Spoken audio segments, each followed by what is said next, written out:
Otherworld, Book 1 of the Inspector Dalton Files. Written by Adair Hart. Narrated by Michael Wolfe. Chapter 1. Chasing a demigod through the sewers of New York City was not how Inspector Dalton Kingston expected to spend his Saturday. Azua was hard to track and adept at keeping herself concealed. Unfortunately for her, Dalton had been assigned to bring her in for murder.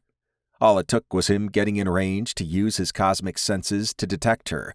Then it was a matter of apprehending her. EVOT. Dalton's embedded AI controlled two servbots, small, disc-shaped objects with a surrounding nanoswarm that morphed into various shapes. She flew in crow form through the sewer, and he appreciated the real-time visual feed he saw in his augmented reality interface, or ARI. She had retrieved the sewer layout and was hot on Azua's tail. He grimaced as he hustled through the round brick tunnels. The ground slanted on the sides, and a trickle of brown liquid ran down the middle. He did not need to lower his helmet to verify that it probably smelled rancid. It was dark, and rats and roaches scurried as he ran. His nanotech provided him with a thin layer of nanobots that he controlled. At the moment, he had formed them into an advanced armored suit known as Scout Spectre mode. His helmet allowed him to see in low to no light and provided additional information on the inside faceplate. The sewers were dangerous. He traveled in the domain of Beeslow, the were-rat king. Thankfully, Dalton had not seen any signs of were-rat patrols. The Earth Ward, his employer, had good relations with Beeslow, but Dalton did not think Beeslow would care for an unauthorized intrusion into his territory, even if it was an Earth Ward inspector. Were-rats did not like humans, evolved or otherwise. Dalton focused his cosmic senses, which caused everything around him to slow. He sensed Azua much more clearly now. Between that and EVOT's visual feeds, he would catch up to Azua shortly. He had concerns about her moving toward a known were-rat checkpoint.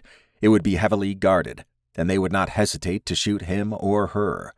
Her plan remained a mystery, but perhaps she did not know the sewers or what lived in it. Azua has entered the checkpoint tunnel, said EVOT over comms. The were-rats have ordered her to stop and put her hands up. Okay, said Dalton. I'm almost there. When he arrived at the end of the hallway, he surveyed the scene. Azua faced the were-rats with her hands up, but she peeked back at him for a moment. She wore black clothing, and her bright purple hat was hard to miss. Her tan skin was also difficult to see due to the orange bandana across the lower half of her face.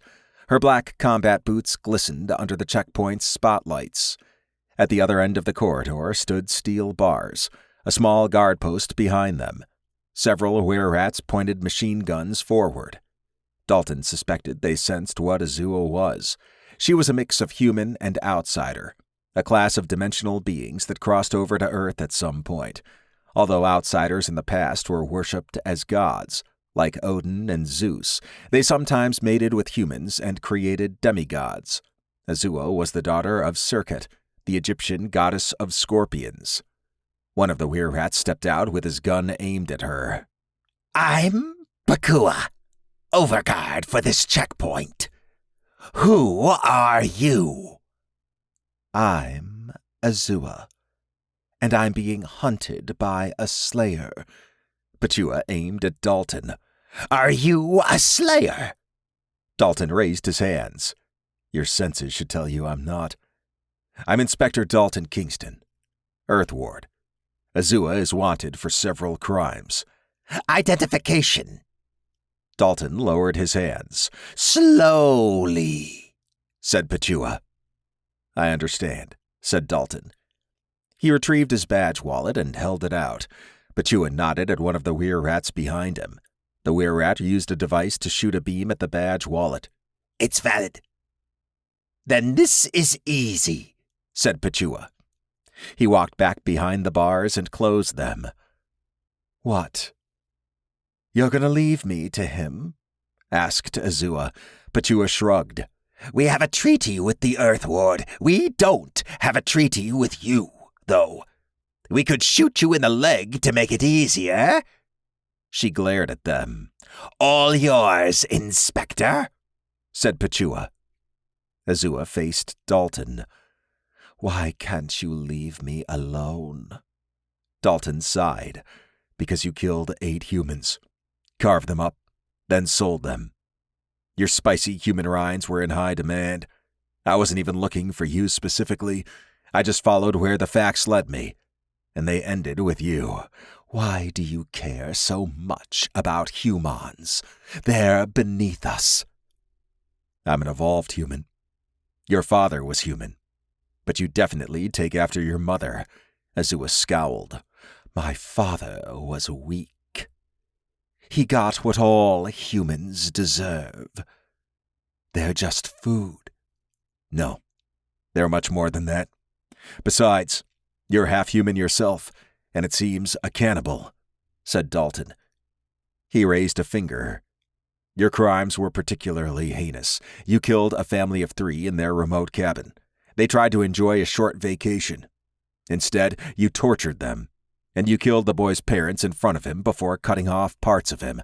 That can't stand, and the Earth Ward won't allow it to." Azua shook her head. "You could let me go. I'll promise to keep my hands clean." "That's not how this works. You can plead your case to the Earth Ward." "You know what? I'm not afraid of you," she said. Bone stingers emerged from her wrists. "You say you're human? Oh, sorry.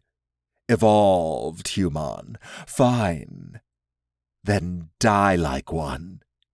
She charged forward. Dalton formed his nanoshield on his left forearm. In one continuous motion, he used his right hand to grab his multi-purpose handle, or MH, and extended it to form a stun baton. She jabbed at him. He blocked and swung out with his baton. She rolled to the side and jumped away. Her speed surprised him. "That all you got?" she asked. Dalton rushed her. Azua jumped over him, then pierced his back with one of her stingers. He grimaced. Thankfully, his supercells would handle the paralyzing poison she injected, but the fight raged inside him. He focused and spun around, bashing her into the wall. With gritted teeth, he dashed forward and stunned her. She stopped moving. Dalton scrunched his face and leaned against the wall. Her jump and stab from behind maneuver had caught him by surprise. It would have been a very different outcome if he did not have his supercells. Apparently, she was not aware of that. Instead of attacking him, she should have run. That would have given her a chance. But he had his retractable stun gun, or RSG, he used with his right hand. It formed on demand and created a blocky, rectangular structure that wrapped around his fingers. It had a button on top and a small extension in the front. His stun baton had been set on medium, which used 2 charges. Light used 1 and heavy 3. With 100 charges on his baton, he had more than enough to deal with Azua. Evat flew in as 2 crows and merged into one before morphing into her human form. "You're hurt." "I'll live. It's her damn poison." "You said she wouldn't hit you." Dalton frowned. "Well, I didn't plan on her jumping over me. Plus, she's much faster than her Earth Ward profile suggested." Evat glanced at Azua. "Not faster than you." "I know. All right. Can you carry her?" "Of course. The nearest exit topside is half a mile away. We should wait until your supercells have purged the poison. The amount she injected in you would have paralyzed a human for 2 hours. I calculate with your supercells, you will not be paralyzed, but you will suffer reduced ability for 30 minutes. Dalton nodded. "That's why you're doing the carrying." Evat scooped up Azua. Dalton took a moment to catch his breath. He studied Pachua and his guards.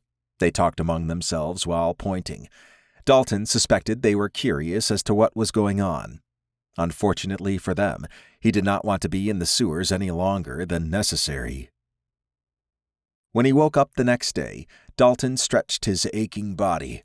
Azua had been handed off to the local Earth Ward response team, and he still hurt from the poison she had injected.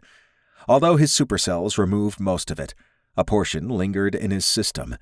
It was not hard to see how Azua abducted humans. One shot of her poison, and they would be paralyzed and vulnerable. He grimaced as he sat up. Evat was nowhere in sight. "Evat!" She bounded into the room in her gray cat form and jumped onto the bed. I'm here. Are you feeling better? Dalton stretched his arms as he swung his legs to the side. Well, I'm not dead. So that's a good sign. She hopped into his lap and laid a paw on his chest. I will not allow that. Thanks, he said, chuckling. Of course, she said. She jumped down as he stood. Dalton got his morning ritual in. He loved the fact he could brush his teeth and shower without worry of where his next meal came from or what might attack him. It had been 6 months since he arrived to this Earth, and he enjoyed every minute of it. His original Earth had turned into an irradiated wasteland with mutants, so he much preferred this one. He moved to the balcony of his apartment and gazed below. Data labels from his ARI popped out around people hustling about. It was roughly 7 o'clock a.m., and the sun smiled at him. The fresh air and sounds of nearby traffic were consistent with what he had come to expect. His eyes narrowed as he focused on a few people. Daedrolls. It amazed him that they walked in full view of the clueless humans moving around. He suspected most humans would barricade themselves in their houses if they truly understood what existed around them. On the other hand, some would come gunning for non-humans. In his first case, he had run into the Faith Militia and their slayers. Their goal was nothing short of the extermination of non-humans. They had shot him, but thanks to his nanosuit, he survived.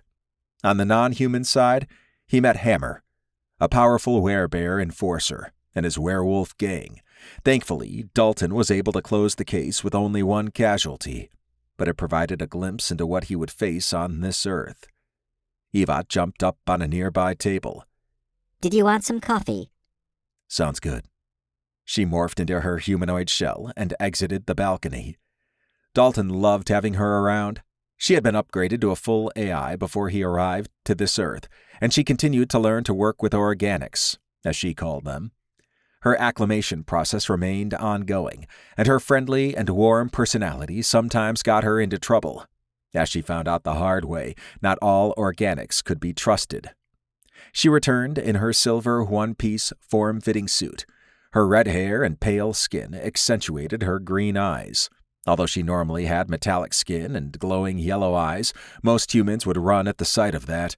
She had taken some time to choose a more pleasing appearance, and even updated her cat and crow form to make them appear friendlier. He was protective of her, and she had been his constant companion as an enhanced virtual intelligence for over 70 years. He would help her with whatever she needed in her new life as an AI. Did you not want your coffee? Asked Evat. Dalton cleared his throat and accepted the cup. Thank you. Of course, she said. She peered over the railing. You like this city. Dalton smiled. Yeah, I do.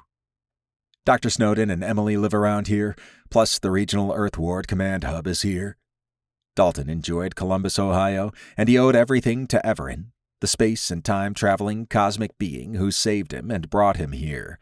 Dalton referred to his cosmic sensory ability as Everin's sense, since it mirrored Everin's ability. Dr. Albert Snowden and his niece, Emily, were Everin's traveling companions, as was V, an artificial intelligence with some cosmic energy who was also Evat's mentor. Dalton possessed a sliver of cosmic energy, the strongest of all exotic ones, thanks to Everin's ship, the Toravata. Reality was more bizarre than even Dalton had expected. Evat nodded. I like hanging out with Everin and the gang, as they call themselves. She studied Dalton. You're in pain. He sighed. A little. There's still a trace of Azua's poison in me. I understand. It should leave your system today.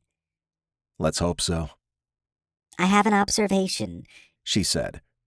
Dalton gestured at her. Shoot. Your cases would be easier with the team. When you traveled with Everin and the gang, You assisted in taking down the Tenegrin hegemony, an alien empire that spanned over 1,000 systems. That was possible due to teamwork. In your time here, some cases were tougher than expected. I can only help so much, and I do not possess combat abilities.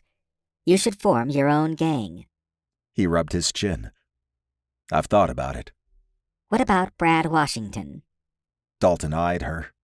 Brad possessed wild-born energy, which created one-off mutations of humans. His ability manifested in a way that allowed him to talk to technology. An image of Brad with his dark skin and casual wear popped up in Dalton's mind and made him smile. You miss talking to him? He said. She smiled. He was fun to be around. He laughed. So that's your ulterior motive. No, but if you did pick a team, he is one of the more qualified people to join. Dalton sighed. I know. These cases aren't getting any easier. My fear is one of your servbots could get smashed, and we've come close to that a few times. You're referring to that nasty dwarf who tried to smash me in cat form. Yeah, that encounter did cross my mind. She faced him. I have a list of qualified people you should vet. They complement the deficiencies exposed on these cases. Deficiencies? Evot nodded. I ran several simulations and calculated that you would function better with a team, and you possess natural leadership abilities. She was right. He would be better with a team.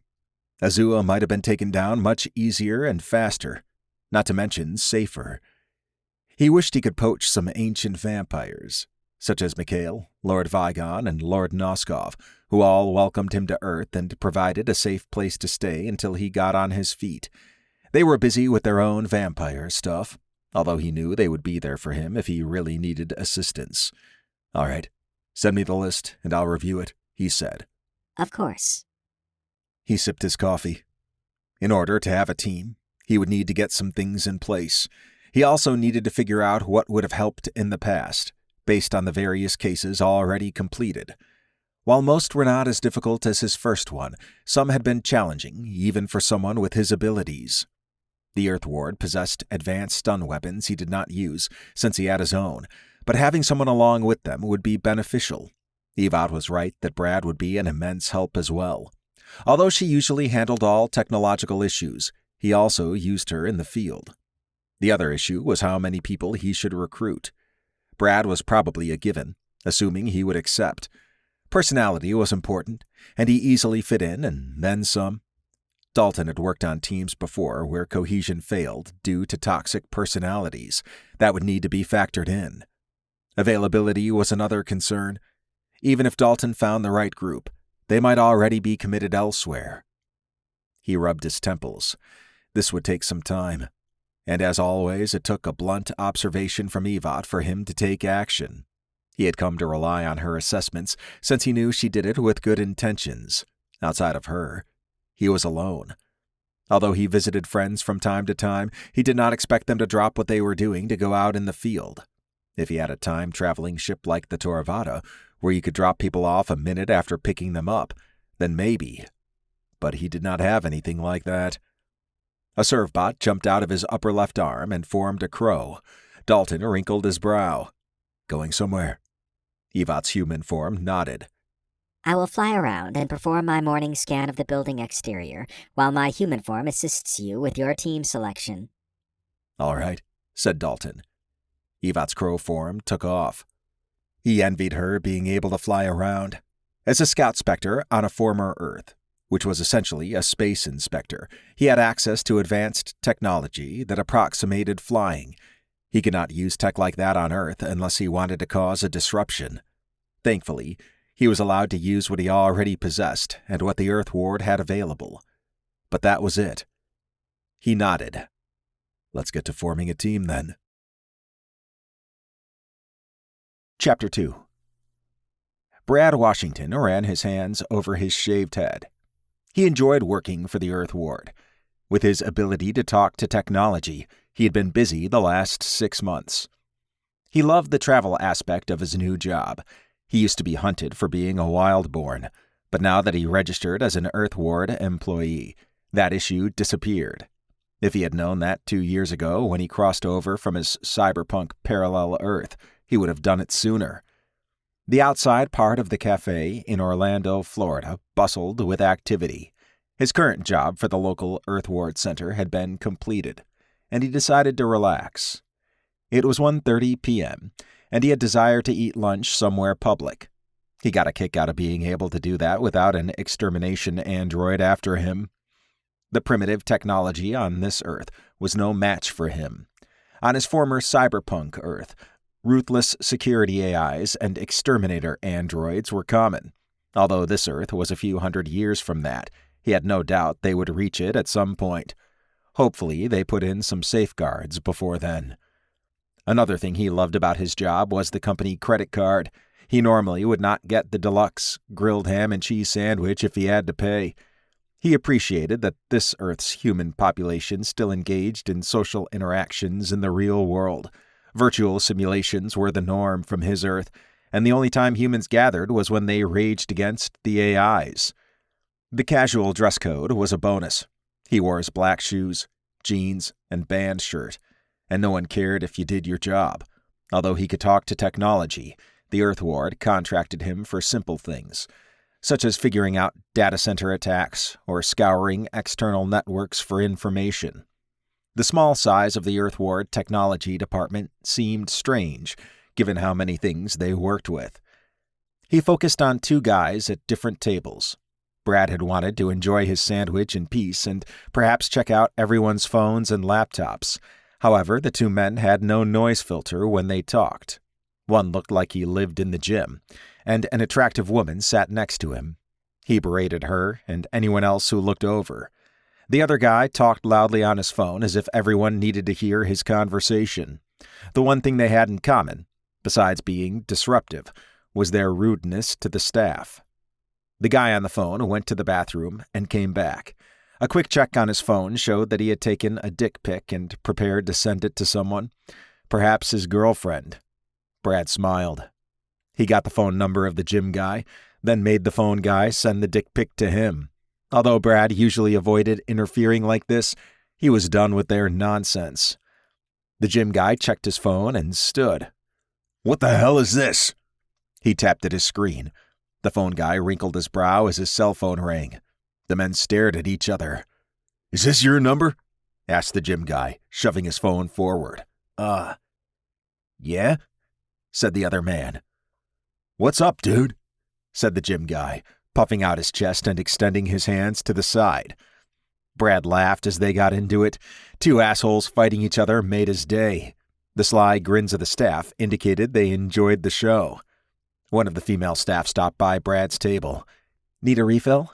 Yeah, actually. I'll need more for the show." She smiled. Those 2 guys come here every day and stir up trouble. Wonder what they're fighting about. Brad shrugged. "No idea. But they deserve each other." She nodded and took off.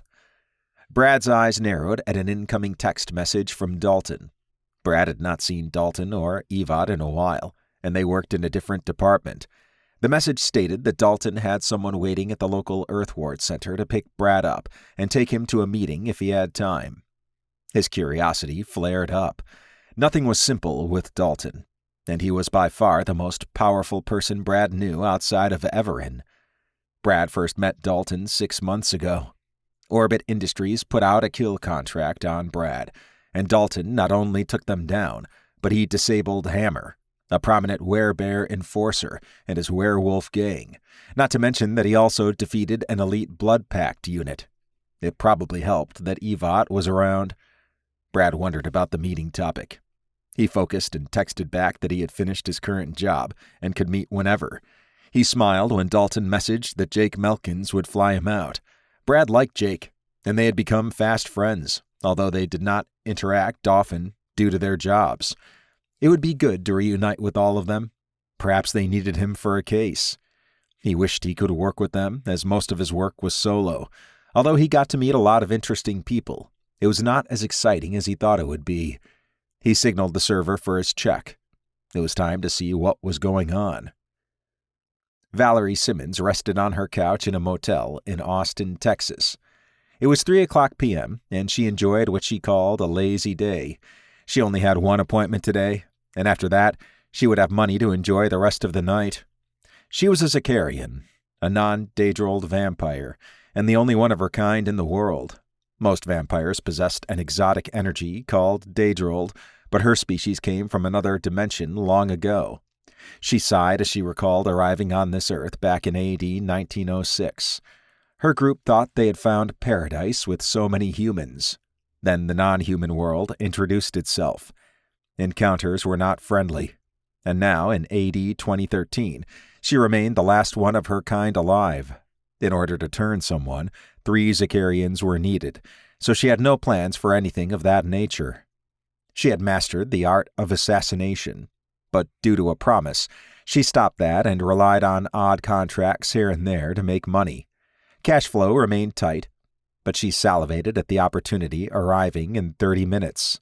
She had broken into the house of the client's ex-wife and copied a hard drive, and the former husband was coming over. The easy job paid $1,000. She even did it in broad daylight while the woman was at work and her kids were in school. Valerie also made a point to sip some wine in the woman's kitchen before leaving. It was a small bonus to her. The actual copy did not take long, and she had a specialized device that took 2 hard drives and then copied one to the other. Although the client would be able to boot it up, he would still need to log in. She assumed he had thought of that before asking for her services. Valerie enjoyed hitting different cities, and sometimes she took on other types of contracts. She liked the roughing up ones. Most didn't expect a thin, pale woman with black hair and blue eyes to saunter up and kick the crap out of them. She would have thought her jeans, black boots, gray shirt, and tactical jacket would have given them some idea, but most ended up on the ground. She had thought briefly about joining the movie industry. It cracked her up how humanity perceived vampires. Some myths were accurate, but most were plain wrong. There were also many different types of vampires, each with their own strengths and weaknesses. She loved garlic and sunlight, but a stake through the heart would kill anyone, including her.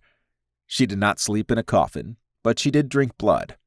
Hundreds of years ago, vampires resorted to unscrupulous means to obtain blood, but in this era, it was just a swipe away on a phone app. There were even bite bars for the adventurous. She had learned quickly to navigate the various non-human factions. There was definitely a pecking order, with ancient vampires and the Alicron Nation at the top. She had also encountered many of the more unusual factions, like fairies, dwarves, witches, and mambos. Outsiders, who crossed over from another dimension like she did, made her wary. Werebears and tree shifters sat at the top there. Outside of that, elementals remained dangerous. There were even demons, such as the Kaz Lodat. They possessed no exotic energy, and she did not know where they came from. Then there were humans with wild-born energy, which caused one-off abilities.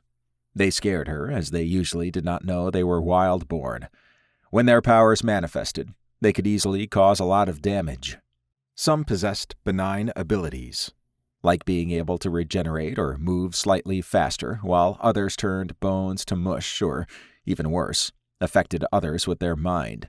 She gave them a wide berth whenever possible, even if their blood generally tasted better. She focused back on the upcoming meeting and decided to get up and freshen up her place. 30 minutes later, 2 knocks sounded on her door. Valerie hustled over and opened it. She nodded at Chris. He wore a way too small blue business suit that did not complement his pudgy build. He looked like he had stepped right out of a corporate office. His fair-skinned face and slicked-back brown hair complemented the office look. He was wizened, a term non-humans gave to humans who knew about the non-human world. She verified the area was clear. "You're on time," said Valerie. Chris nodded. "Were you expecting me not to be? For what you're doing?" She smiled. "Come in." He complied and sat on her couch. She went to her bedroom and got the hard drive, then came back and sat with it in her hands. "You have the money, I hope." $1,000 like we agreed, said Chris. He laid some bills on the table. Valerie counted the money and then handed him the drive. "Here you go." Thank you, thank you, thank you." She grinned. "I usually don't ask what something is for, but why did you want that?" Chris sighed. "My messy divorce. She got child support even though she cheated on me with a drug dealer. I hired a private investigator, and he mentioned she might be more involved in that area than is known. I could have searched the house for clues." He shook his head. "I wouldn't be able to prove anything you found without implicating myself. However, she spent a lot of time on the computer before we broke up. I put a keylogger on there, which has been collecting her keystrokes for a while. But recently, it wasn't able to send for some reason, but there are logs. I thought I would get the computer in the settlement. That didn't happen." He held up the drive. "I got the next best thing, though, and it's current." "Better hope she didn't format," said Valerie. "Nah, she's not tech-savvy. I'm just glad you got it. I'm damn good at what I do," she said. "Yeah," said Chris. He licked his lips. "Before I go, I heard that you do bite jobs." Bite jobs were essentially giving someone, man or woman, an orgasm in exchange for drawing life-nourishing blood. She did do them for the right people. The temporary client's joy was nothing compared to a week's worth of power, at least in her eyes. "I do. And I'm guessing you're asking." Chris nodded. "I'm declining for these reasons. First, your blood is bad. Yes, I can sense it from here. You should visit a doctor as soon as possible. Second, I already have a full list of clients." He shrugged. "Worth a shot. I mean, you're gorgeous. Maybe we skip the bite part?" She did not want to tell him the third reason was that she avoided certain personalities and situations, like this one. Some clients became obsessive, and that usually did not work out well. She preferred married men or women since they kept things quiet. Lonely people invited trouble, although she did exceptions for certain personality types. "No, I'm not interested. It's only a few minutes. I really need it," said Chris. She stood. "You know I'm a vampire, and that I'm much faster and stronger than you. I could kill you where you sit within 2 seconds." He jumped up and backed away. Sorry, I know I overstepped." "Our business is concluded. Leave." He dashed out the door. Valerie sighed. Chris was a red flag. She would not underestimate him, though. He had vengeance in his heart, and she needed to move on. The last thing she wanted was to get entangled in his fragile emotional state, something humans tended to succumb to far too often. Her phone buzzed. She picked it up and saw a text from Dalton Kingston. Her heartbeat accelerated. The last time she saw him, he saved her from certain death. She promised him she would never kill slayers, humans who hunted non-humans, and she had kept her word. The message said he was having a meeting, and he wanted her there. Someone would pick her up at the local Ward Center. Her curiosity got the better of her, and she replied that she would be there. Valerie enjoyed collecting $1,000, but the appointment left a bad taste in her mouth. She focused on Dalton. He mentioned a meeting, but did not give details. That was probably on purpose. Maybe a security thing. She flipped through the $100 bills. That would cover her for a few days, but if she was going to meet Dalton, he was paying for dinner. Chapter 3. Todd Armani huffed as he split a log in his backyard. He had wanted to get the trailer filled with wood for a while, and it was a nice day out. Rick Westmoreland, his bud, was driving over to watch some movies, and although he lived 2 hours away, he made the trip once a month. Todd enjoyed whatever time he got with Rick, as he was one of the few to ever stop by. Todd was almost done with the log splitting. Then it was time to get the grill out. He took a moment to survey the back of his rural house in Salem, Indiana, sometimes referred to as Kentuckiana due to the closeness of Kentucky.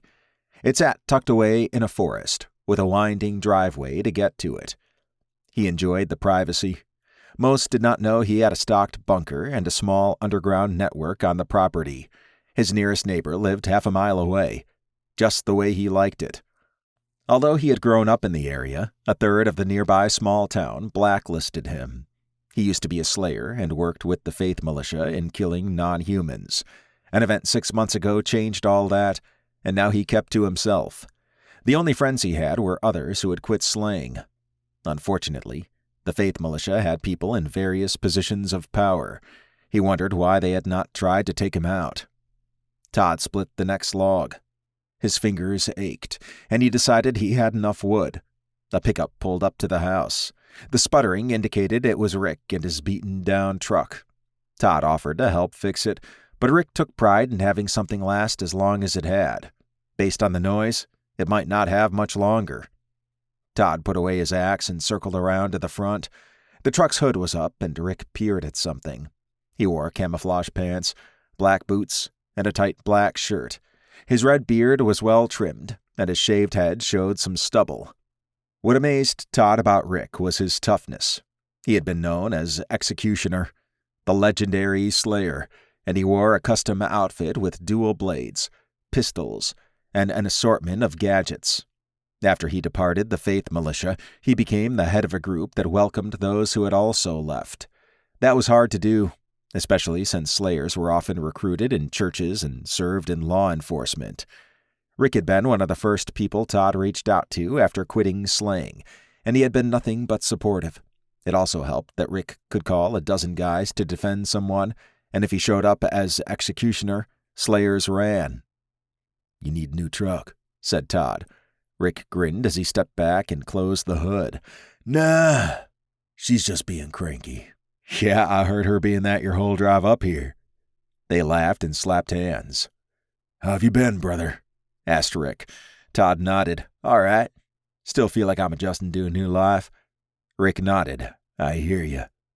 How's contract work?" "Bad," said Todd, laughing. "I did a bouncer gig for a few nights. Paid decent." "A bit different than the old days." Todd shrugged. "It's work. As long as I can cover the house and the land, I'm good." He did not want to disclose his financial troubles.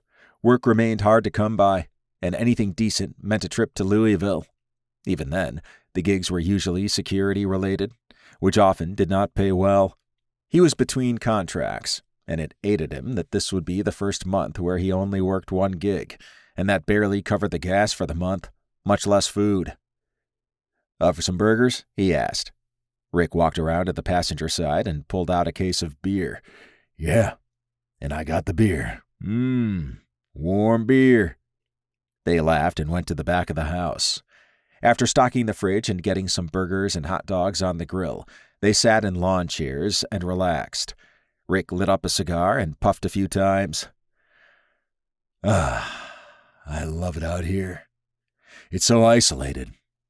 Any trouble?" "Some," said Todd. "Wolfer passed by a few weeks ago. I gave it a few warning shots. A werewolf out here. Slayers must be losing control if that's happening." Todd sighed. "Or more are leaving like me and you did." "That'd be nice," said Rick, taking a swig of his beer. "We're getting bigger every day. You should move up near me. We're building a small compound and keeping the area clear of Faith Militia, the cult of Rick, or should I say, Executioner. The only requirement to join is you have to own an old shitty truck." "Fuck you," said Rick, laughing. The smell of the grilled meat and the fun of having Rick over made everything seem okay. Todd could forget about his problems and focus on the moment. He looked forward to spending the day watching movies and drinking beer in nice weather. His phone buzzed. He ignored it at first, but it buzzed again. Whoever it was, they were persistent. He took a quick peek. His heartbeat shot up. Dalton Kingston asked to meet and stated someone would pick him up at his house if he agreed to come by and listen to a contract proposal. Todd's pulse raced. He saw what Dalton did to 8 slayers. Although he did not kill them, he all but obliterated them. He even took down Hammer, one of the Faith Militia's top targets. Dalton also wore some type of advanced suit that Todd had a hard time believing was real. "Who is it?" asked Rick. Todd sighed. "You remember when I quit slaying?"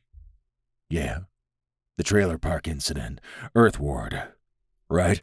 asked Rick. Todd nodded. Well, the guy who laid up 8 slayers? He wants to meet and discuss a contract. Rick sat up.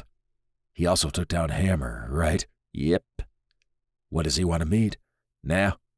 He has someone who will stop by if I agree to meet. Rick looked around. He has someone coming out here. That's what he said. Do I need to suit up? Todd ran a hand over his mouth.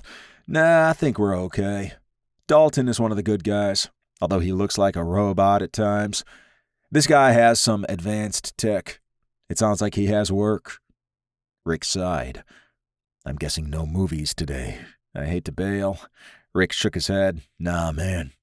If you can get work, and it pays well, you need to take it. Look at you, all wise and stuff, said Todd. He exhaled. If you want to crash here, you're welcome to. No sense wasting all the beer and food. Just don't pass out and naked. Rick laughed. Todd replied back to Dalton that he was interested, and Dalton said to pack a bag, then go to a nearby field. All right. Looks like it's on. I got 15 minutes to get my shit and meet whoever over there. He pointed. In a field. That's what he said. Rick rubbed his chin. You sure this isn't a trap of some type? We'll find out. But he isn't that type of person. Todd hustled inside and grabbed his go bag, which contained clothing, cleaning items, and other miscellaneous things for a short trip. It was not a true bug-out bag, although he had that if he needed it. There were several bags, depending on how long he expected to be out. He made sure he had his handgun and knife. He probably did not need them, but it did not hurt to have them. After switching to his former Slayer outfit, he exited the house. Rick accompanied Todd to the field. Todd's eyes widened when a ship of some type appeared. A young man stood next to it and waved Todd over. What the? Said Rick. The Earth Ward has this type of tech? Todd shrugged. Apparently so. All right, I'm gonna go see what all this is about. I'll be back soon, hopefully. If I'm not back by tomorrow, then I probably took the contract. Lock up if you do stay. He tossed Rick a house key. Be safe, brother, said Rick. He slapped hands with Todd. Todd did a final look around and then headed to the ship. Dalton eased back into his chair in the Earth Ward conference room he had booked. It was 4:00 p.m. on July 16th, 2013, and he looked forward to meeting the team he had selected. Jake Melkins, a close friend, had retrieved everyone over the last 3 days. Brad had been picked up on the 14th, Valerie the 15th, and Todd earlier today. Each of them was in an individual room, waiting, and he had kept them separate up to this point. Now it was time to bring them together, throw out a team pitch, and see how they reacted. Yvette sat next to him in her human form. She had been a chatterbox as she ran simulations and made predictions. Dalton wanted to get on with the new case he had on his plate, and he did not want to do it solo again. Yvette, inform our guests to come to this room, he said. Of course, she said. A moment later, she nodded. It is done. Dalton exhaled and rolled his head. He was used to either joining a team or having scout specters promoted to his. This was new for him. He had completed his research on the 3 coming and understood their strengths and weaknesses, as well as their current status. If they did not agree to join up, then he would have to proceed solo. Brad Washington was the first to arrive. He wore his usual black shoes, pants, and shirt, which had a music band on the front. His shaved head had stubble on it, but his face was smooth. Dalton! Yvette! He said as he strode forward. Dalton extended a hand, and they shook. Brad hugged Yvette. It's been a while. 6 months, she said. Damn, that has been a while. Brad gestured at Dalton. I've been tracking your cases. You're tearing things up. Yvette tilted her head. He hasn't torn anything up. Brad laughed. Dalton grinned. Those were easier cases than the one we did long ago. He motioned for Brad to sit. I hear you, said Brad as he took his seat. So what's up? I'll get to it shortly here. There's 2 more coming. Brad drew his head back. Really? This'll be interesting. Valerie Simmons was the next to arrive. She wore jeans, black boots, a gray shirt, and a tactical jacket. Her pale skin was a sharp contrast to Brad's. "Hey," she said, surveying the room. Dalton and Evat shook hands with her. Brad stood and extended a hand. "Brad Washington." Valerie smiled as she returned the handshake. "The Wildborn from the trailer park." "Yeah. How'd you know?" "Oh, you're the outsider I sensed there." "That's me," she said as she took her seat. "This meeting has my curiosity." "Yeah, me too." The others sat. Dalton nodded. "I understand, and we have one more coming. After that, I'll begin." His eyes narrowed. "Is everything okay?" "I sense your exotic energy is in flux, hopefully not due to this meeting." Valerie shrugged. "Just had to deal with an asshole yesterday is all." She shook a hand at him. "Don't worry, I didn't kill him." "All right," said Dalton. Todd Armani arrived. He wore black and gray camouflage cargo pants, along with a form-fitting black shirt that had a camouflage pattern on the arms. A zipper went up from near the middle of the shirt to a neck cover collar. His black hiking boots and general aesthetic were that of slayers Dalton had run into before. "Hey," said Todd, extending a hand toward Dalton. Dalton returned the handshake. "I'm glad you came. Please, sit, and we can begin." Valerie eyed Todd. "I remember you." "The trailer park incident, right?" asked Todd. She nodded. "For the sake of this meeting, let's put that to the side." She shrugged. "No worries here." "At least, not yet." Dalton sighed. He did not expect everyone would get along right off the bat, and there was some history between Todd and Valerie. "All right. As you all know, I invited each of you here to talk about a proposal. However, before I begin, I wanted to introduce everyone," said Dalton. He gestured at them in sequence. "Brad Washington is a Wildborn who can talk to technology. Valerie Simmons is a Zakarian, a non-Daedrald vampire. And Todd Armani is an ex-Slayer human. I'm Inspector Dalton Kingston, Earth Ward. And with me is Evad." She smiled and waved. "Now, I selected each of you with Evad's help, so I'm going to cut right to the point. I'm forming a team to handle Earth Ward cases. I tend to get the hardest ones out there, and going it alone is hard. I wanted to extend an invitation to each of you to join my team." "You took down Hammer and his werethugs. If it's hard for you, it would be insane for us," said Brad. "I understand. Evad, get them the contracts." She picked up 3 envelopes from behind him and distributed them. "Go ahead and check that out," said Dalton. He studied them as they each pulled out a packet of information. Their faces told him a lot. Todd's eyes looked like they were going to pop out of his head, while Valerie drew her head back slightly. Brad was all smiles as he read his. Todd focused on Dalton. "Let me get this straight. We join your team, complete contracts, and split the pay 3 ways on the contract?" "That's right," said Dalton. "You're not taking a cut?" Dalton shrugged. "I'm covered by the ancient vampires. They handle any funds I require. That's all I need financially." "You're dedicated." "I like to think so," said Dalton. Valerie ran her finger over something in her packet and raised her head. "The Earth Ward would cover all our expenses." "Yep," said Dalton, "and provide us with whatever gear we need." Dalton smiled. "Yes." Todd shook a hand out. "Wait a minute. You mean I'd have access to the Earth Ward armory?" "Definitely," said Dalton. "This looks a lot more exciting than what I've been doing," said Brad. He glanced at Dalton. "I appreciate you hooking me up with the initial entry into the Earth Ward, but it's been routine.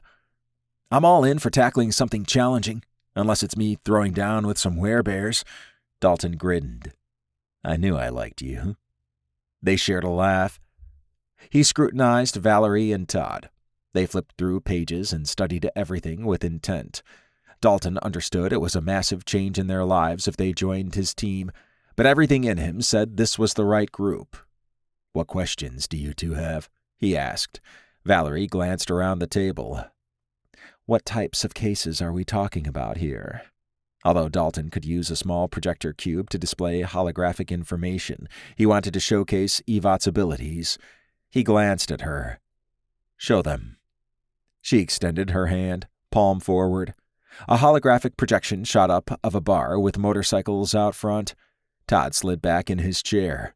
"What the hell?" "I'm an artificial intelligence," said Evot. "I can morph into various forms." "No shit." "None that I'm aware of." Brad laughed. Todd eyed Valerie and Brad. "That's not strange to either of you?" Brad shrugged. "I came from a cyberpunk world far more advanced than this." "What?" Valerie grinned. "I'm over 100 years old, and I've seen how fast the non-human world has advanced. Same with humanity. No surprise to me." Todd ran a hand over his mouth and moved his chair back to the table. "Okay. So an AI, a wildborn, and a 100-plus-year-old vampire. I already know Dalton has that power armor thing going on." "Does this bother you?" asked Evot. "I guess no, it doesn't. It just caught me off guard is all." Evot nodded. Brad scrutinized the projection. "What are we looking at here?" "My current case," said Dalton. "I just got it. Pays $50,000 and involves meeting with the Tanner Pack in Waverly, Ohio, a city in the southern part of the state." Valerie scrunched her face. "The Tanner Pack is a weregang known for its brutality." Todd's eyes narrowed. "Yeah, and Waverly has a strong faith militia presence, although they're different. Also, not a lot of wizened there." He gestured at Brad. "They wouldn't like me or you." "Why?" asked Brad.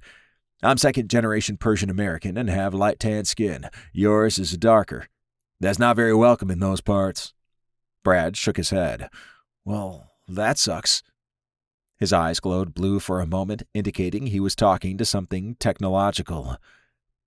"That's odd. This case is ongoing there, so it's already started." Dalton chuckled. Everyone focused on him. "I haven't even looked at the case in any great detail, and yet, in less than a minute of showing you it, you all provided details," he said. "Todd, as a wizened and ex-slayer, knows the human world, particularly where it intersects with the non-human one. He's far more knowledgeable than most wizened in general. He's also trained in combat with a focus on weapons." Dalton motioned at Valerie. "You know the non-human world, and due to your past, you have a lot of knowledge about power players beyond raw data. You're also well-versed in hand-to-hand combat and social engineering." "Don't I know it?" she said, smiling. Dalton gestured at Brad. "And he's a walking computer. How about you all do this case with me, and if you're good with it, then you can sign the contracts. I'll still honor the split 3 ways, with all expenses paid." Todd cocked his head. "Would I still be able to hit the armory?" "Yeah. And I've got a few things there already for each of you." Valerie's eyes narrowed. "You assumed we would say yes." "I was hopeful," said Dalton. "What have you got to lose for a trial run?" "Our lives, if the case turns crazy." "All cases have a risk. That's why the Earth Ward uses a contract-based system. The payment is geared to the case's difficulty." Valerie nodded. "Well, I could use $15,000 or so." "Same here," said Todd. "Sure beats minimum wage as a bouncer and a temp one at that. Count me in for the trial." Dalton smiled big. "Great. As Brad mentioned, the case is already live, and I am taking it over. We need to fly to upstate New York to pick up the contract and get additional details. But first, since it's about dinner time..." Evot exited the room and then returned with 2 pizza boxes. "Hell yeah," said Brad. Dalton gestured at the pizzas. "Let's eat before we go." Chapter 4. The flight out to the Earth Ward headquarters did not take long. Valerie had already met Jake Melkins, the young man who had picked her up and who seemed to be good friends with Brad. He had sat up front with Jake, while she, Dalton, and Todd resided in the back. The ship reminded her of the interior of a sport utility vehicle, except for the wall between the front and back, with a door to go between. Dalton had been informative as he answered questions. She was somewhat uneasy about Todd. He changed since they first met during Dalton's initial solo case on Earth.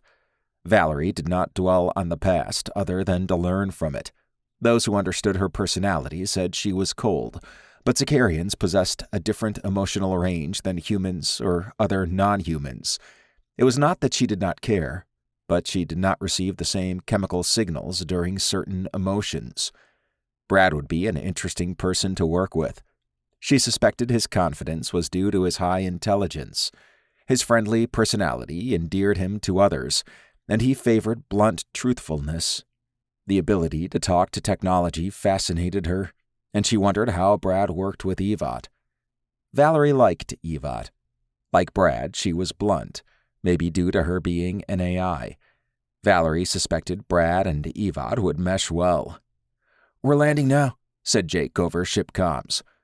Valerie peeked out her window and studied the sprawling city in upstate New York. The city's layout intrigued her. In the center resided a massive circular area with a park. Each quadrant off of it contained a specific focus. The Earthward headquarters sat in the northeast area. It had a massive, campus-like design, with no hint of a residential area. The Wildhaven Institute occupied the northwest quadrant, a number of residential areas integrated with its big campus. The southern quadrants created a town that essentially supported the northern ones. The southwest area focused on non-humans, and the southeast one on Wizened. The main roads between each quadrant were packed with businesses and also served as a mixing point between areas. The area as a whole was kept off the radar, and the humans who lived there not only had to be wizened, but they had to qualify skill-wise to do so. Valerie had thought about moving there at one point, but her rocky relationship with the Earthward and their recent installation of a headquarters made her reconsider. This might be an opportunity to get in right with the Earthward, and she suspected they would have her take some classes at the Wildhaven Institute. Whatever happened, she trusted Dalton. He was honorable, not a trait she found to be common among others. The ship landed. Valerie disembarked with the team into an underground landing area. Apparently, there was a large opening that allowed ships to enter, easier to keep satellites from spying. The Earthward possessed advanced technology to help obscure the area, along with control of most major media outlets via the Imperium, a powerful global corporation formed by outsiders who used to be called gods. Odin ran a tight ship, and he could tell any narrative he wanted. Their immediate surroundings reminded Valerie of a parking garage, except for the massive pillars and other small ships. There were some ground vehicles, but she suspected they came in from a different entry point. Dalton pointed at a terminal entrance. "For those new to this place, we're going there." Valerie followed him. Evot used her human form, which did not surprise Valerie. Brad talked to Evot, while Todd kept to himself. He was probably surveying everything, similar to her. Todd fell back to walk alongside her. "Hey." She eyed him. "Hey." "I just want to say for the sake of this case, maybe we start fresh?" Valerie shrugged. "There's no need to worry if I'm upset about our previous encounter. You didn't kill my sister, so I have no fight with you." "Yeah, but I was a slayer at the time." "But you aren't now. That's what's important. I don't know how you will react to all this, so there's that uncertainty. But I'm willing to try this out." Todd nodded. Well, that works for me." Valerie smiled. "Besides, if you want to get in my good graces, help me finish this case and get my split." "Sounds good. I could really use the cash." "Same here." Although Todd did not mention it, she suspected he probably thought this might become a stable source of revenue. She did not need much money, but she preferred to have more of it than not. A few cases with Dalton would set her up for the year. More cases would be stockpiling for a rainy day. She understood the opportunity being afforded to her. Dalton was powerful, and his role allowed him access to the high-paying jobs. The group entered the terminal and walked into a large concourse. Valerie sensed other non-humans around her. The perplexed stares indicated they did not know what she was, not an uncommon reaction. Most vampires were day-drolled and easy to detect. Those looking at her would have no idea she was a Zicarian. Brad got some looks, but almost everyone they passed stared at Dalton. He had some prestige built up. The large concourse split-ended in a hub area with hallways running out on all sides. Apparently, Dalton knew the area well, for he showed no hesitation as he veered off to the left. The smaller hallway they entered had various offices and hallways on the sides. The Earth Ward uniforms intrigued Valerie. Some wore casual clothing she would expect at a mall, but most wore a uniform that consisted of black pants, a colored shirt with an officer collar, and a light jacket. The shirt's color probably indicated something, and the jackets had patches on them. Dalton wore a gray shirt with a golden emblem on his black jacket. Perhaps that combination indicated inspectors. After 10 minutes, they reached a foyer area with a large counter. Several Earth Ward personnel stood behind it. Dalton approached and talked with one of the receptionists, Valerie assumed, and after a moment they took off to the left. "Place is a maze," said Brad. "Yeah, it is," said Valerie. Todd looked around. "I don't suppose they have a layout of this place to give us?" "They do," said Dalton. "You'll get all that after this meeting. The focus is to talk to the issuer of the contract. Then we'll gear up and get anything you might want, such as a layout. Sounds good, Chief?" Dalton and Todd acted like old friends. She thought Todd might be scared of Dalton after the trailer park incident, but she did not sense fear in Todd. If anything, he was calm, not something she expected from a human in a new situation. Perhaps that was one reason Dalton chose him. She also sensed Todd's blood, and it was better than average. They arrived outside the office of Case Manager Dacris 5 minutes later. Dacris was definitely a Helian name. Helians were an advanced outsider group that came to Earth thousands of years ago and ran everything until the Earth Ward took their place a few years back. The Helians did not go quietly, and from what Valerie understood, they hated the Earth Ward, but were allowed to work for them as part of the transition. It seemed strange to have to fly out all this way to meet with Dacris, especially with someone like Brad or Evat around. Something about this case must be unique enough to warrant the trip, and Valerie's curiosity had been piqued. It could also be that Dacris wanted to meet Dalton. Dalton faced them. "So you're aware. Dacris doesn't know I've added you all to my group. There shouldn't be an issue. But if there is, let me handle the talking. Works for me," said Todd. "Yeah, no problem here," said Brad. Valerie shrugged. "I would have nothing to say anyhow." Dalton took a breath and then knocked on the door. Dalton entered the room with the others. He immediately recognized Dacris, who was seated in his blue Earth Ward outfit. His black hair, fair skin, and athletic build were common for Helian males. The woman sitting on a couch to his right caught Dalton's eye. She wore an Earth Ward outfit, and her patch indicated she was a director. More importantly, she was human. That probably did not sit well with Dacris. She stood and extended a hand. "Director Kathy Sikowitz. You can just call me Kathy." Dalton returned the handshake. "Inspector Dalton Kingston." He pointed at each person in his group. "With me are Brad Washington, Valerie Simmons, Todd Armani, and Evat.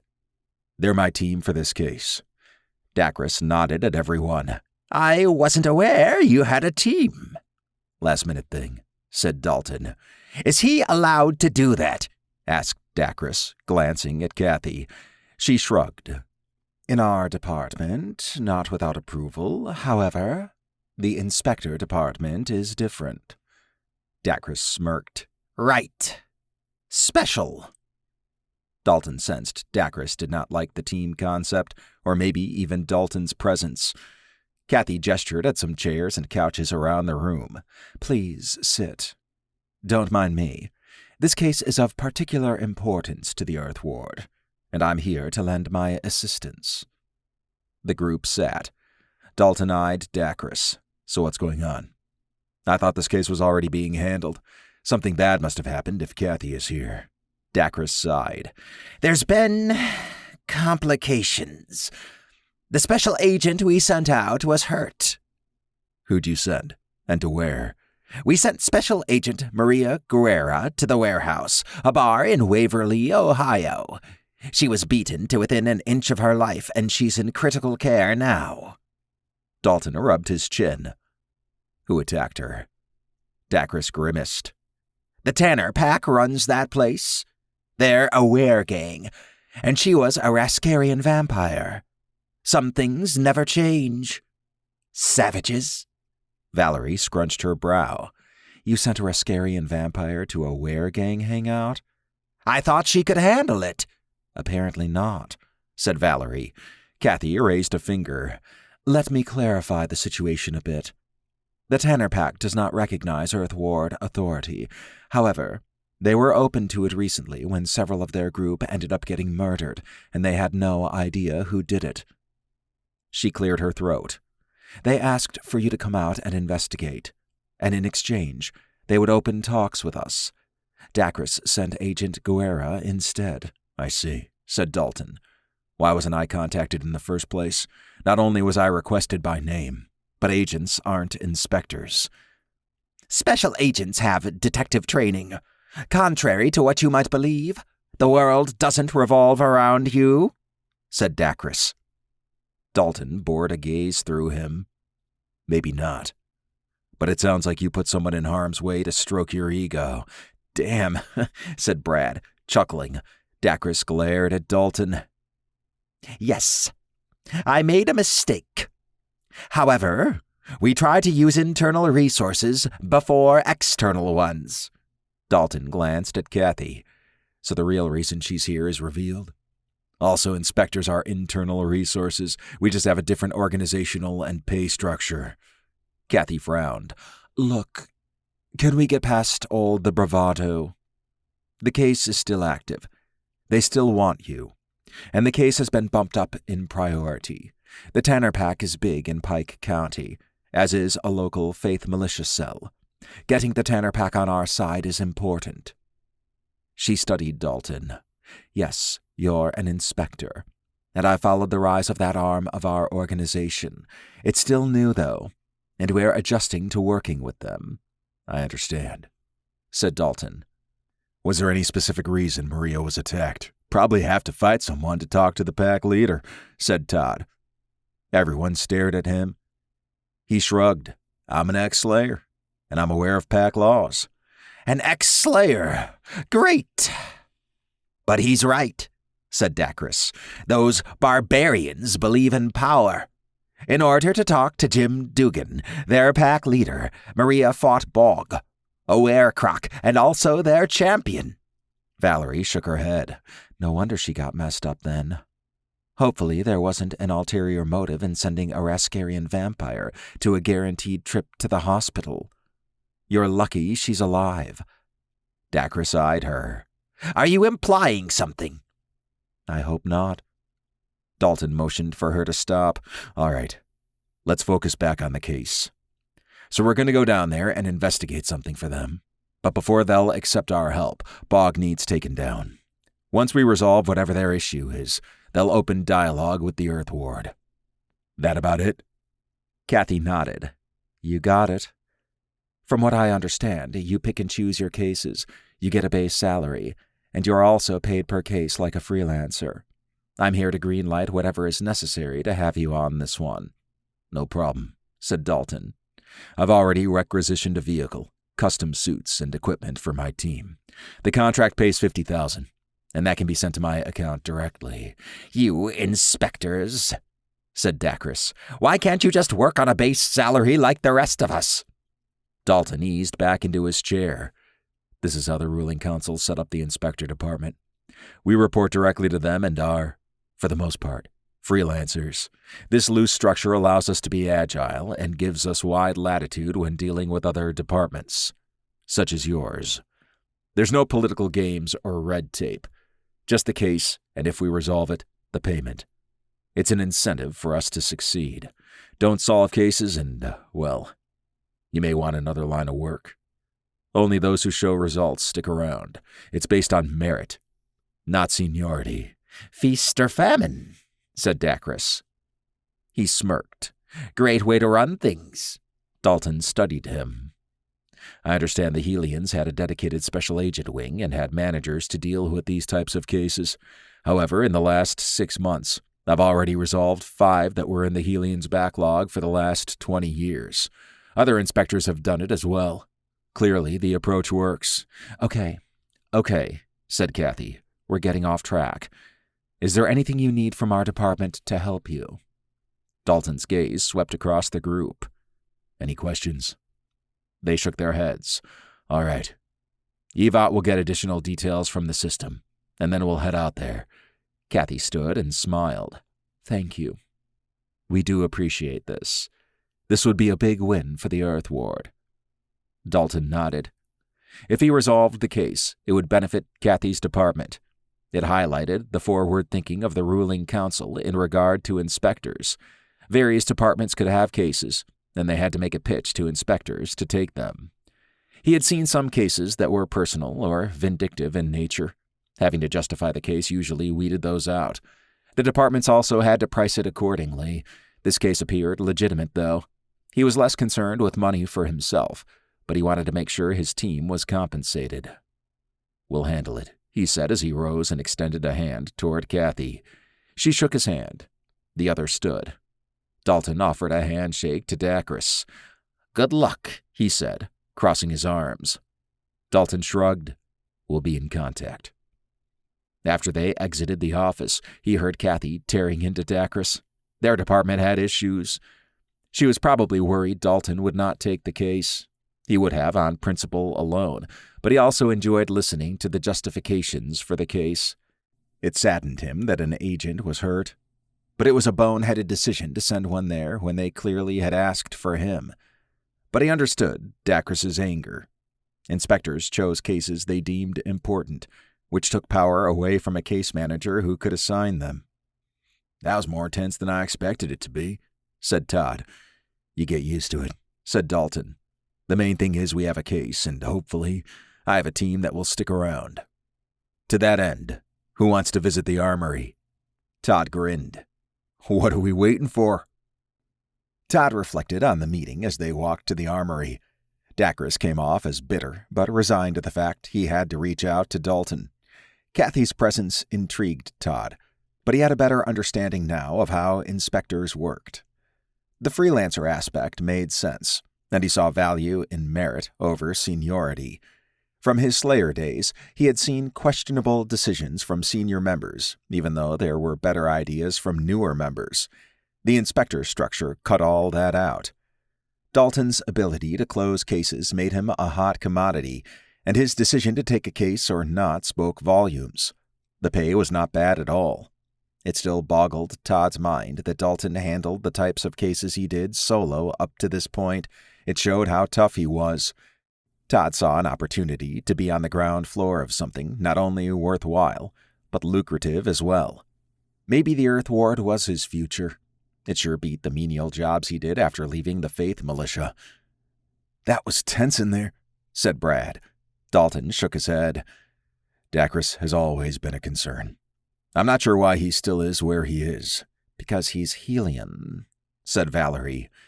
Going from running the world to reporting to a human is a disgrace. Todd eyed her, from his perspective. Evot studied Valerie. You believe Dacris is disgruntled. Yeah, you could say that, said Valerie. Interesting. Brad gestured at Dalton. I take it most case introductions aren't like that? No, not at all, said Dalton. That's okay. We have what we needed, and I decided to take it on. If completed, you'll all be wealthier. Money's good, but I kind of like the idea of cracking challenging cases, said Brad. There are 461 unresolved cases in the Earth Ward case list, said Evot. Damn, said Todd. That's a lot. Dalton nodded. Some of those are also from other departments where their agents couldn't handle them. As more inspectors come on board, hopefully that number decreases. However, that doesn't necessarily mean the cases will get resolved. Well, you've got a good track record for only being here for 6 months, said Brad. Let's add this one to that pile, then. After 20 minutes, they reached a warehouse-sized room packed with steel structures that held pallets of equipment. Off to the side was a shooting range. Doorways ringed parts of the room, and a desk sat to the left of the entrance. Dalton walked up to the desk. A young, tan-skinned woman in an Earthward outfit smiled at him. "How can I help you?" "Inspector Dalton Kingston, and with me is my team. I put in a custom order for some gear." She interacted with a tablet-like device. "Ah, follow me." They followed her to a side room filled with cabinets. "There you go. Will that be all?" she asked. "I think we're good," said Dalton. She took off. Dalton approached a center table with the others in tow. "All right. I have some undersuits you can wear. Each one was crafted to your body specifications." He pointed at some nearby steel lockers. "You'll find your suit inside. Just check the label on the locker." Todd sauntered over to his locker. He was not sure what to expect, or even how an undersuit had been crafted to his body. Brad and Valerie rushed over to their lockers and pulled out black suits that reminded him of a scuba diver's outfit. Todd opened his locker and grabbed his suit. The first thing he noticed was the lightness. The second thing was the small holes spread throughout, and the zippers in some parts. "This is cool," said Brad. He glanced at Dalton. "Is this the graphene composite Under Armour series AX52? "The one and only," said Dalton. Todd wrinkled his brow. A graphene composite would be tough, much tougher than Kevlar. The technology needed to produce something like this would be way beyond what humanity had, but for the Earthward, it was apparently not an issue. "It's thin enough that it can be worn under your regular clothing and can stop most small arms fire," said Dalton. "Sounds good to me," said Todd. "The Faith Militia has nothing like this outside of normal body armor." Dalton nodded. "The suit can unzip in spots to allow for using the bathroom and the like." "Want to get hot with this on?" asked Valerie, fidgeting with hers. Brad grinned. "You don't need to worry about that with these. The suits have micro vent holes and channels that help with sweat evaporation. Also, a network of fibers, powered by kinetic energy, funnels the heat away. That can be configured on your interface." "Interface?" asked Todd. "Where?" Valerie stripped down. Dalton, Brad, and Todd looked away. "What? Never seen a naked woman before?" she asked as she donned her new undersuit. "Usually not in a room with other guys," said Todd. Valerie laughed. "Humans. And wild-born." She gestured at Evat. She didn't look away. Evat smiled. I was observing. "Well, you can look now," said Valerie, strutting around. "Now, about this interface." Dalton extended his left forearm. "Just swipe a finger across your left inner forearm." She complied. A screen appeared that had a variety of options. That was definitely not what Todd expected. Then again, he did not expect Valerie to get nude in front of everyone. "How does that work with something covering it?" "Like a shirt?" asked Valerie. Dalton nodded. "There is a transparent screen you can wrap around your outerwear. It will bind to the interaction screen and is easy to put on and off. Here." He went over to a table, picked up 3 wraparounds, and handed them out. Todd fidgeted with his wraparound. "This is some pretty fancy stuff. And we get all this on our first case?" Dalton smiled. "I find that in order to truly understand what someone is capable of, give them every advantage, and see what they do." He motioned at a large, wall-mounted cabinet. "Everyone, over here." They assembled around him. He opened the cabinet. Todd ran a hand over his mouth when he saw the mounted weapons. He was familiar with some of them, having fought Earthward in the past, although that was usually by accident. Earthward weapons were known for being non-lethal. Dalton grabbed a metallic module that resembled a blue cylinder with a metal wrapper around most of the side. "You'll need this for the stun gun, version 5, or SG-5. He handed the SG-5 over. Todd's eyes widened as he realized how much power was in his hand. He had heard of the SG-5's usage in the field. It was about the size of a submachine gun, but it could extend some. There were retractable grips, one in the front and the other in the back, along with a short stock for stability. The overall design was futuristic with a sleek aesthetic and a slight curve on top. Its usage is fairly straightforward, said Dalton. Configure, aim, fire. Each power cell has 10 charges. There's also integration with goggles for long range, and you can control the stun effect. Todd inspected his SG-5 at eye level. Not too heavy? But I suppose this is something I can't carry around in public. Actually, you can, said Brad. Earthward is allowed to. Evot gestured at a backpack. You can carry it in that, along with additional power cells. Well, hot damn, said Todd. Everyone laughed. Dalton grabbed 2 weapons and handed them to Valerie. These are stun pistols, version 8, or SP8s. They use a modified power cell and have about 6 charges per cell. Valerie flipped them around. I like them. I guess I get additional charges too? You do, said Evot. She grabbed a belt that had 5 charge holders. You can use this. Valerie slipped it on. Nice. Now I just need some holsters and straps. Brad grinned and pointed at some straps. Looks like you can choose from a variety. I assume I get a SP8? Yep, said Dalton, unless you want to. However, he opened another cabinet. Brad ran over. Dalton gestured inside the cabinet. This is a prototype hunter drone.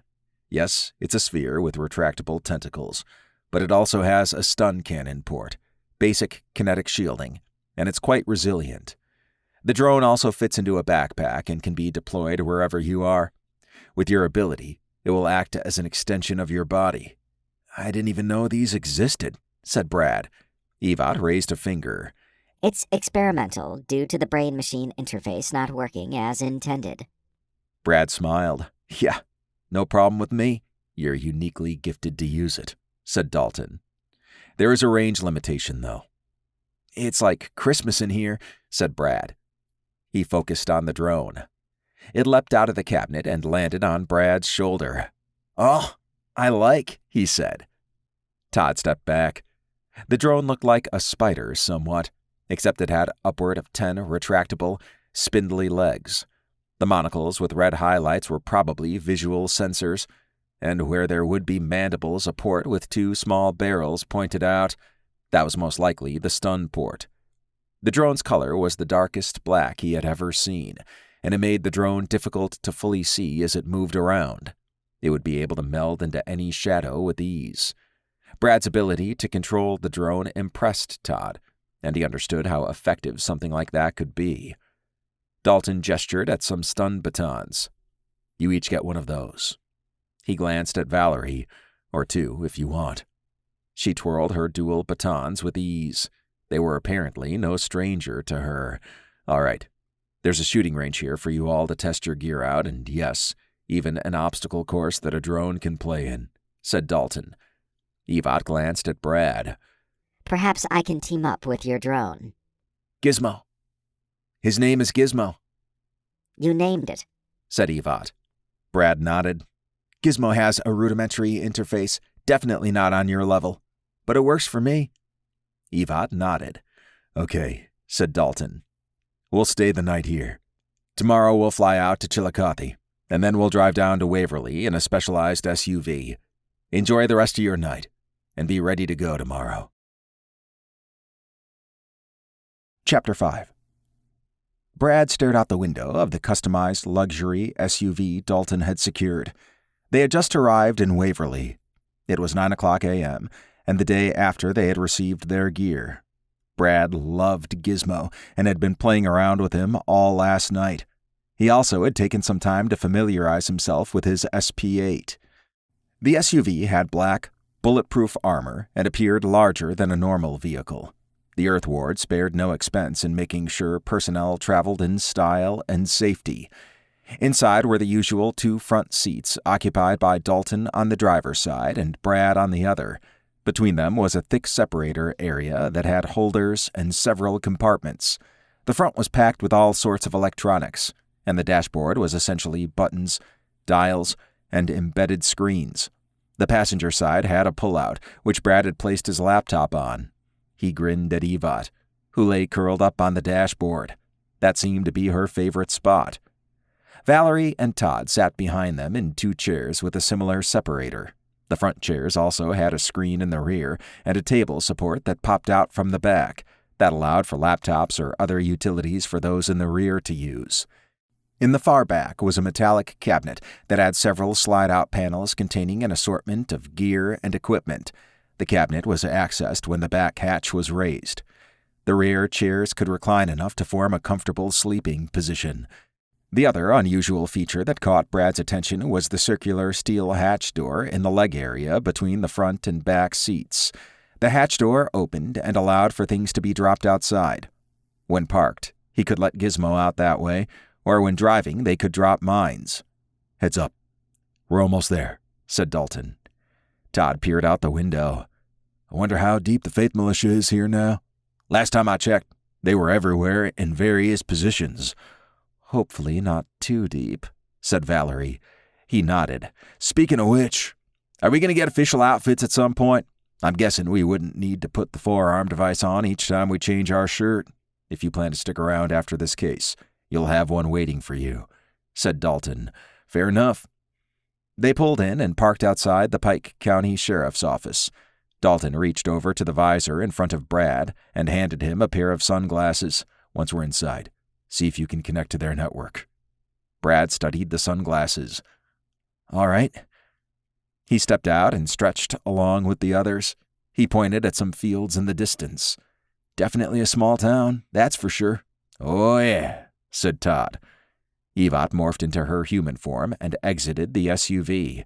"Evat, I'll need you to keep a servbot here," said Dalton. "You'll still have a servbot on me and be able to see what's going on via our link. I'll need you to probe for any weaknesses over wireless and, if you can, infiltrate their systems along with Brad. Also, if someone tries to hijack our ride, you can drive away." She frowned. Okay. She transformed into cat form and jumped back in. Brad wondered how Evat handled emotions and what algorithms she used. A part of him wanted to hang with her. He hated seeing her frown, and the thought of an AI doing it was so much different than the AIs he had dealt with in the past. She probably disliked that she could not interact with her human shell. "We won't be long," said Brad, scratching her behind the ears. Her eyes sparkled as she made a toothy grin. "So that's why we're really here," said Valerie with a smirk. Dalton nodded. "They aren't going to freely give up any information they don't have to. Of course, they might not be completely digital, but it doesn't hurt to take a peek." He glanced at Brad and Evat. "It's not like they're going to track anything back to us." "Right?" "No way," said Brad, raising his head a bit. "I will be stealthy, like my cat form," said Evat. Dalton grinned. "That's what I like to hear." After they locked the SUV, they entered the office. Brad knew they probably appeared as unusual to everyone. They approached the information desk. "Can I help you?" asked a fair-skinned, lanky man with a mustache and brown hair. Dalton pulled out his badge wallet. "Inspector Dalton Kingston, Earth Ward, and this is my team. This is a courtesy visit for Sheriff Paul Jackson." "Huh," said the man. "Wait here." He took off to the back. The mention of Earth Ward had caused some to stare. A fair-skinned, pudgy man with a tight uniform walked over. "Earth Ward, huh?" He gestured at Dalton, then the others. "Nice outfit. I'm guessing the others are undercover. Hard to identify their Earth Ward." Dalton smiled. "Maybe." The man eyed Brad. "Why are you wearing sunglasses in here?" "Medical condition," said Brad. "Uh-huh." The man pointed outside. "Nice ride out there. B6? 7, said Todd. Brad chuckled when the man's eyes widened. B6 was in reference to a standard that covered ballistic protection levels or armor levels, while B6 was used for protection against high-powered rifles, including armor-piercing. B7 was even stronger and could withstand sniper rifles. Apparently, that was something that happened often enough that the Earth Ward moved all their SUVs from B6 to B7. Brad was thankful for that. "Derek," said a tall man coming from the back. "What? Don't you have something to do?" Derek sighed and took off.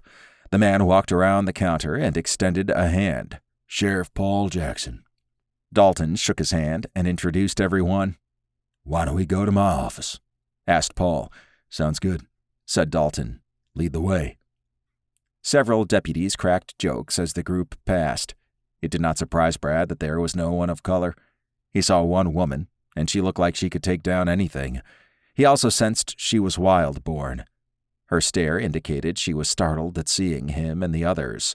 She was probably not aware she was wild-born, although her senses would have detected them. The various technological devices he could connect with highlighted with a blue outline.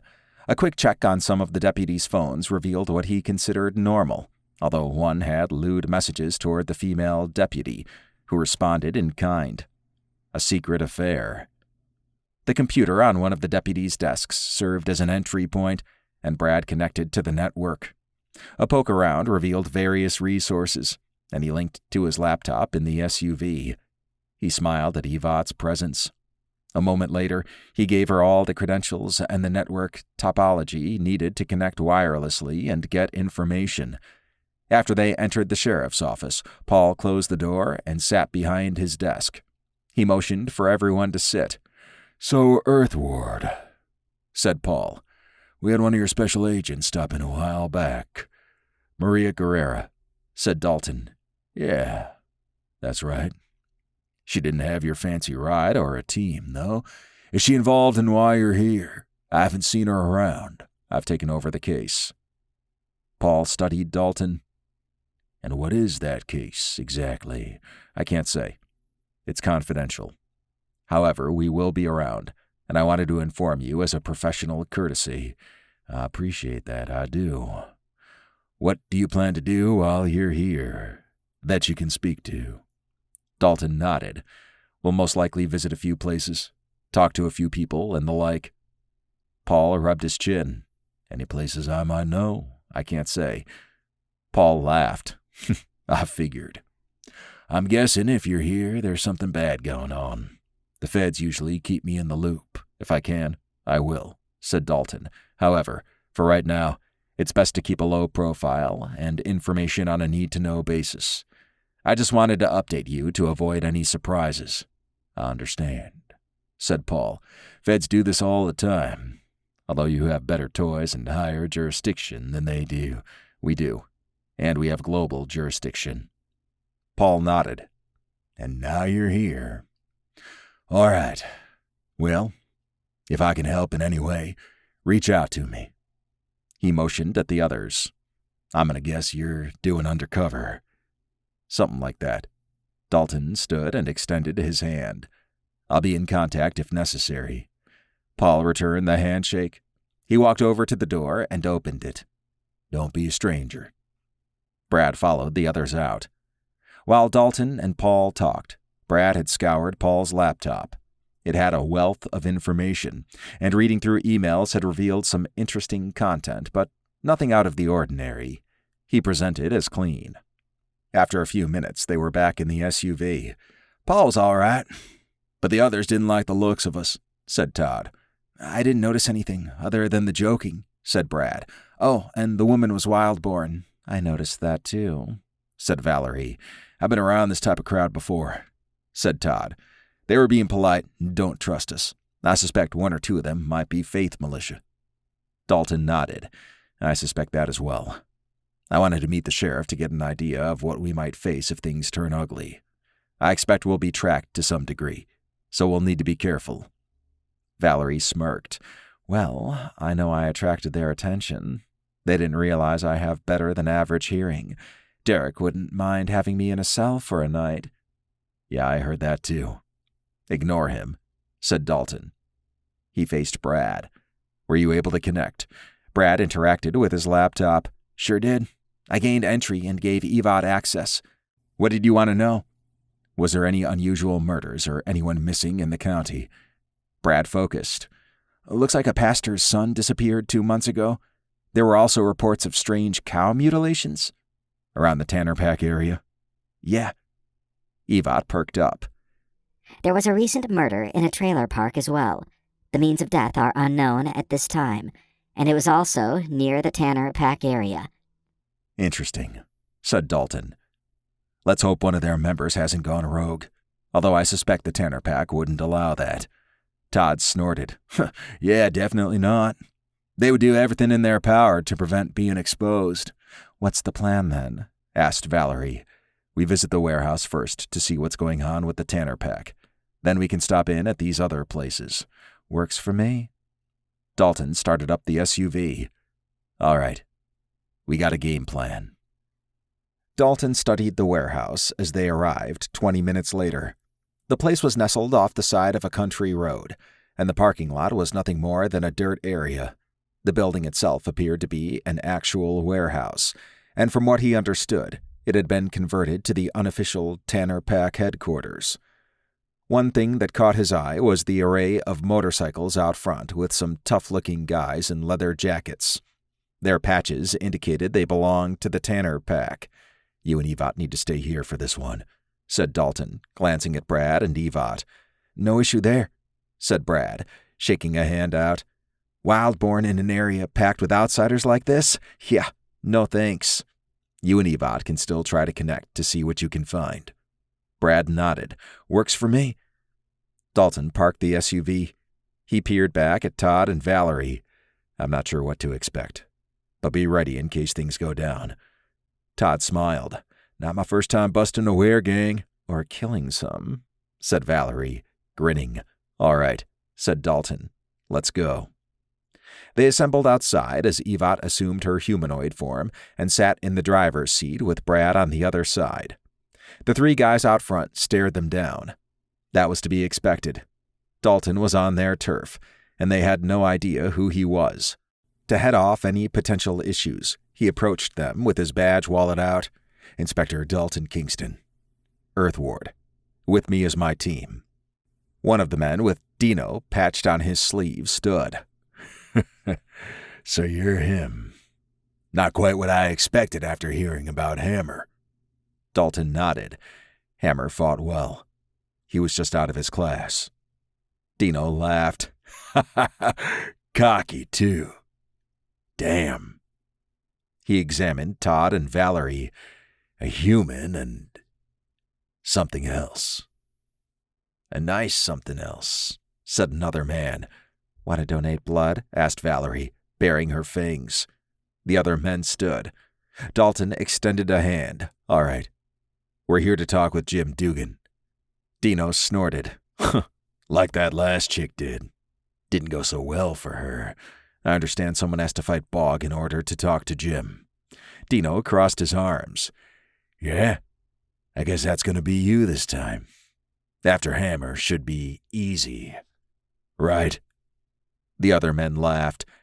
Set it up, said Dalton. Dino snorted. Follow me. Dalton entered the building alongside the others. Half of the interior was essentially a garage, while the other half had eating and pool tables. A bar sat in the far back with a wall of liquor. The place was packed with various people, and Dalton's ever-incense went wild, identifying all the different types of lycanthropes there. Heavy rock blared over the speakers, and the area reeked of body odor and piss. It seemed odd to be this busy in the morning. Although he recognized a majority of the outsiders, some were new. He would cross-reference it later and see what they were. People cleared a path as Dino moved through the crowd to the back door. Along the way, he shouted that it was breakfast time for Bog. That got everyone excited. When they exited into the back, Dalton surveyed the environment. A chain-link fence surrounded the massive open area, and various buildings and vehicles lay scattered around. The bleachers surrounding a rectangular area caught his eye. It reminded him of a fight pit, and he suspected the Tanner Pack used it often. Like inside, music blared over speakers, and the cool wind could not hide the strong fecal smell. The Tanner Pack, with their enhanced senses, apparently did not care. Maybe they liked it. Dino led them to the open area and pointed out, Bog will be along shortly. What are the rules? Asked Dalton. Dino laughed. Don't die. He took off as the bleachers filled up. Todd exhaled. They waste no time in getting right to it. I know, said Dalton. I'm guessing they understand that we know what happened to Special Agent Maria. so we're aware of the rules, which we are. You sure you could take this Bog guy?" Valerie grinned. He took down Hammer. They have no idea what Dalton is capable of. Dalton nodded at her. "I appreciate the vote of confidence, but I really want to get on with the case. This is a distraction, but it will be a quick one." Cheers erupted when an older, heavy-set man in jeans, a leather jacket, and boots arrived and sat in a fancy chair in a special area on the bleachers. "I'm guessing that's Jim Dugan," said Todd. "Not sure what he is, though." "Werewolf," said Dalton. Todd nodded. Some of the crowd transformed into werewolves, were-jaguars, and other were-types. Most appeared to be some variant of a dog or cat, although Dalton did see one were-owl. Some of them growled and glared at Valerie. She bared her fangs and hissed. Dalton laid a hand on her shoulder. He sensed her uneasiness, and he was sure the crowd did too. "Easy now. We're guests." "Right," she said, looking away. After 10 minutes, she pointed at a 7-foot mountain of a man approaching the fighting area. "That must be Bog." Dalton studied him. He was a werecroc, and since there were no rules, he suspected Bog would go into his werecroc form. He wore a gray form-fitting suit underneath his jeans, shirt, and boots. That was common among shifters, and it stretched to conform to their bodies. Not all wore them, but some of the larger ones did. Bog was fair-skinned and had tattoo sleeves on both arms.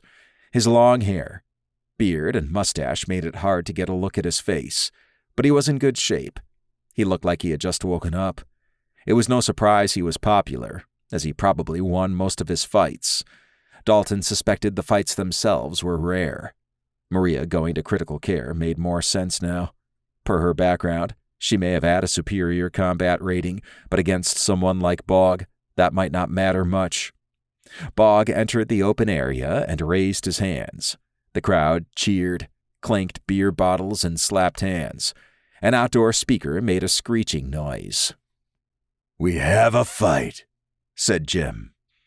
"The Earth Ward has sent us another person to beat down." He coughed. Fight. Welcome, Inspector Dalton Kingston." The audience booed. Dalton motioned for Todd and Valerie to stand by. Then he walked into the open area opposite Bog.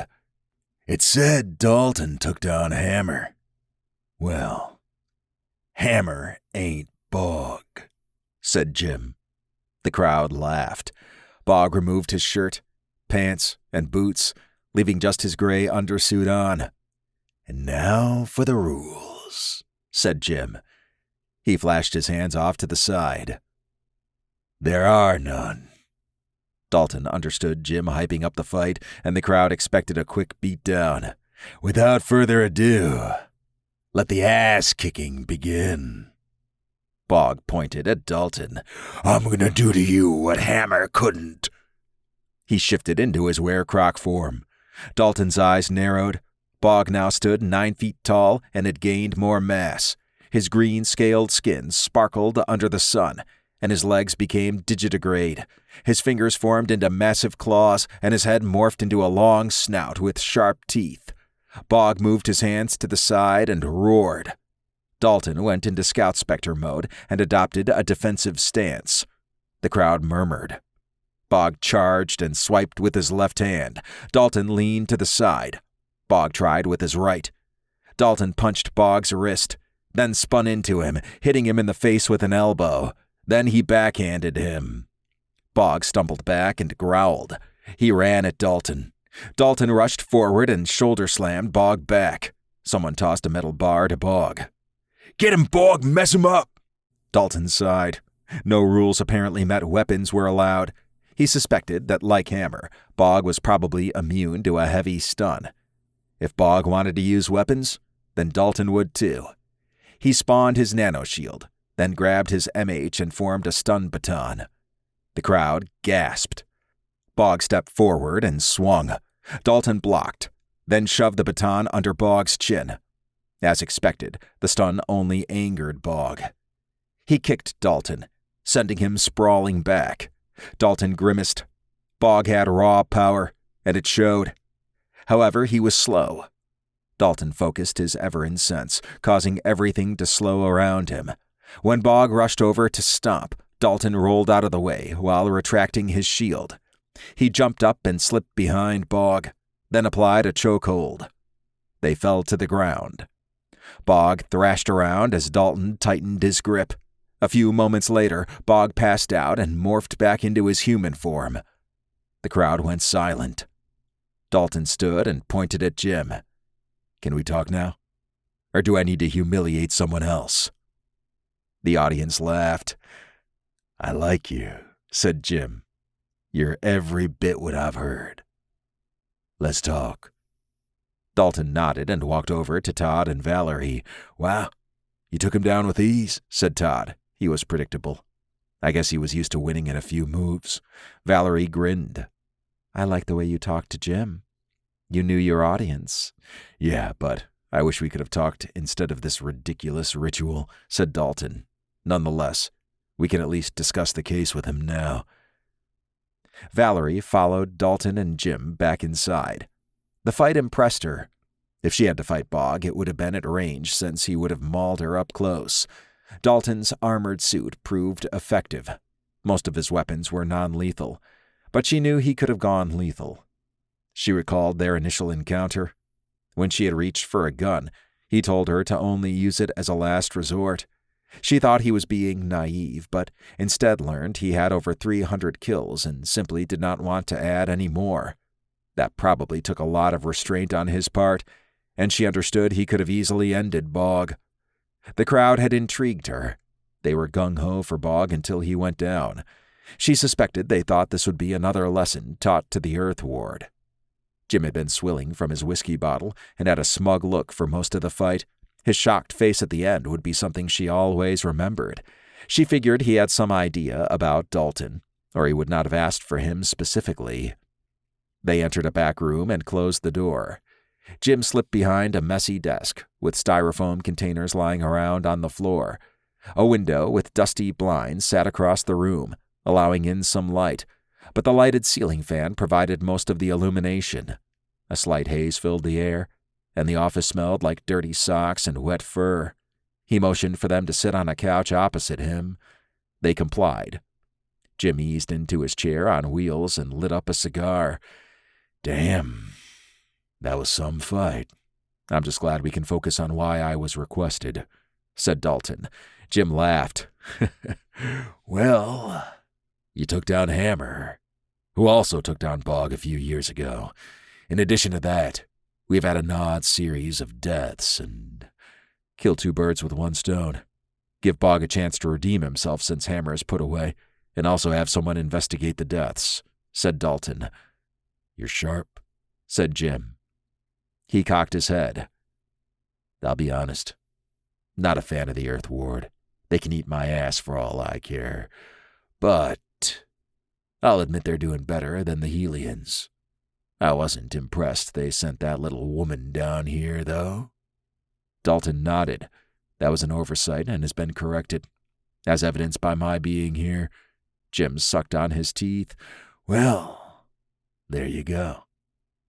I can't sense what you are." He laughed. "Are you a were-robot?" "Not quite," said Dalton, smiling. "Evolved human." "Hey, don't know what that is, but it's tough, apparently. You got all that fancy stuff like the Helians," said Jim. He eyed Valerie. "And who's this hot piece?" She grinned. "This smoking piece is Valerie Simmons. I'm a part of Dalton's team." "Oh, well, excuse me," said Jim, chuckling. "I can't sense what you are either. Outsider for sure. But I saw fangs earlier like you're a damn vamp." "I'm Zakarian." He shook his head. 0 for 2 so far. Name-calling was not unusual to Valerie. Vamp was a slur used by outsiders, since it was a waste to say vampire because they were not worth the effort. She did not mind it, but she knew some who did. Jim also made a reference to her attractiveness, something she was intimately familiar with. While it did give her some advantages that she took pleasure in, it sometimes brought out the worst in people who were assholes in general. Jim studied Todd and shook a finger at him. He's easy, though. Human. What's your name, boy? Todd Armani. Jim leaned forward. Your face is familiar, but your scent isn't. Todd cleared his throat. I just have one of those faces. I guess so, said Jim. He focused on Dalton. Saw your ride out front? Armored SUV? No surprise there. You also left some of your team in there. Wildborn and another hot chick. Probably smart to do that. Valerie grinned, thinking of Evot learning she had been referred to as a hot chick. They weren't needed for this part, said Dalton. Now that I'm here, I'm all ears. What's going on? Right to business. All right, said Jim. He took a puff of his cigar, then pulled out a map with several X markers on it. The X marks represent the 2 deaths we've had in the last 2 months. He reached into a drawer and tossed some images on the desk. Valerie stood along with the others. The images were horrific. One showed the bottom half of a werebeaver. Another displayed a werewolf that had been twisted like a pretzel. As you can see, these deaths were messy. Something with immense strength did this, said Jim. He rubbed his chin. Not only that, but several members have gone missing. Everyone usually comes back, and I have no way of knowing if it's related to this. We're on high alert here, and our neighboring packs said they ain't seen shit. Dalton eyed him. You got some idea, though, of what might be doing this? Wildborn, probably, said Jim, grimacing. That or something new we ain't ever seen before. You took down Hammer, and that shows you're tough. Your dismantling of Bog just confirms that for me. I'm hoping you can take down whatever killed my boys and find any missing pack members you might come across. Jim's eyes softened a bit. Valerie sensed his pain, and she understood that to a weregang, the pack was everything. We tried to hunt in the area, but we found nothing. Have you talked to the sheriff? Asked Dalton. Todd and Jim laughed, then stared at each other. The pack won't reveal itself, and the sheriff might be a faith militia informant, said Todd. That's right, said Jim, scrutinizing Todd. We got some wizened in the Waverly Police Department, and they handled this, kept it away from prying eyes. But whatever is doing this has eluded everyone, and that's hard to do on our turf. We would have sensed whatever it was, but there was no scent to track. Well, barely any of consequence. I understand, said Dalton. I'd assumed you had some infiltration in the area's law enforcement, and it looks like the sheriff isn't one of them. Jim laughed. Did you just use some fancy psychic shit on me? Dalton smiled. I don't know what you're talking about.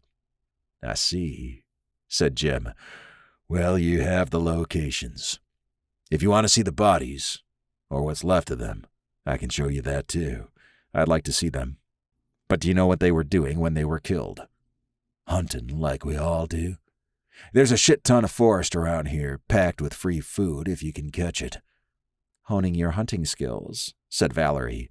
Damn straight. Dalton stood. All right, let's check out the bodies.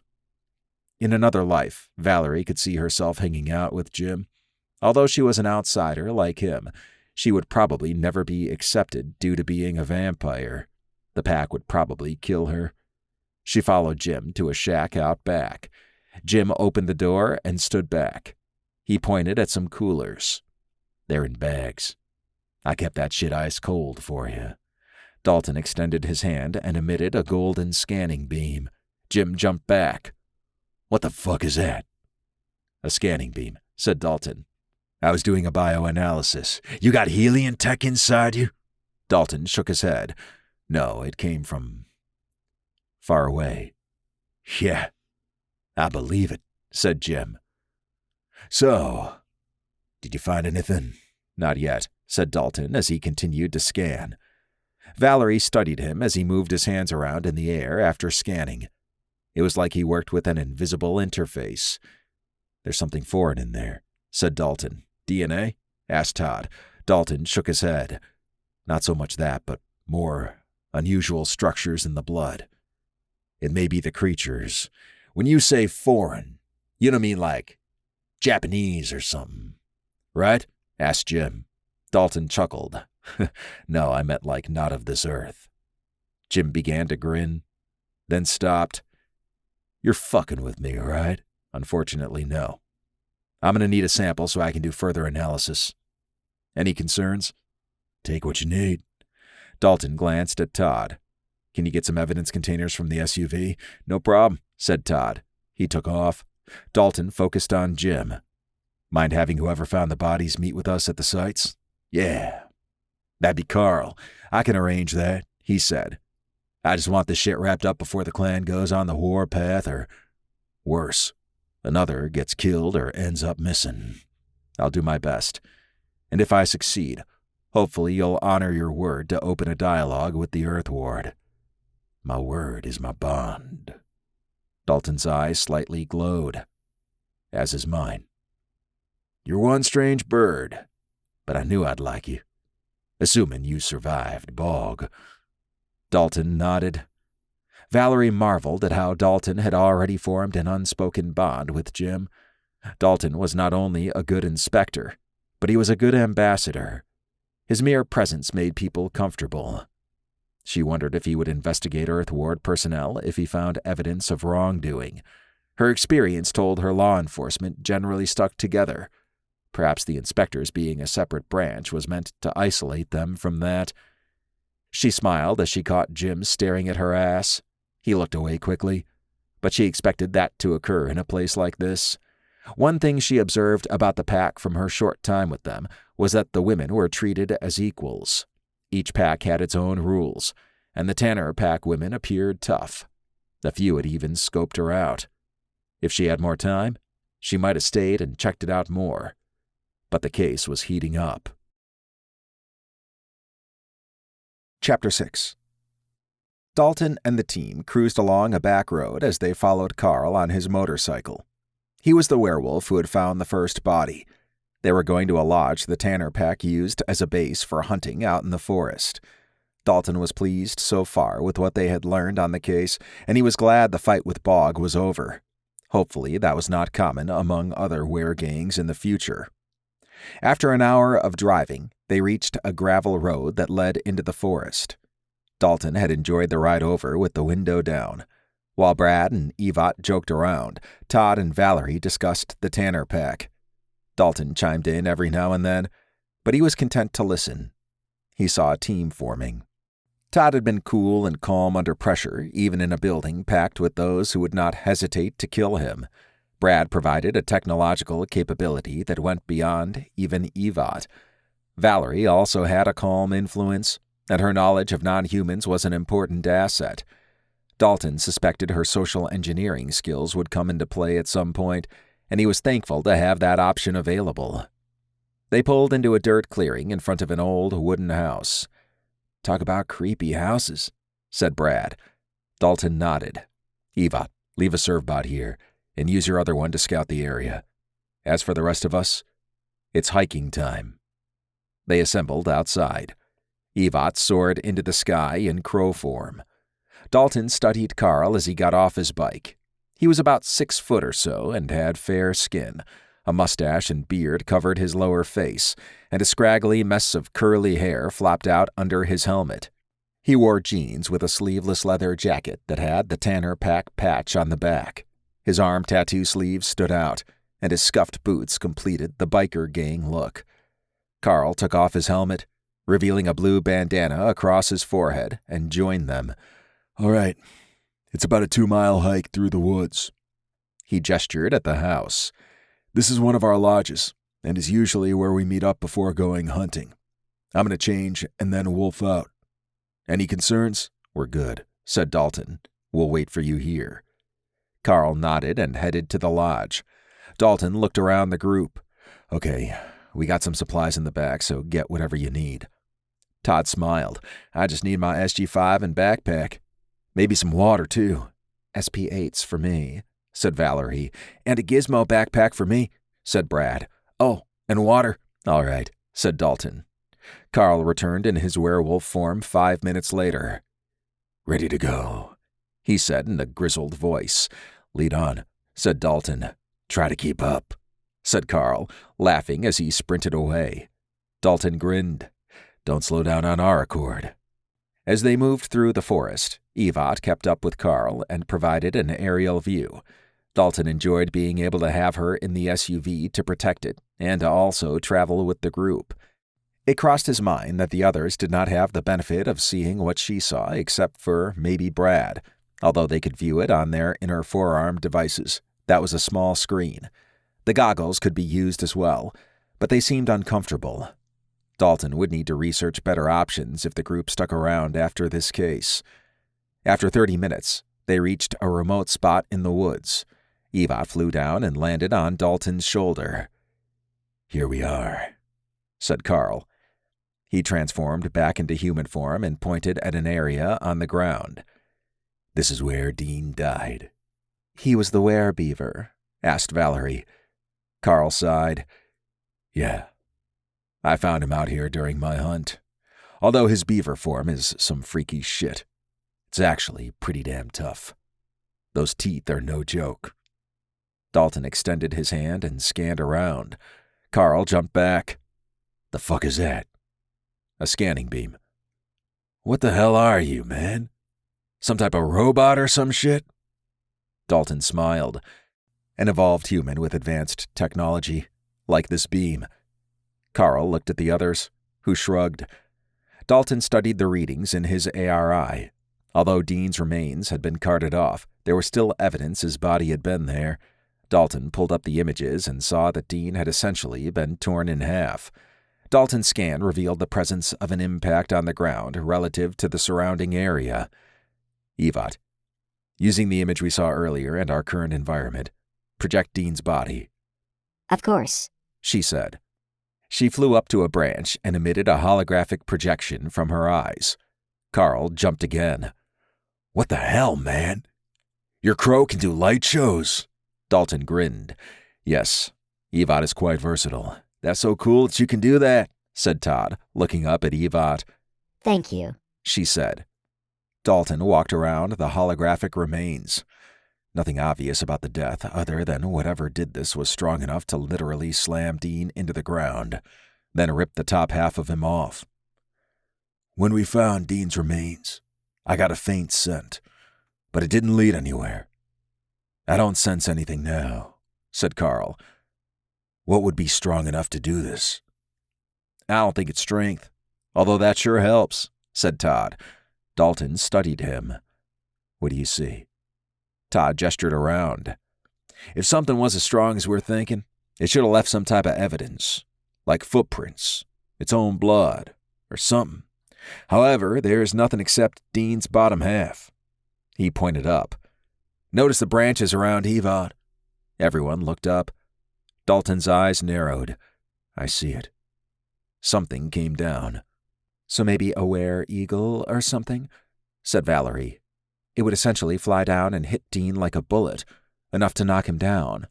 Add in some massive claws, and it could stand on the body, rip it in half, then take off. Brad shuddered. That is a nasty image. That might explain this one. But there should be some trace of it. A feather or something. And unless Dalton found that, I don't think that's it. For the other death, that werewolf was tied up like a pretzel, said Todd. I don't think that was a were-eagle either. Dalton raised a finger. Possibly. And it might be a group or completely unrelated. How far away from here is the other location? Carl pointed off. Craig died about 3 miles that way. Lead on. Carl shifted back into werewolf form and took off. They followed him. Dalton was sure he would have come to the same conclusion about something airborne having attacked, but having a group to bounce ideas off made that process go quicker. Whatever killed Dean left no trace behind other than the impacts from the fight. Dalton had hoped to find a trace of organic material, but it was like the area had been scrubbed. After 45 minutes, they reached the second death site. Dalton ran a scan of the environment, then had Evot project Craig's twisted body. Todd pointed up. Same busted branches. I'm guessing with Craig, he was able to dodge somehow before it got hands or whatever on him. He motioned at Dalton. "You detect anything weird?" "I don't," said Dalton. Carl's eyes narrowed. "Yeah, I don't detect shit either." "Same," said Brad. "Likewise," said Valerie. Dalton nodded. "Brad, Evot, when we get back, check to see if there's any satellite imagery of the area during those times." Of course, said Evot. Brad gave a thumbs up. "Okay, I think we've done as much as we can here. Let's check out the cow mutilations next," said Dalton. He glanced at Carl. "We appreciate your help. I just hope you find and kill the fucker that did this," said Carl. Dalton grimaced. "I hope we do find whatever is responsible. I suspect whatever did this is most likely just getting started." Todd felt at ease as the group pulled up to the farm's blacktop driveway. It had been 2.5 hours since they visited the second Tanner Pack member death site. The hike back was quicker, as they did not need to stop by the first site, but it was still an hour. The trip to the farm was relatively short compared to that, and while Todd enjoyed resting during the drive, his curiosity had been piqued about going to the farm. It was 5:00 p.m., and although he could use dinner, he had eaten some snacks on the way out. Like many other farms he had seen, this one was nestled between fields and forest. A large barn and other support buildings were behind the house, and various shacks dotted the land. The case intrigued him, and up to this point, he had enjoyed working with everyone. He thought there might be some issues with Valerie, but her in-the-present mentality worked well with him. Brad was an interesting person, and Todd suspected there would be many good discussions to be had if they all stuck around. Evot cracked him up. Her innocence clashed violently with the world he knew at times, but she tried, which was admirable. He had never worked with an AI, so it was a new experience for him. He kinda liked it. Dalton was mysterious as always, and Todd's initial encounter made more sense to him now. To Dalton, this case was just another in the pile, and the trailer park one was probably viewed the same way. Todd appreciated being on the other side of the case this time, and the farmer they were meeting would be on the side where Todd had been in the trailer park incident. They parked in front of a garage and exited the SUV. A young, fair-skinned man with a mop of brown hair came out to meet them. "Hey, Dad's waiting for you over at the spot. He said for me to take you there." Dalton nodded. "Sounds good. Lead on." Todd made sure Dalton had called the farm before coming out. While unexpected visits were not unknown, it helped when you were expected. Not only that, but it also gave the farmer time to gather his thoughts and plan what he needed to do. Dalton initially wanted to appear and chat, but having a black armored SUV arrive with this group might be somewhat alarming. Todd smiled as a cool breeze blew across his face. It was hot out, and the sounds of dogs barking in the distance made the area feel comfortable. He relaxed as he walked down a tractor trail toward a field. Off to the sides, he spotted areas where chopped wood was stored and also a log splitter. The barn they passed had a few tractors in it, along with a wagon hitch of some sort. The young man leading them was chatty and introduced himself as Greg. Brad and Valerie kept him occupied. For Todd's part, he enjoyed the walk. The trail had trees on the sides to provide shade, and sunlight tried to poke through. He could see himself relaxing here with no problems. After another 15 minutes, they arrived at a spot near a small lake. A wooden fence extended as far as he could see, and an elderly gentleman with fair skin, green slacks, a blue flannel shirt, and a green ball cap waited for them. If Todd had to guess the man's age, he would say late 50s. The spot he stood over looked like it had been burnt, but leaving a carcass out to rot in this heat made no sense. The man had a manila folder tucked under his right arm. Dalton walked over and used his badge wallet. "Inspector Dalton Kingston, Earth Ward. And with me is my team, Brad Washington, Valerie Simmons, and Todd Armani." Goosebumps ran up Todd's arm. He loved hearing how official it sounded to be part of the team. The old man nodded at them. "Grant Wolfe. I'm relieved you came out." "No problem," said Dalton.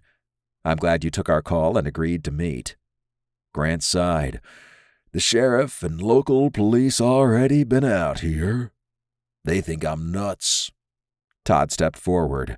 "Trust me, we've seen the unusual and weird. It's no stranger to us. I'm guessing this is where your cow was killed." "Yeah," said Grant, adjusting his cap. Todd glanced at Dalton, who nodded. Talking to farmers was not new to Todd, and he had grown up in a small town, so he understood some things better. The side-eye Grant gave Valerie and Brad was not meant as disrespect, but more an indication of being uncomfortable with them. "Why don't you walk us through what happened?" asked Todd. Grant sighed. "All right, I can do that." He faced Todd. "I was sleeping a few nights ago when I heard something out in the pasture. It was an awful ruckus. I grabbed my shotgun and headed out." He glared at Greg. "I went alone because someone was out partying." Greg lowered his head. "As I rushed over to the commotion, that's when I heard it." "Wings," said Grant. His lips trembled. "It wasn't natural. When I got here, I shined my flashlight on Jane, who was on the ground, and something stood on top of her." He cleared his throat. "It's all right. We're still with you," said Todd. He glanced at the others. "Jane was one of his cows." "Yeah." Grant licked his lips. "I yelled at whatever was on her, and when it turned toward me, its face..." He gazed into the distance. "Its face wasn't human, was it?" asked Todd. Grant's eyes misted as he glanced at Todd. In a weak voice, he said, "No, it wasn't." "I'm telling you, I'm not crazy." "We don't think you are," said Todd, looking over at the others. They nodded. Grant handed Todd a manila folder. "All right, well, here are some photos I took. I fired a few times and that thing flew away.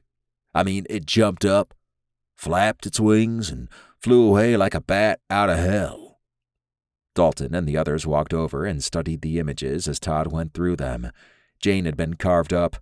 Whatever the creature was that did this had tipped her over, jumped on top, then tore her to shreds. Brad rubbed his chin. "I'm thinking out loud. The feet would have to have some massive talons. Check out the pattern." Grant shook a finger at Brad. "Yeah, it did. They were huge, like chicken feet." "Look at some of the claw marks," said Dalton. "That gives us an idea of how large this thing was." "So you believe me?" asked Grant with hopeful eyes. Dalton smiled. "We do. You're not insane or crazy. You saw what you saw, and we now have an idea of what we're dealing with." Grant visibly relaxed as he adjusted his ball cap. "Thank the Lord. Although I shouldn't mention this, I will to give you some peace of mind. This isn't an isolated incident," said Dalton. "There's others?" Valerie smiled. "Several, actually." "The police didn't mention that," said Grant. "They wouldn't have known. Earthward would, though." Grant sighed. "Well, whatever I can do to help, let me know. Sometimes the damn cows get out at night, but I'm adding more security and cameras, too." He looked over at Greg. "Someone's got a lot of work ahead of him. See? I wasn't crazy." Greg gave a weak smile and shrugged. "Do you mind if we stay here a bit and go over this area?" asked Dalton. "Be my guest," said Grant. He gestured at Todd. "I need to get out of this heat, and Greg needs to get back at it." "Iced tea?" "You know it," said Todd, slapping Grant on the back. Todd peered at the others and nodded as he walked away. They could scan the area and project holography without having to explain it. Todd felt like he had contributed to the case outside of base knowledge. Grant was easy to talk to, and he relaxed the more they talked. Although Todd was no social engineer, he could lay on the charm as needed. Dalton presented as an authority figure, and Grant would have been compliant, if not uncomfortable. Brad would be considered different, and Grant's son had eyed him a few times, not out of maliciousness, but interest. Todd suspected Grant and his son would have a difficult talk at some point if they had not already. Valerie would have been considered wild based on how she dressed. Maybe when they all had uniforms, it would normalize things out. Chapter 7. Brad surveyed the grungy trailer park Dalton drove into. Trailer parks were a reoccurring theme, one Brad did not care much for. It was where he first sensed Dalton and Valerie 6 months ago. Now he was in an armored SUV with both of them. Life was full of surprises. The farm visit yielded a lot of information. Most of it was gathered by Todd. Brad had sensed nothing, but then again, that was not a strong aspect of his ability. While he could sense other non-humans, it was limited. Brad wished he had done more at the farm. But like Valerie, they were mostly along for the ride on that part. At least he could watch things from Evat's aerial view. His sunglasses allowed him to use his ability freely, and it was only Dalton, Valerie, and him out at the spot for a while. Brad had relaxed due to the hot sun, a gentle breeze, and, in general, being outside. They had picked up dinner after leaving the farm, and although there was no burger house in town, they had a decent alternative. It was now 7:00 p.m., and the sun waned. It would be dark soon, and he wondered where they would hole up for the night. He tensed as he snapped back to reality when Dalton parked the SUV. Dalton pointed at the yellow police tape. "That's where the scene is." He pointed at Valerie and Brad. "Why don't you two scour around and see what you can find? This is a non-human majority trailer park, from what I understand." Brad smiled. "Sounds good to me." "Todd, you can come with me. Although there's no police on the scene, I suspect they might come, although they should have already been here and left," said Dalton. Todd nodded. "No problem." Dalton glanced at Evat. "Keep a servbot in the SUV and one in the air like last time." Of course, she said. "All right. Let's find out what we can, then meet back here in an hour." Brad exited the SUV alongside the others. He joined Todd in the back when he opened the hatch. Although Brad was not planning on any trouble, if there was any, having a SP-8 would be helpful.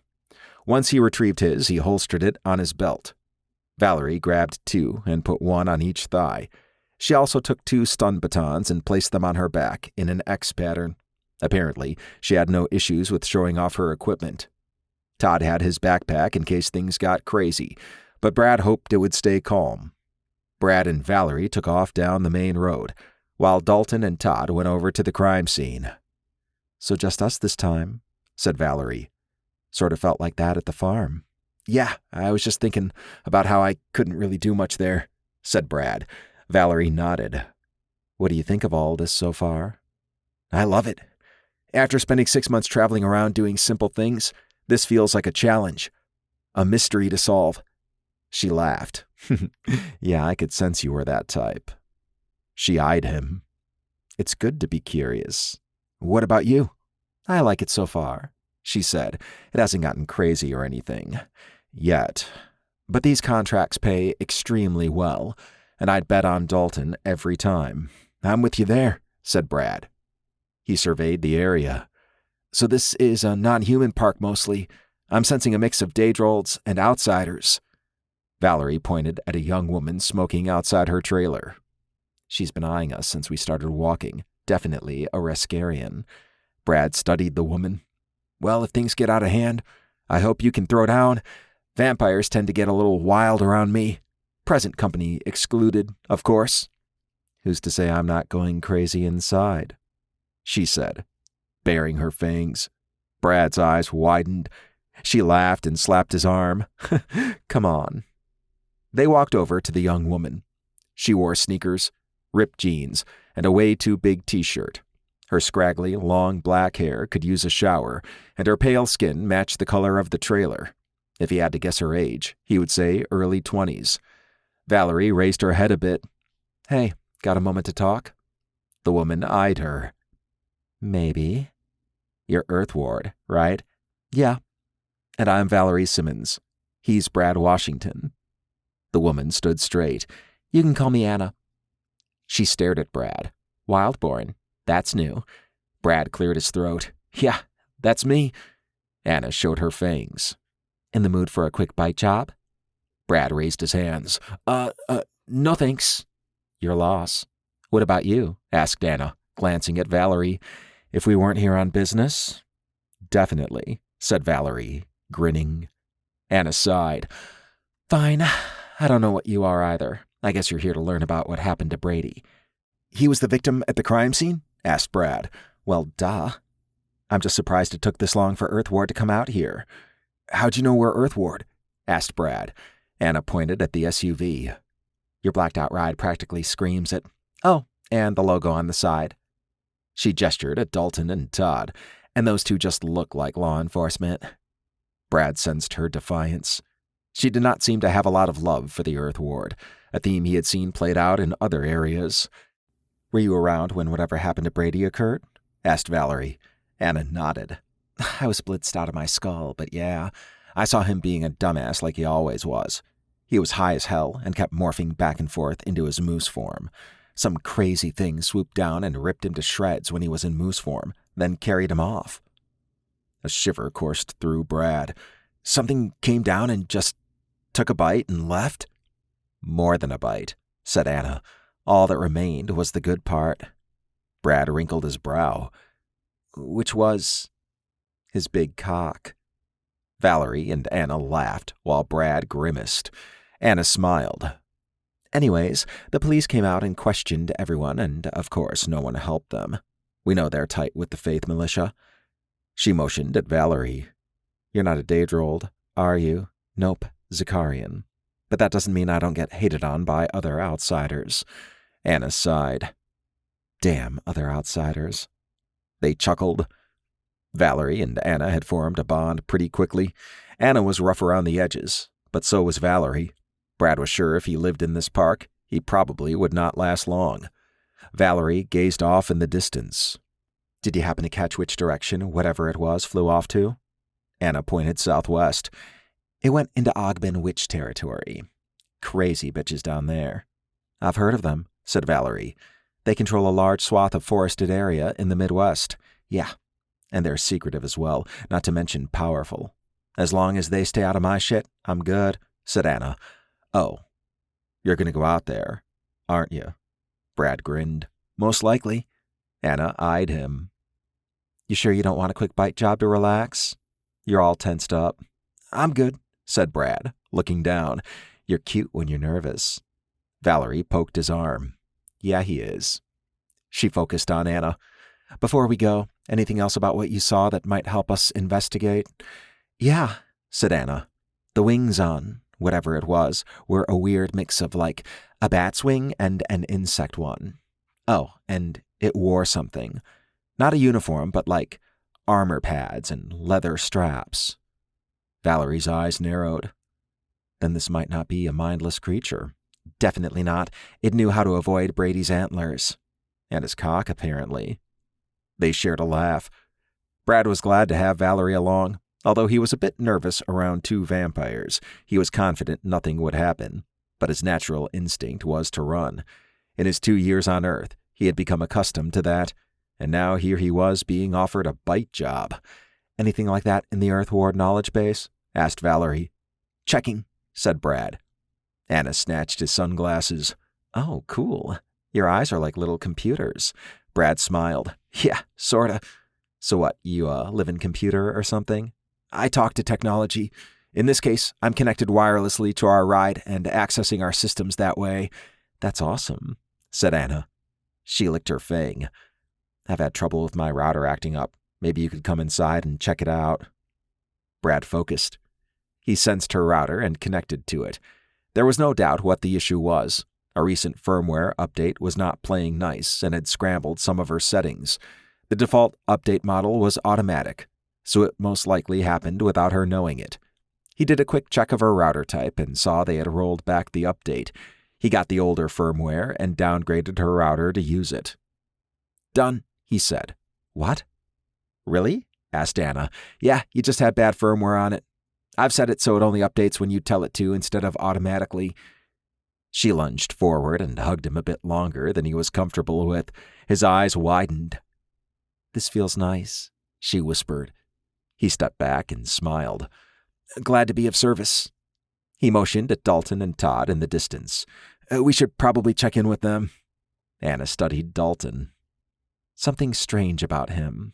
I can sense his raw power even from here. What is he? An evolved human, said Valerie. And yeah, he's powerful. Sure is, said Brad. Anna winked at them. All right, I'll be here if either of you change your mind and want to hang out or play around. She handed Brad back his sunglasses. Cool, said Brad. He and Valerie took off toward Dalton. That was interesting, said Brad. Yeah, she definitely wanted a bite. And then some, said Valerie. You have a lot of control. Well, when you hide from vampires normally, it's not that hard. Although, I'm good friends with the ancient vampires. Valerie nodded. I'm glad they don't have a kill order on me. I still haven't seen or talked to them, but Dalton straightened all that out, thankfully. They're good people, said Brad. Definitely not at all what I expected. Might even see them if we stick around on this team. Yeah, now that will be interesting. 6 months ago, Valerie had thought the ancient vampires had a kill order on her. Instead, it was a preservation order, since she was the last known Zakarian after her sister died. Brad loved hanging out with Lord Vigon, Lord Noskov, and Mikhail, and enjoyed what little time he had spent with them. He also got to meet Everin, something very few could say. Brad considered it a bonus to being an Earth Ward employee. For now, he had a better understanding of what they were dealing with. As they approached Dalton, Brad observed a red-faced officer moving his hand around in an animated manner. Brad was not sure what was going on, but he was about to find out. Dalton sighed as he studied Detective Weston, the hot-headed local law enforcement officer who had come out. He had a bad attitude and questioned what Dalton and the others were doing out there. He had shown his badge wallet and mentioned the rest of the team, but Detective Weston was not having any of it. A quick glance to the side showed that Valerie and Brad had been talking to someone, and they were now on their way over. Dalton focused on Detective Weston. Look, you can argue all you want, but we have jurisdiction here. I'm not trying to steal your case, as you're suggesting. Sure you aren't, said Detective Weston. You might not be Earth Ward for all I know. Call the sheriff or your captain if you don't think so, then. I'm curious as to how you knew we were out here in the first place. I ask the questions.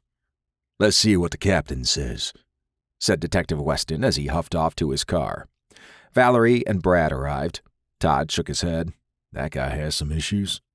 Yeah, he does, said Dalton. Nonetheless, I got a good scan of the area. He looked at Brad and Valerie. You two find anything? Brad grinned. Yep. The victim was Brady, a weremoose who apparently was too high to put up much of a fight. Also, Anna, the Raskarian vampire we talked to, got to look at whatever is causing all this. She said it flew into Ogbin Witch Coven territory southwest of here. Dalton rubbed his chin. Interesting. That's a fairly large area. If we go in there, they won't take our intrusions as well as the Tanner Pack, I suspect, said Valerie.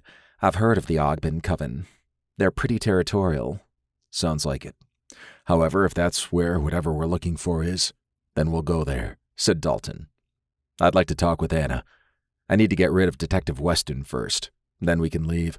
I suspect Detective Weston's partner is en route, but they'll leave once he is done with his call. Works for me, said Valerie. After a few minutes, Detective Weston had left, and the team met up with Anna. Wow, you just radiate power, said Anna, staring at Dalton. Thanks. I think, said Dalton. I'm Inspector Dalton Kingston, Earth Ward, and with me is Todd Armani. You already met Valerie and Brad. They mentioned you got a visual on the attacker. I did. Sorta. Is there someplace more private we can talk? We could go to the side of the trailer. No one's seeing shit there unless they come over. Dalton nodded. Lead on. They assembled between Anna's trailer and her neighbors. Evat, I'll need you for this, said Dalton. Of course, she said. A moment later, she landed on Dalton's shoulder in her crow form. Dalton gestured at Anna. Okay, start describing it. She glanced at Valerie, who shrugged. All right. It stood about 9 feet tall. Evat projected a grayed-out humanoid figure at that height. Whoa. What is that? Asked Anna. This is holo sketching. As you describe what you saw, the hologram takes shape, said Dalton. Brad raised a finger. It uses natural language processing to convert what you say into something that can be rendered. Typically, that requires a powerful system. But we got EVOT. A bird is a powerful system. Right, said Anna. Okay, moving on. It had wings like a bat. Sorta. Wings appeared on the projection. Bigger. Also, they had an internal part that sorta looked like an insect's wing, said Anna. She studied the change. That looks about right. Let's see. It had large claws on its feet, and its legs were bent. Digitigrade? Asked Dalton. I don't know what that is. Like a dog's back legs, where they walk on their toes. Humans are plantigrades. Uh-huh, said Anna. It was digitigrade then. Oh, and its skin was smooth, for the most part, but I only know that because of how reflective it was. Well, there was some fur too, but not much. The projection updated. Dalton studied it. Interesting. Did you glimpse its hands or face? Anna shook her head. Not the hands. The face had a snout or something, but I didn't get much more than that. Oh, and it had pads held together by straps on various parts, like the shoulder and chest. It wore light armor. Anna shrugged as the hologram updated. That's what it looked like to me. Then this is possibly a sentient creature, said Dalton. Todd walked around the projection. This is impressive. Creating a hologram from a verbal description? I take it that's standard with the Earth Ward, asked Anna. Not even close. This is specific to Dalton and EVOT. Anna squinted. Oh, well, that's about all I saw of it. It was fast, like in and out in under a minute. I heard Brady scream. Then he went quiet, and the only thing after that was bone crunching. Were you able to sense if it was an outsider? Asked Brad. I should have probably asked that the first time we talked. You were too nervous that you might enjoy a bite job, said Anna with a sly smile. Everyone focused on him. Yeah. That must have been it, he said. Anna raised her head a bit. It wasn't an outsider, Daedrold, Wildborn, or anything with exotic energy. I did sense it was powerful, though. Sort of like Dalton, except nowhere near his power level. She studied Dalton. You're planning on going after it, I heard. If it went into Ogben territory, we have no choice, said Dalton. Do you know how we can contact the Ogben Coven? Anna laughed. Yeah, but you're not going to like it. Todd grimaced. The Ogben Coven is hostile even to non-humans. They'll most likely attack first before talking. Dalton sighed. So we'll probably have to fight them first, like Bog. Bog? Asked Anna. You fought that werecroc asshole? Brad gestured at Dalton. He not only whooped Hammer, but he beat Bog down too. Anna eyed Dalton. Then you're way more powerful than you let on. So I hear, he said. Any place we should start? You got a map? She asked. EVOT can display one. The projection changed to an overhead view of the area. Anna studied the map, then pointed at a location a few miles off a trailhead entry point. I've heard that's where you go, but I've never checked it out myself. I thought the Earth Ward would know about that. We have no formal relations with them. This could be a chance for that, said Dalton. Anna shrugged. Good luck with that. All right. I think we have enough for our next move. Did we miss anything? Valerie shook her head. I'm good. Brad and Todd indicated they had no more questions.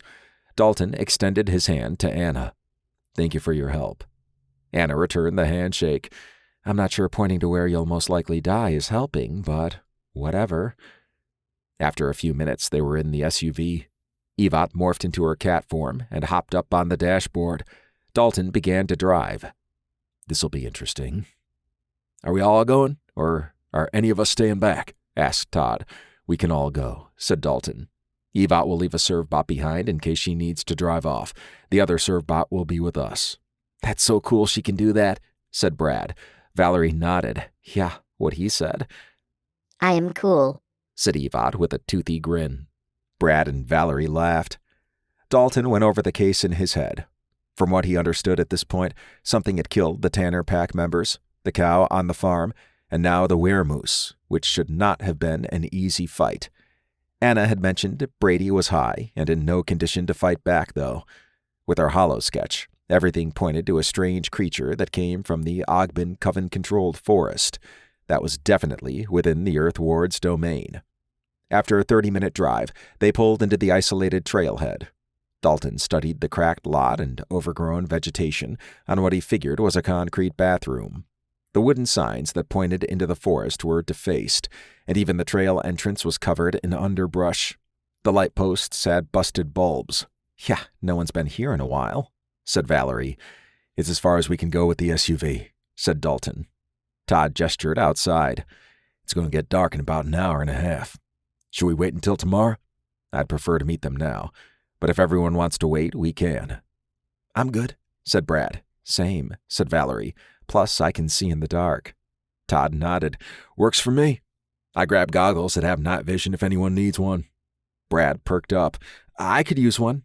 This would also be a chance to work with Gizmo." "All right then," said Dalton. "Let's get geared up for a fight and head out." Chapter 8.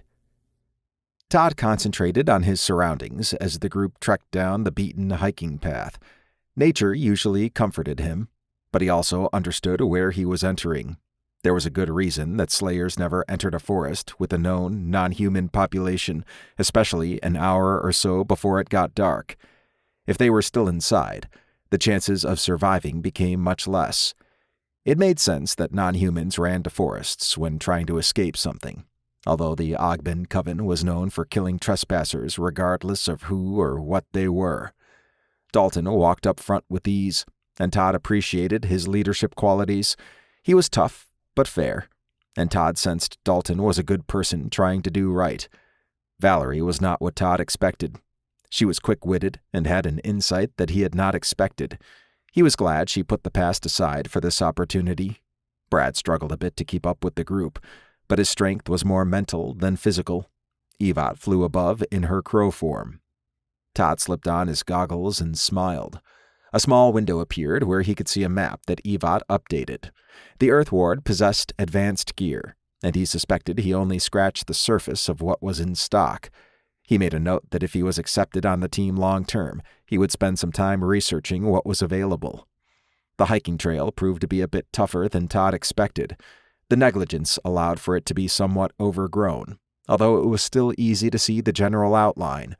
The rays of the setting sun descended through the treetops and created a spectacular display, and the low tree density allowed movement off the trail if necessary. There were some rotted signs along the way, and he was thankful there was a wooden bridge in decent shape over a small creek. After 30 minutes, Dalton stopped to point out into the forest. His eyes glowed. "I suggest you leave." Todd did not see what Dalton pointed at, and the hairs on Todd's neck rose. "I don't sense anything," said Valerie. "Me either," said Brad. "It was a displaced," said Dalton. "She is left, though." Todd rubbed his arm. Displaced were essentially ghosts, the remains of exotic energy that still had some essence of its former host. Although he had read up on them, he had never seen one. It was apparent Dalton could. Displaced were known to be mischievous, and they could interact with things to some degree. To see or even interact with displaced required great power, and it was used as a measuring stick among powerful entities. Dalton passed that test with flying colors. After another 30 minutes, Dalton paused at a clearing. He raised his hand. Todd went on alert as he surveyed the scene. It was now dark out, and he and Brad had slipped on their goggles. Todd did not have the sensory capabilities of the others, but his heartbeat ramped up. Something was off with the trees, and the silence had become more noticeable. Maybe it was more displaced. "Outsiders and daydrolls," said Valerie. Brad nodded. "Yep, although I can't sense where." "There," said Dalton, pointing at a small cluster of trees on the edge of the clearing. "Get your weapons ready." Todd drew his SG-5. Although he did not sense anything, he would take Dalton's lead if it came down to a fight. Brad opened his backpack and set Gizmo on the ground. He rose up on 4 legs and faced where Brad did. He grabbed his SP-8 and joined Dalton. Valerie pulled out her dual SP-8s. Everyone assembled around Dalton. who popped into his Scout Spectre mode and spawned his nano shield. Todd loved that Dalton could do that. He looked like an alien with advanced technology. Although Todd knew Dalton was an evolved human, it was hard not to think of him as somewhat alien.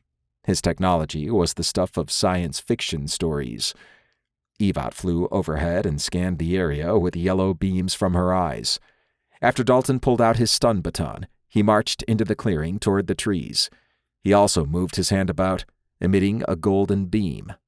Although Todd saw some of the scan results from both of them in his goggles, it did not make sense. He was glad the group could even scan in the first place. Dalton must have been a fearsome inspector to try to hide or run from. The group reached the trees. Dalton reformed his stun baton to his MH and put it back on his thigh. With his now free hand, he raised it toward the trees. "I can sense you. There is no need to hide from me. I'm Inspector Dalton Kingston, Earth Ward, and this is my team. We're investigating an unusual creature in these woods." An older woman with pale skin, scraggly hair, and a tattered robe made of foliage walked out of the forest. "Earth Ward, begone!" She let out a blood-curdling scream. "Wait," said Dalton. The area came alive as trees slithered out of the forest. Large roots erupted from the ground and reached toward the group. Todd's heartbeat shot through the roof as he took aim and fired a stun beam at a root. It coiled back and shrieked. Dalton reformed his stun baton and burst into action, knocking a small tree away that had tried to hit him with a massive branch. Valerie and Brad fell back and unleashed a hailstorm of stun shots at the roots. Gizmo moved around in sync with Brad and shot where he did. Todd's mouth went dry as the woman walked through all the chaos without so much as a hint of fear.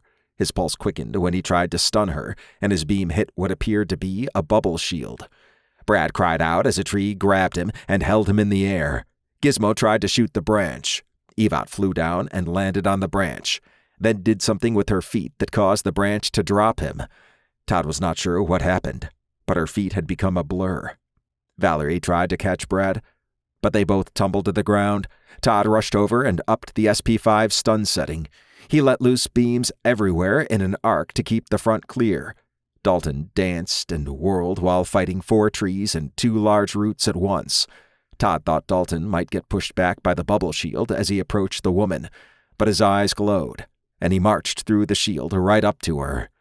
Dalton tapped her with his stun baton. She collapsed. Todd and the others provided focused stun beams on the trees that rushed to aid her. "Stop!" bellowed a voice from the forest. The trees paused. Todd took a moment to catch his breath. This would have been a fatal encounter if it had been a Slayer group. Evot hovered over Dalton and shone a light on a young woman who walked toward the older one on the ground. The approaching woman wore a black tunic with an open robe that had white and green embroidery. It looked like a battle outfit. She wielded a staff with an odd crystal at the end, and a bow and quiver resided on her back. Her black hair snuck out of her hood. "Inspector Dalton Kingston, I'd like to talk," she said. Dalton checked around. "I would too. But you preferred to fight instead." "That wasn't me. It was Seema, my aunt, and she's different. Part of what happens when you're over 900 years old. I sense she is merely unconscious, and I appreciate you not killing her. I'm a Renassa, a witch initiate of the Ogben Coven." Dalton approached her and extended a hand. "Then let's start this off the right way. Inspector Dalton Kingston, Earth Ward. And with me is my team, Brad Washington, Todd Armani, and Valerie Simmons." Renassa studied his hand, then shook it. "I've heard rumors of you. I never expected you to show up here, though." "Seema knew we were Earth Ward." Renassa smiled. "You're more than you might think. You make an impression. Why are you here?" "It's a long story. But in summary, we're investigating a strange creature that has been roaming around and killing cows and non-humans, and I'm sure some humans who haven't been reported yet. The last attack was on a nearby trailer park, and a witness had the monster flying here." Renassa sighed. "I know the creature you speak of. However, Perhaps you should talk with High Priestess Kreela. She'll know how to help you. I can take you to her and the Coven if you're interested." Dalton nodded. "We definitely are." He faced the group. "Is everyone okay?" Brad rubbed his chest. "Hurt a little here, but other than that, I can walk." "Same," said Valerie, holding her side. "I'll heal." "I'm good," said Todd. "All right then. I think we're good to go," said Dalton. Renassa studied Brad. "You're a wild-born."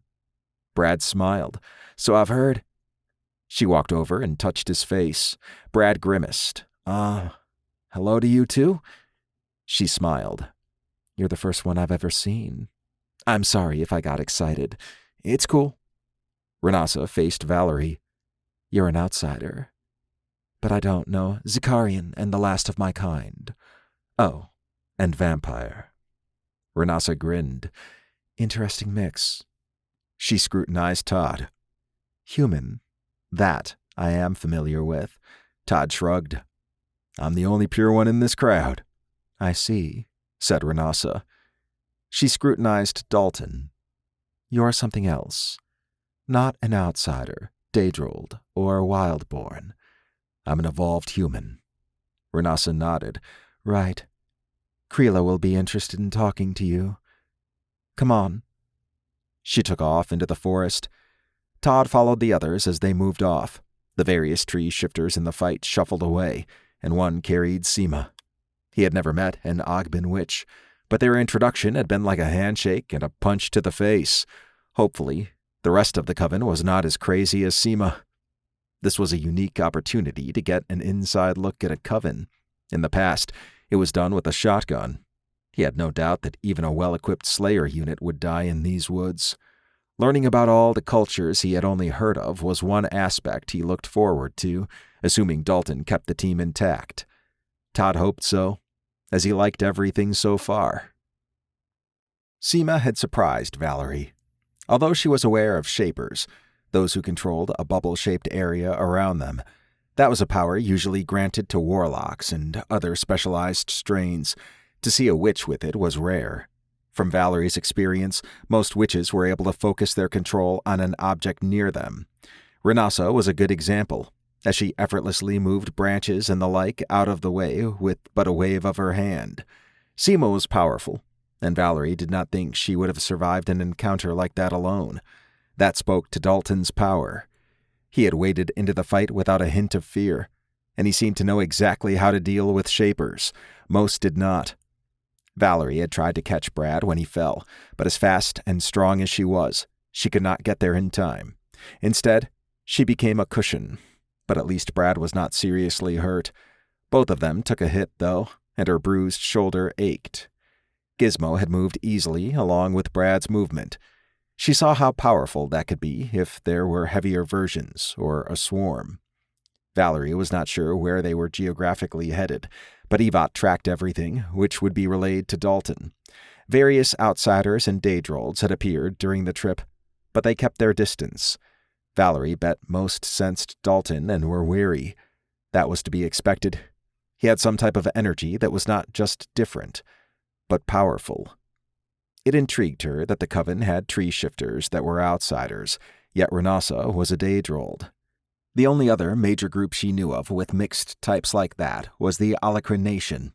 There were other shifters, and, unlike the Tanner Pack, most appeared to be weremoose, wereboar, or forest-related. However, she mostly sensed Daedrold, which indicated witches and warlocks for this area. Most covens were small, but the Ogbin coven was anything but. Valerie enjoyed the investigation up to this point. Todd was definitely used to fighting, whereas Brad was not. However, she saw how powerful Brad's ability was. There was no animosity on the team, although everyone could be trying to put their best foot forward. The fight with Seema showed what working together was like, and so far it was somewhat clumsy. Still, she got to travel somewhere she would never visit alone. After a 30-minute hike, they reached a clearing surrounded by large trees. Stone benches resided on the edge. It was some type of speaking area. Valerie had seen something similar when she had spent time with the Alacrin Nation. Posts with torches ringed and lit the area, but she could see well in the dark. Todd and Brad had taken off their goggles, and she made a note to see if they provided any value to her. Renassa ushered them to the center. "Wait here. High Priestess Kreela will be out shortly with the others." They moved to the center. Valerie noted that Evat chose her crow form instead of her human one. Maybe it was so she could perch on Dalton's shoulder. Valerie's senses flared as witches and outsiders appeared at the fringe of the clearing. They probably wanted to know what was going on. If it got messy, it would be a tough fight. Although Todd was normally cool and calm, he held his SG-5 close. An elderly woman, flanked by several others, approached. Valerie suspected she was High Priestess Kreela. She wore a black tunic with a robe and a hood that covered most of her pale face. Her silver hair peeked out, and a staff adorned with an unusual crystal at the end complemented the outfit. The other women wore similar outfits, although most of their embroidery was silver and blue, whereas Kreela's was gold and green. The colors probably indicated some sort of hierarchy. Kreela raised her staff, and everything went silent. "The Earth Ward has sent Inspector Dalton Kingston to us," the Coven murmured. "And he has brought his team, a human, a Wildborn, and a Zakarian who is the last of her kind," said Kreela. She gazed at Dalton. "I heard some of why you're here, but I'd like to hear it from you." Dalton cleared his throat and stepped forward. "A creature has been attacking non-humans. I'm sure it has also been doing the same to humans. The Tanner Pack requested Earthward assistance, so I came with my team. We've tracked the creature to this area." "We know of this foul demon you speak of," said Kreela. She glanced at her sisters, then back at Dalton. "It is tough, and has evaded us. It's also intelligent and appears to have some knowledge of armor." "Do you know where it came from?" asked Dalton. Kreela shook her head.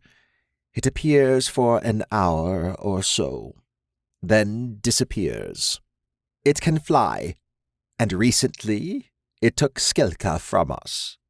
Dalton looked at Evat. Skilka is registered as the granddaughter of Circe, an outsider with the Greek pantheon, she said. "Your crow talks," said Kreela. Evat flew off to the side and morphed into her human form. "I do." Kreela and the others stepped back. "You're a were-crow, but I don't sense you." Dalton raised a hand. Evat is my artificial intelligence. She controls a swarm that allows her to create different forms. "You possess Helian technology, then," said Kreela. "I'm more advanced than that," said Dalton. "Back to this creature. Did it look like this?" Evat projected Anna's hollow sketch. Kreela stepped forward and waved her staff through it. "You control light. Impressive." Evat started to say something, but Dalton motioned at her with his hand down. He faced Kreela. "It's a tool to help me perform investigations. If you have any additional details, it will help shape the hologram." "I see," said Kreela. She studied the display. "Yes, it did look like that. However, the arms were bulkier, and the face was a cross of a dog's and a bat's. It had fur on some parts of its body outside the pads." She scrutinized the changes. "Yes, that's it." Valerie shuddered at the final hologram. The creature looked like it flew out of some darkened hell. Its massive claws on its feet and hands were very noticeable. The face resembled a jackal's. Dalton nodded. "If you can point me to where you last saw this creature or where it last attacked, I'd like to go there and camp out until midnight." "You want to use yourself as bait," said Kreela. "Skilka is a demigod, but she is our demigod, and she is powerful. Do you believe yourself stronger than her?" "I don't know. The most powerful non-humans I've fought to date are Hammer and Bog." Kreela studied him. "And how'd that go?" "Hammer is in a dimensional prison and is maimed, and Bog was defeated yesterday," said Dalton. "You may be powerful enough, then. But they didn't fly." Valerie had not expected that Creela would know who Hammer and Bog were. She probably had a good information network, although maybe not a current one. "I have to try," said Dalton, his eyes glowing. Creela and the other stepped back. Some gasped. "What are you exactly?" asked Creela. "An evolved human." Creela shook her head. "I've sensed your energy type before, but it was from Everin, the god of time." Dalton smiled. "I traveled with him recently. He actually brought me here to this earth." "Then you're his high priest, similar to my role." "Not quite. He's more like a brother to me and a close friend." Creela fidgeted with her staff. "Then it is no coincidence you arrived in our time of need. We need Skilka back, and I think your destiny is to return her." "We'll try," said Dalton. "We're ready to go." "Before you do," said Creela. She examined Valerie. "I'm sorry to hear you're the last of your kind. I'm guessing your kind fell prey to both humans and non-humans." "They did," said Valerie, sighing. Creela examined Brad. "And a wild-born. How rare and, more importantly, older than 18. Brad smiled. "I like to think I am." "You, too, are a survivor," she said, eyeing Todd, "and a human, but not a normal one. You're wizened and at ease with non-humans, which suggests a history with them. Most humans with that level of confidence are usually ex-slayers." Todd looked down. That was the past. He raised his head. "I'm here to help Dalton with this case." "How noble. You wish to atone for your past actions." Todd glanced away. Valerie was not sure how Creela picked all that out, but apparently she had a good ability to read people. "One other thing. The Kaz Lodat has been seen in the area," said Creela.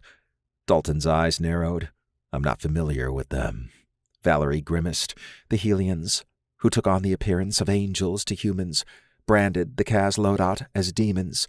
Since then, their black eyes, above human strength and speed, and other gifts, have been demonized." "A branding effort by the Helians," said Todd. "I'm not sure what they're doing here, but there aren't a lot of them globally. However, they are a tight unit. I've read the Slayer reports on a few encounters." Dalton interacted with his forearm interface. "Interesting. There aren't many registered with the Earth Ward, by design," said Valerie. "They operate in the shadows. If they interfere, then we will deal with them," said Dalton. Creela nodded. "If they come any farther into our territory, they will be dealt with." She reached into a hip bag and pulled out a round stone. "This is a binding stone, and is bound to Skilka. It glows in whatever direction she's in." She grimaced. "As you can see, it's not glowing now. But I refuse to believe she's gone yet." She offered him the stone. He grabbed it and fidgeted with it. "Thank you." She snapped her fingers. "Renassa, take them to where they need to be." She tilted her head at Dalton. "I hope you find Skilka and deal with this monster. I think your appearance here has always been fated." "More than you might know," said Dalton with a grin. He motioned at Renassa, who stood at the edge. "All right, everybody. Let's go." Valerie enjoyed the interaction, and she understood how rare it was. The other witches had already cleared a path for Renassa and Dalton.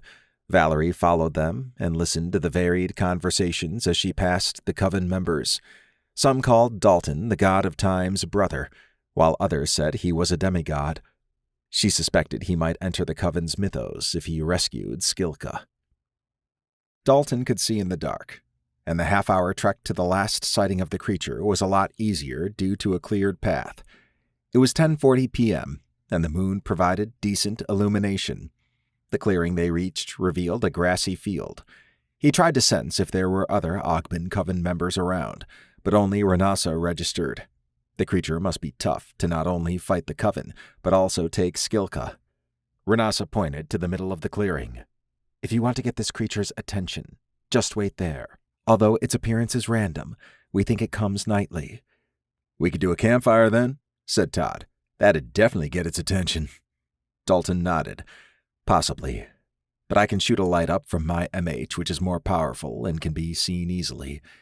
It will use about 5 charges an hour, but I have about 80 charges left. Plus, we don't have to build a fire."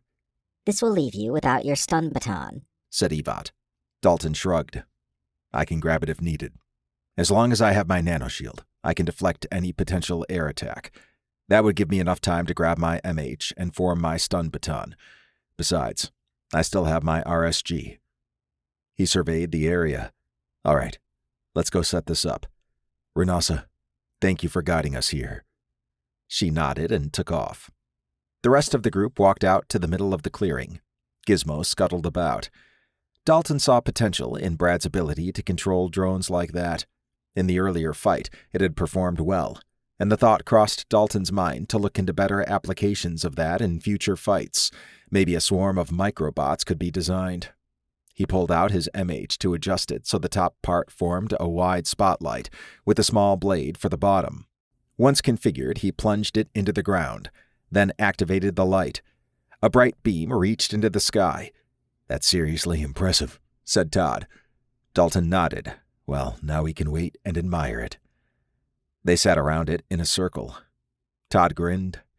"Nothing unusual about sitting around a light at night in order to attract a demonic creature in witch-filled woods."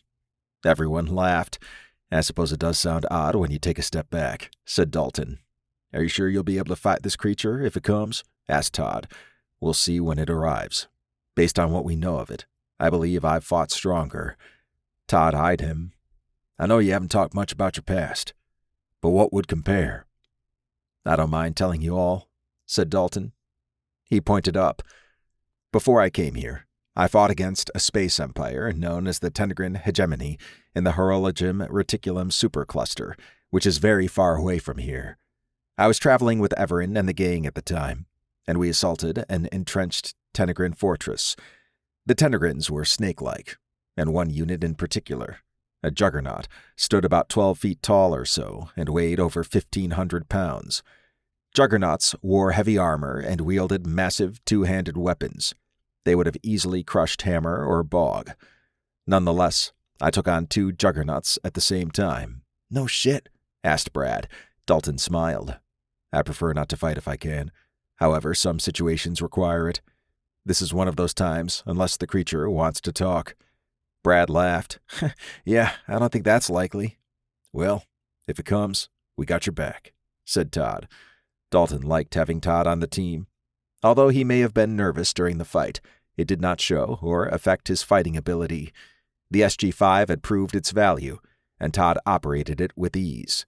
It also assuaged some of Dalton's concern with Brad and Valerie. Although they had performed well, it might have been worse without Todd there. His cool manner helped keep things calm. "I appreciate that. We know this thing likes to fly in," said Dalton. "Wish we had brought a net," said Todd. "That would help. But we can try stunning it first," said Valerie. "Why do you think it only comes out at night? Maybe it lives in a cave and hates light." Dalton rubbed his chin. "That's a good point." He showed his palm. "I can emit bright pulses from my scanner to disorient it." "Really?" she asked. "Observe," said Dalton. He aimed at the ground and emitted several pulses of blinding light. "Whoa," said Todd, squinting. "Yeah, that's pretty handy." "And bright," said Valerie, grimacing. Dalton smiled. It felt good to have a team. The last 6 months had been rougher than he had expected. Although he could handle the cases tossed at him, there was little room for error. He thought about if he had to face this creature by himself.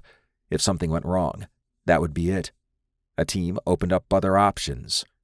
After several hours, Dalton sensed a presence. It was now 1:00 a.m., and Valerie and Brad had snoozed off. Todd remained on high alert, as expected. Whatever approached was on the edge of his senses, so that was about 50 feet. The fact it was in the air and not something he recognized most likely meant it was the creature. "Evat, it's coming. Try to highlight it," he said. "Of course," she said as she flew up. Todd stood and pulled out his SG-5. Not seeing anything. Brad and Valerie woke up. What's going on? Asked Brad. It's here, said Dalton. Valerie jumped up and pulled out her SP-8s. Brad joined her. As they looked up, Evat bathed the creature in her lights. It chased her, but she was more nimble and able to evade. Evat, bring it here, said Dalton. On my way, she said. Dalton's heart raced as it approached. Based on the hollow sketch, it was a little different, but not by much. The wide wings, clawed feet and hands, and jackal-like face were true, but the body was covered in a mix of armor and fur, an unusual combination. He suspected the shine Anna mentioned was from the armor pads. 2 massive fangs also jutted out from its snout. Oh shit, said Todd, firing away. Dalton went into Scout Spectre mode and spawned his nanoshield. After forming his RSG, he shot at the creature. It shrugged off both stuns and barreled down at him. He raised his shield. The creature landed on him, slamming him into the ground. Brad and Gizmo unloaded stun beams at it. It roared as it raised its clawed hands toward them. Valerie switched to her stun batons and rushed in. She dodged the beast's strikes and slipped behind it, then kicked it off Dalton. He jumped up and charged the creature. His shield bash knocked it to the ground. Everyone fired a stun beam at the beast. It growled and faced them. Dalton flashed it with a series of blinding light pulses. It shielded its eyes, then turned and leapt into the air. Evat, track it. Of course, she said as she took off. Dalton grimaced, realizing he had some bruising. The creature was heavier than he thought, and one of its foot claws had cut his arm. Well, we know bright light works, said Brad. Dalton placed a hand over his wound. And it has sharp claws and is heavy. He morphed back to his official mode. There's also some type of paralyzing poison on its claws, but my supercells are fighting it. No wonder this thing is so effective. Poison claws. Awesome, said Todd, shaking his head. It's chasing me again, said Evat over comms. Dalton sighed. Come back. Okay, she said. After a few minutes, she appeared in the air with the creature on her tail. Once it saw where Evat headed, it turned around and flew away. Evat rejoined the group and assumed humanoid form. I think it's intelligent. Todd wrinkled his brow. How so? It knew it was being followed, so it dove into the forest and tried to ensnare me. Although I was faster, it chased me to a specific clearing where I detected another creature. So there's more than one, and it tried to corral you with its bud, he said. Evat nodded. I believe so. Dalton looked around. All right, we can check it out tomorrow, in the daylight. For now, let's get a motel room for the night. This poison is ravaging me. I was poisoned on the case before this one, and it was much stronger, so I should be okay. I just need to rest for a bit. Motel sounds good to me, said Brad. Dalton pointed at Valerie. Nice kick you did back there. She smirked and moved her hands off to the side. It couldn't handle all this. They laughed. No, it couldn't, said Dalton. He glanced at Brad and Todd. You two held under pressure. That's a good sign. I just wish we could have stunned it, said Todd. We'll need nets or something next round, or at least a different plan. Yeah, said Brad. The fact it just shrugged off our stuns is crazy. It must have stun-resistant skin. Dalton held up some of the beast's hairs. Maybe. But it did cause some damage. Evat will be able to analyze this and the data on the poison in me when we get back. Everyone ready to go? I am, said Brad. These mosquitoes are playing games out here. Valerie nodded. I'm good to go. Same, said Todd. All right, let's move, said Dalton. He pulled out some small bags from his belt and collected evidence. Although it would be contaminated, Evat should be able to filter it out. The fight did not go as planned, but that was somewhat expected because the creature was unknown. Its stun immunity most likely meant it was much more powerful than initially known. Chasing after it in the dark woods was not ideal, especially now that there was more than one. Although he did not want to say anything in front of the group about the pain the poison caused, it hurt more than Azua's, but he could already feel it beginning to wear down. If any of the others had been hit, they would be down. It was time to regroup, lick their wounds, and plan their next step. Chapter 9. Brad understood Dalton's choice to stay on the outskirts of town, but that also meant staying in a cheap motel. Its low-tech nature meant less opportunities for surveillance, although the rooms could be bugged.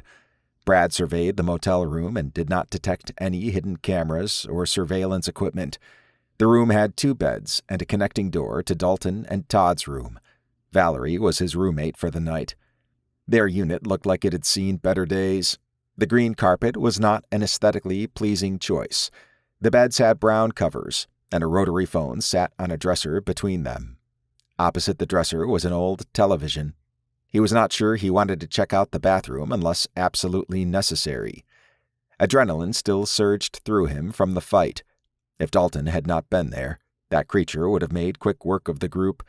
Brad suspected the monster calculated Dalton as a risk, but Brad did not think that extended to the others. Gizmo had turned out to be easy to control, and Brad had some ideas to enhance him. Brad's hands had shaken on the way back to the SUV. He'd been less than 10 feet away from potential death. Valerie plopped down on her bed. "This ain't too bad." Brad sat on the edge of his bed. "It'll work." She eyed him. "You okay?" He sighed. "Yeah, I am. I just didn't expect the creature to fire up some old feelings. Like when I'm around an executioner android. Both represented death if within 10 feet. Ah." He raised his head. "And you must be fearless. You walked up to it and literally kicked its ass. I like that." Valerie shrugged. "This is a good gig, and I don't want to lose it because of some overgrown bat thing." Brad studied her. Then they laughed. Dalton and Todd entered through the connecting door. "I heard laughter in here," said Todd. Brad smiled. "Yeah, we were just talking about Valerie kicking the monster in the ass." "It was well played," said Todd. "I'm gonna get some bourbon. We have about 40 minutes before we can't buy any." "I'll go with you," said Valerie, hopping up. Dalton nodded. "I'll be here. I want to have Evot analyze the samples I took." "I can help her," said Brad. Dalton tilted his head. "You don't want to sleep?" "I do, but a few hours analyzing won't hurt.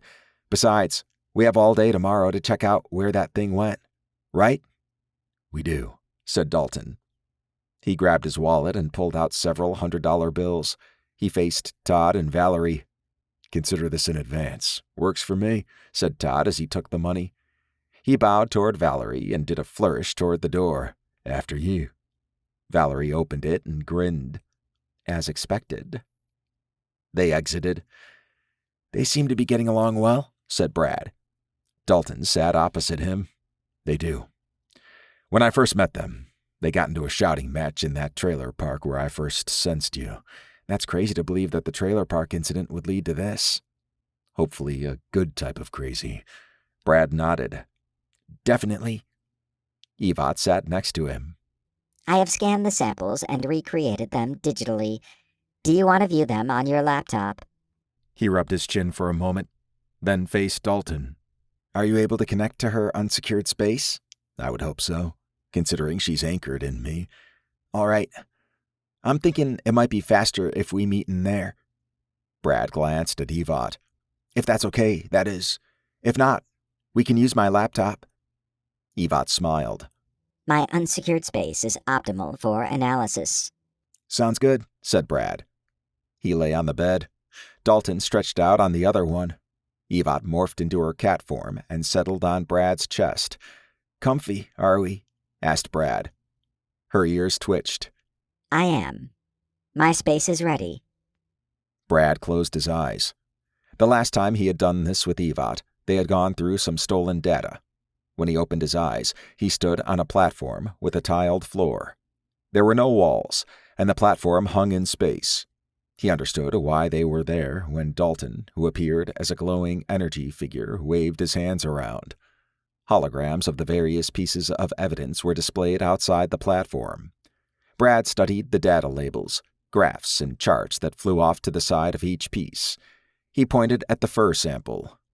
"So it shows that this thing is not from this Earth, at least based on its, what I think is DNA. But what are those weird things on it?" Dalton nodded. They're referred to as eye motifs and G quadruplexes. Humans have them, but I've never seen them in this density before.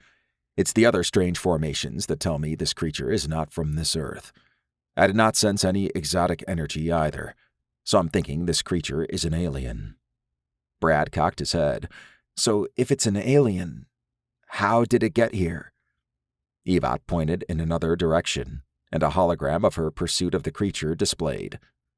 I chased it into the forest, but detected another creature there.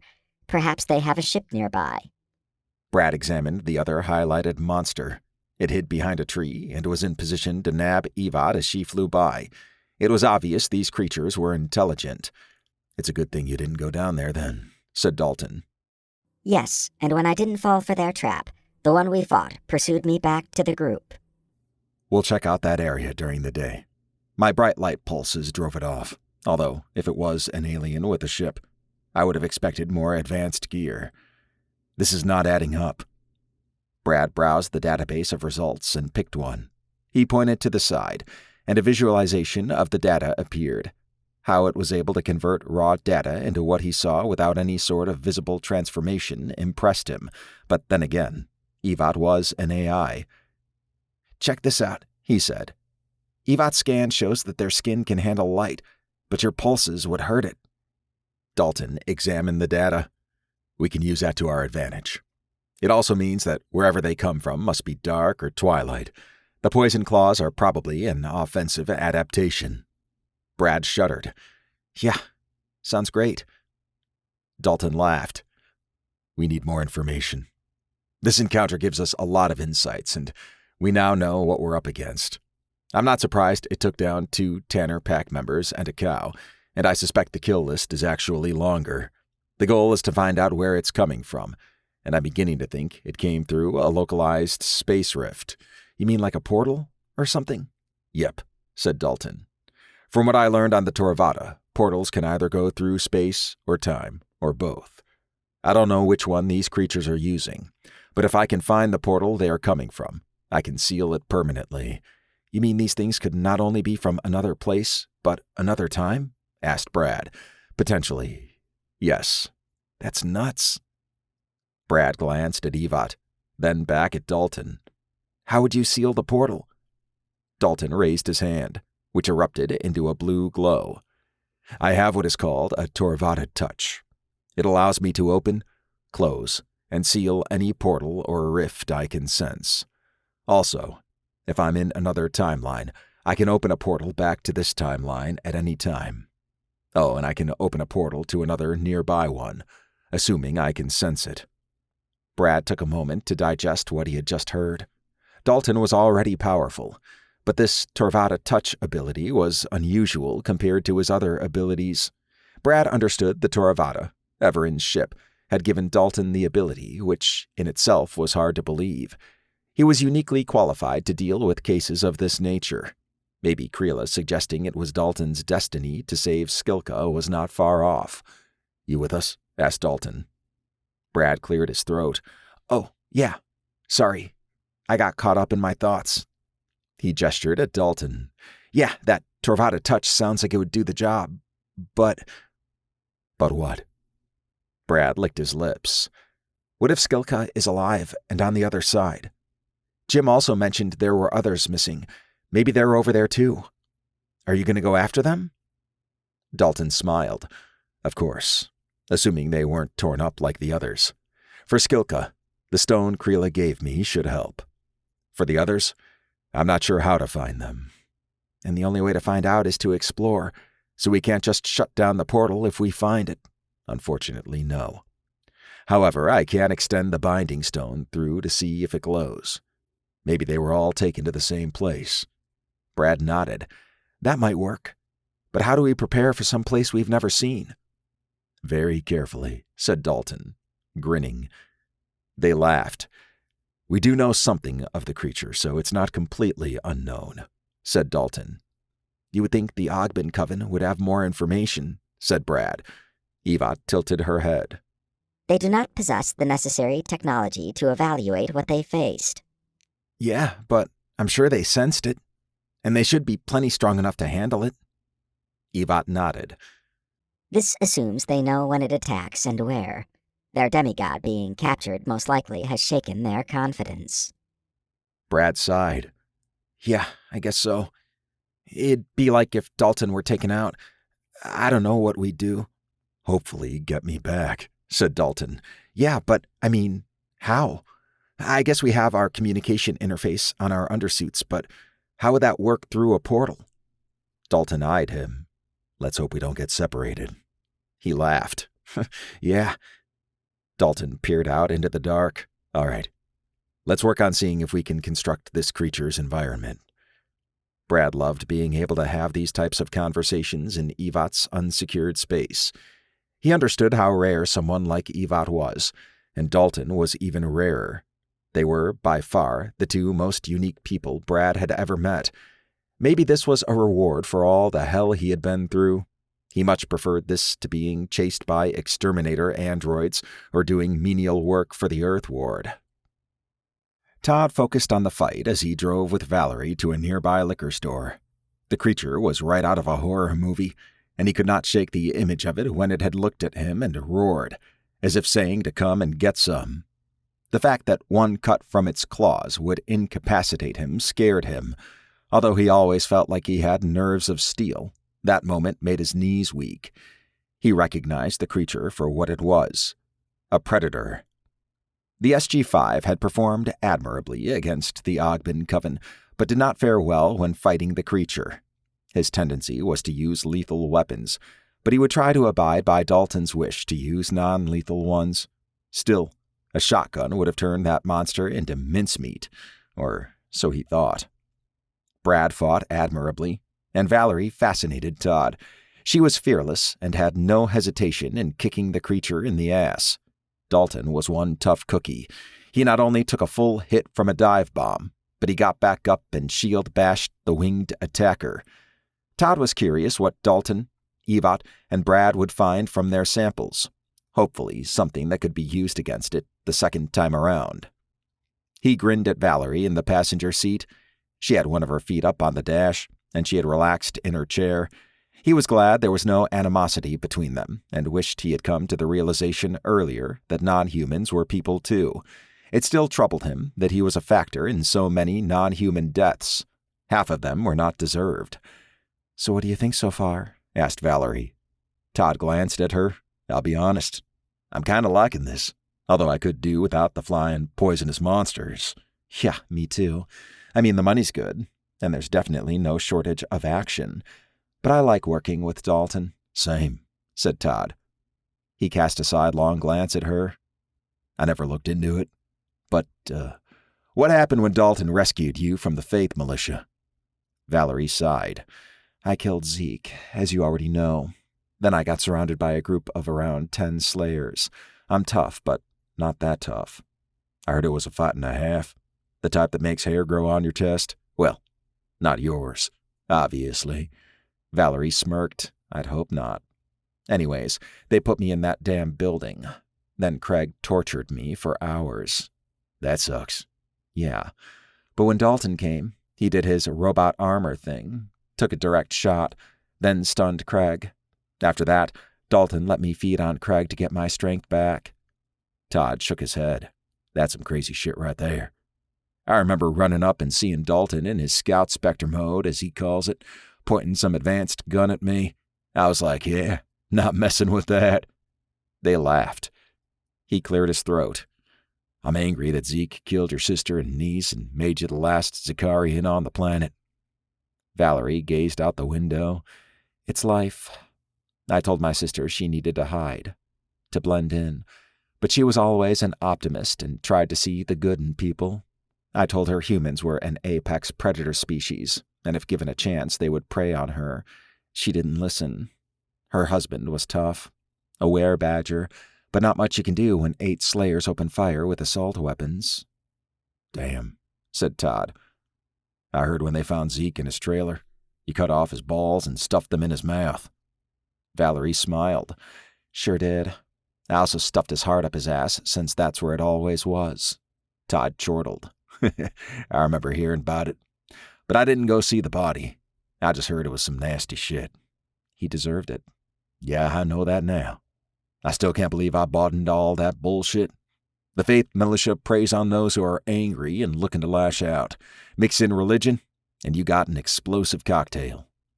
Valerie nodded. I tried to stick to assassinating people and killing slayers between contracts for sport. I'm glad I didn't cross paths with you until now, then. They pulled into the liquor store's parking lot. Todd enjoyed talking with Valerie. She turned out to be the most laid-back, fiercest person he had ever met outside of Dalton. Confidence oozed off her, and although he thought he would never be with a non-human, he found her attractive. He would not pursue that, as you never got involved with your teammates if you could help it. They exited the SUV and approached the liquor store's entrance. "Damn," said a drunk guy with his arm hanging out of a truck. "You got some fries with that shake?" Another man in the truck laughed. "Sure do," said Valerie. "You got a napkin for that drool?" The man drew his head back. "Come on, they're just drunk assholes," said Todd. "Maybe I'll be one soon, too," said Valerie as they entered the store.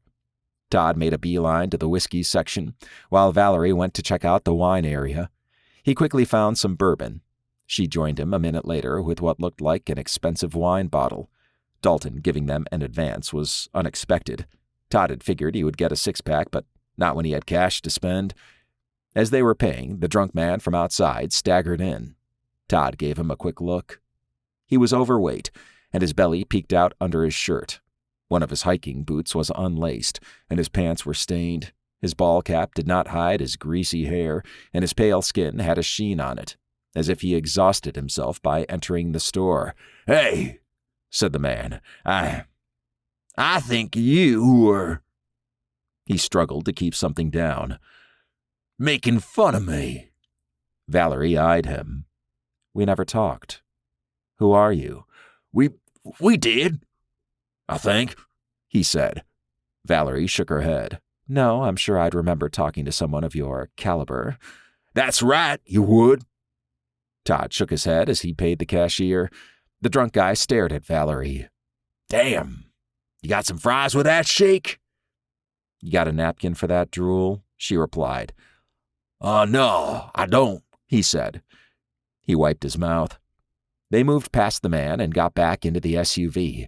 As they backed out, the drunk stumbled out and pointed at them. Hey, you already said that." Valerie rolled down her window and winked at him. "Who are you again?" The guy stared at the ground in confusion. Valerie laughed as they drove out of the parking lot. "Glad that didn't escalate," said Todd. "Nah, he was in no condition to fight. I'd easily snap his neck if he tried," said Valerie. Todd's eyes widened. "Well, maybe I'd just break a bone or two. This is the new Valerie." "Right." She pulled out her wine bottle and opened it, then chugged it. Todd was not sure if she was kidding, as he did not know her that well. She could have easily caused a scene and destroyed the drunk and probably the guy in the truck, too. He was glad she restrained herself. Or maybe she really was taking a new approach to life. From what he had heard after looking her up from the trailer incident, she had been a highly effective assassin and had taken down some tough marks. "You're going to be wasted before we get back," he said. "Unfortunately, I'll just get a buzz. Zakarian and all that. Besides, if I did get drunk, you might try to take advantage of me." "What?" She scrunched her face as she laughed. "Your face." Todd puffed his cheeks as they continued on. Valerie liked to tease, and he suspected she enjoyed stirring the pot to get a reaction from others. He was used to being around people like that, so it did not bother him.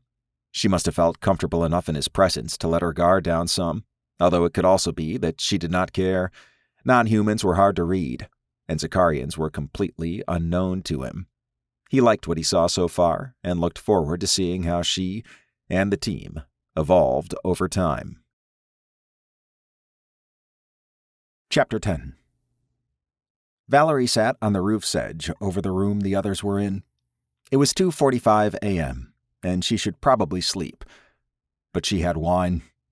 Dalton, Brad, and Evat were in some trance state, although Evat had her cat form out and mentioned they were researching and discussing things. Todd had gone to his room and planned to have a nightcap before sleeping. Valerie decided she would enjoy her wine outside in the fresh air. Climbing up to the roof was not hard, as there were plenty of handholds. She swung her legs as she took a swig. The wine was good, and she enjoyed the light breeze and the moon illuminating everything.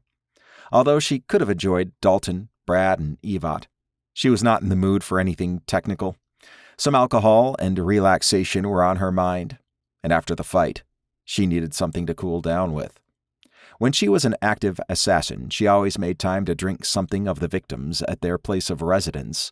Her fellow assassins said it was sloppy, but she viewed the drinking as its own reward. Most of the contracts she took were real pieces of work. She had no qualms about killing them. Although the pay was good, the contracts were dangerous, and the more famous you became, the more enemies you made. She wondered how her reputation would change by joining Dalton's team. Perhaps if she helped resolve the toughest cases, others might reconsider bothering her for revenge or having a contract placed on her.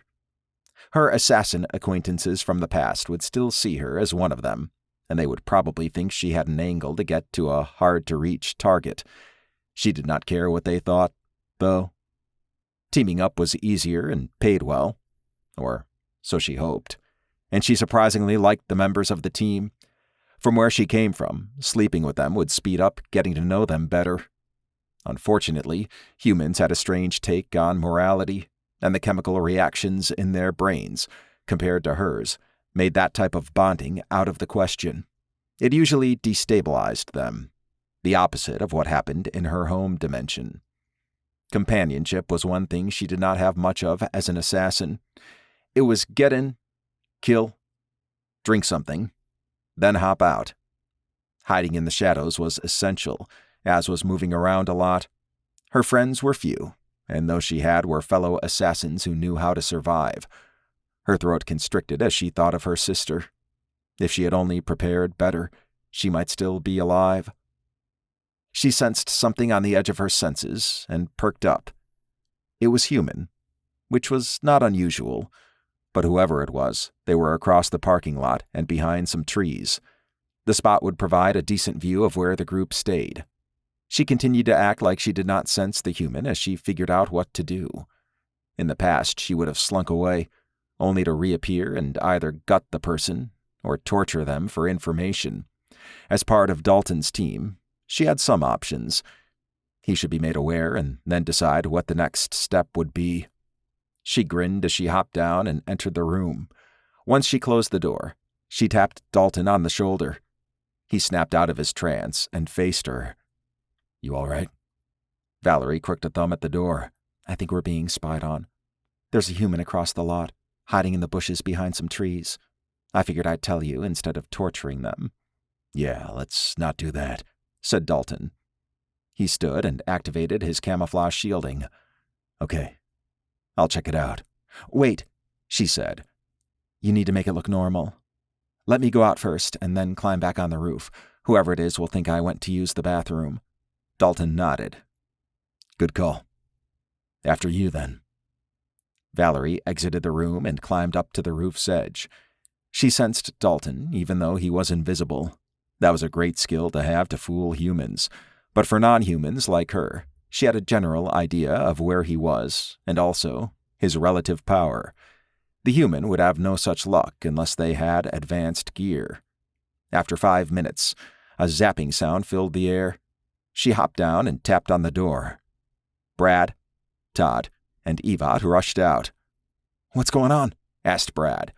"Oh, Dalton just zapping a spy, I think. Let's go."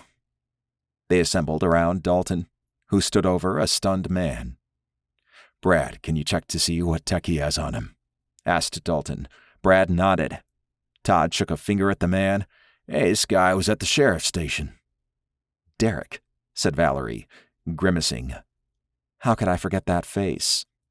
"Looks like he's a Slayer, too," said Brad. "His phone shows several numbers that match up with the Earthward Slayer database." "And he was out here tracking us." "Hopefully not for a fight," said Todd. Dalton rubbed his chin. "Here's what we'll do. Brad, use Derek's phone to text the sheriff. I assume that number is in the contacts." "It is," said Brad. "What should I make it say?" that he's out of his mind and needs help. Brad laughed. Done. As for the rest of us, we should be wary if the Faith Militia knows our location, said Dalton. I'll sleep in the SUV, said Todd. It has a place for that, and it's bulletproof. If we need a quick getaway, I'll be in position. Won't you get cold? Asked Brad. Todd shook his head. There's blankets in there. I made sure of that before we left. Dalton nodded. I'll join you. Brad and Valerie can use the room, and Evat can patrol the area in crow form. She can use her cat form in the room in case we need visuals, although I could send it to your suit interfaces as well. Evat, you good? Of course, said Evat. She swapped to her crow form and took off while another servbot jumped out and formed a cat. She sauntered away with her tail swishing. Damn. Now I'm feeling all paranoid, said Brad. I understand, said Dalton. It may be nothing, but it's better to be prepared than not to be. What are we going to do with Derek? Asked Valerie. Just leave him here? Dalton studied him. Let's lean him against a tree, but take his binoculars. Evat, when the sheriff arrives, try to get nearby so we can listen in. Of course, she said over comms. All right, everyone, let's get moving, said Dalton. Valerie grinned as she thought about the sheriff coming out to find his deputy unconscious outside a motel. She did not think the sheriff was compromised, so Derek most likely would not spill what he was doing out there, assuming he woke up. She looked forward to listening to what Evat picked up. Dalton relaxed in the rear right seat of the SUV. Todd had the left chair, and he had lowered the back so it formed an almost horizontal surface. He lay down and sighed.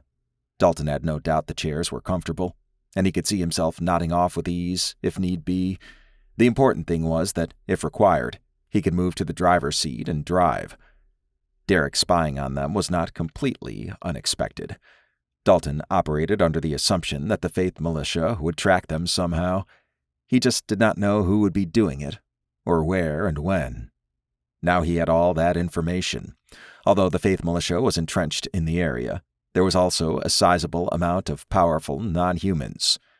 I can't wait to hear what the sheriff has to say to Derek, said Todd, placing his hands behind his head.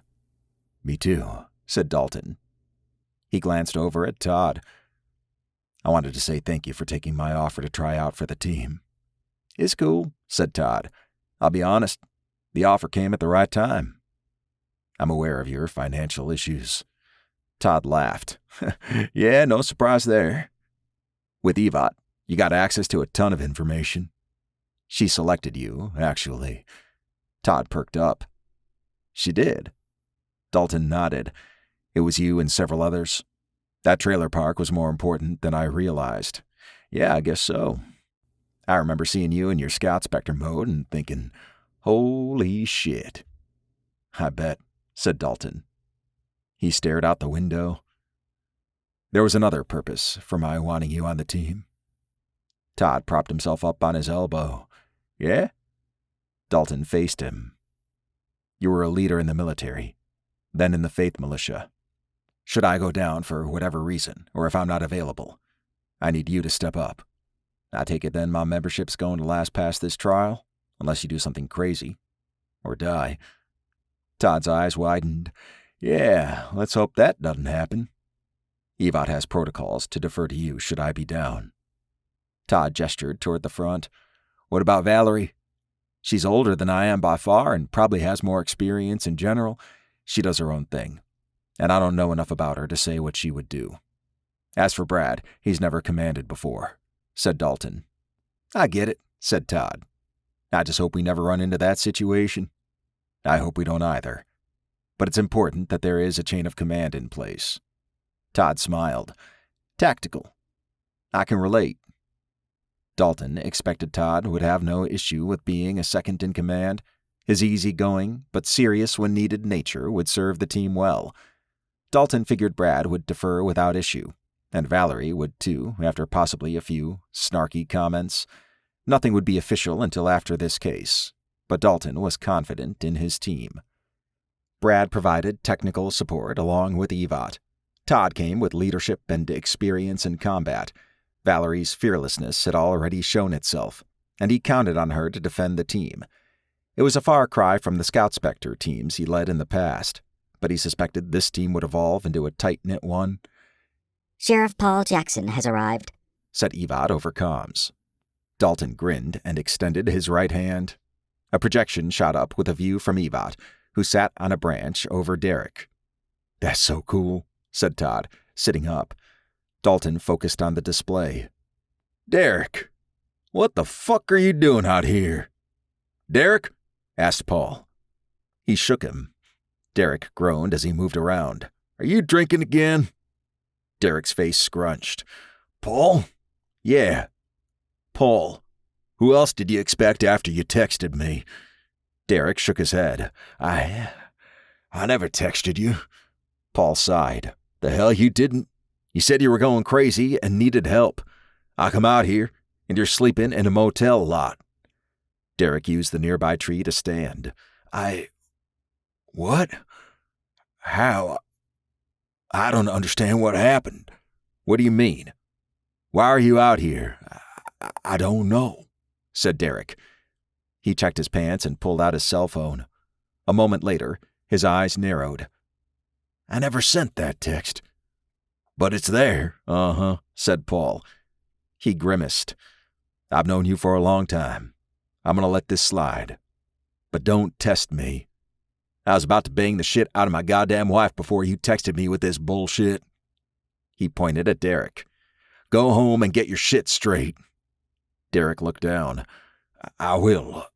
I'm sorry. I don't know what came over me." Paul jumped back in his police car and peeked out his window. "I mean it. Get going."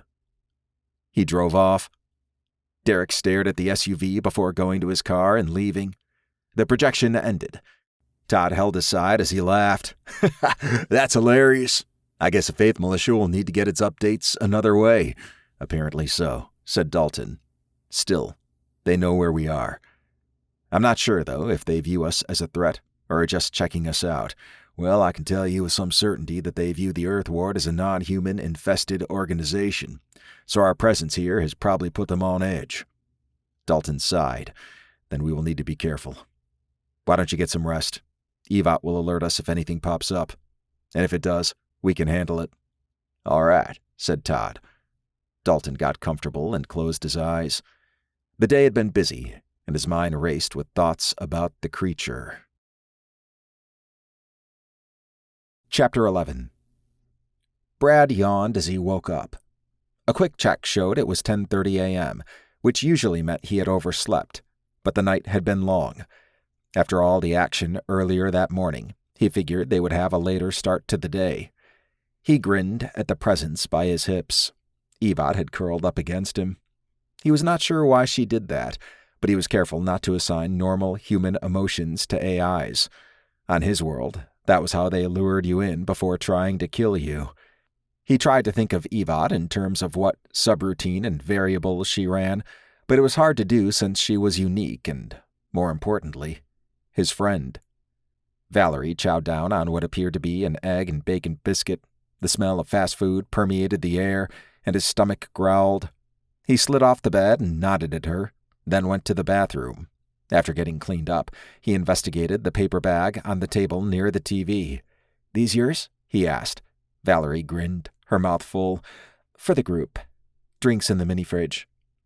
Brad wasted no time in selecting a hash brown and a biscuit sandwich. He was hungrier than he thought. It was also not lost on him how much had been bought.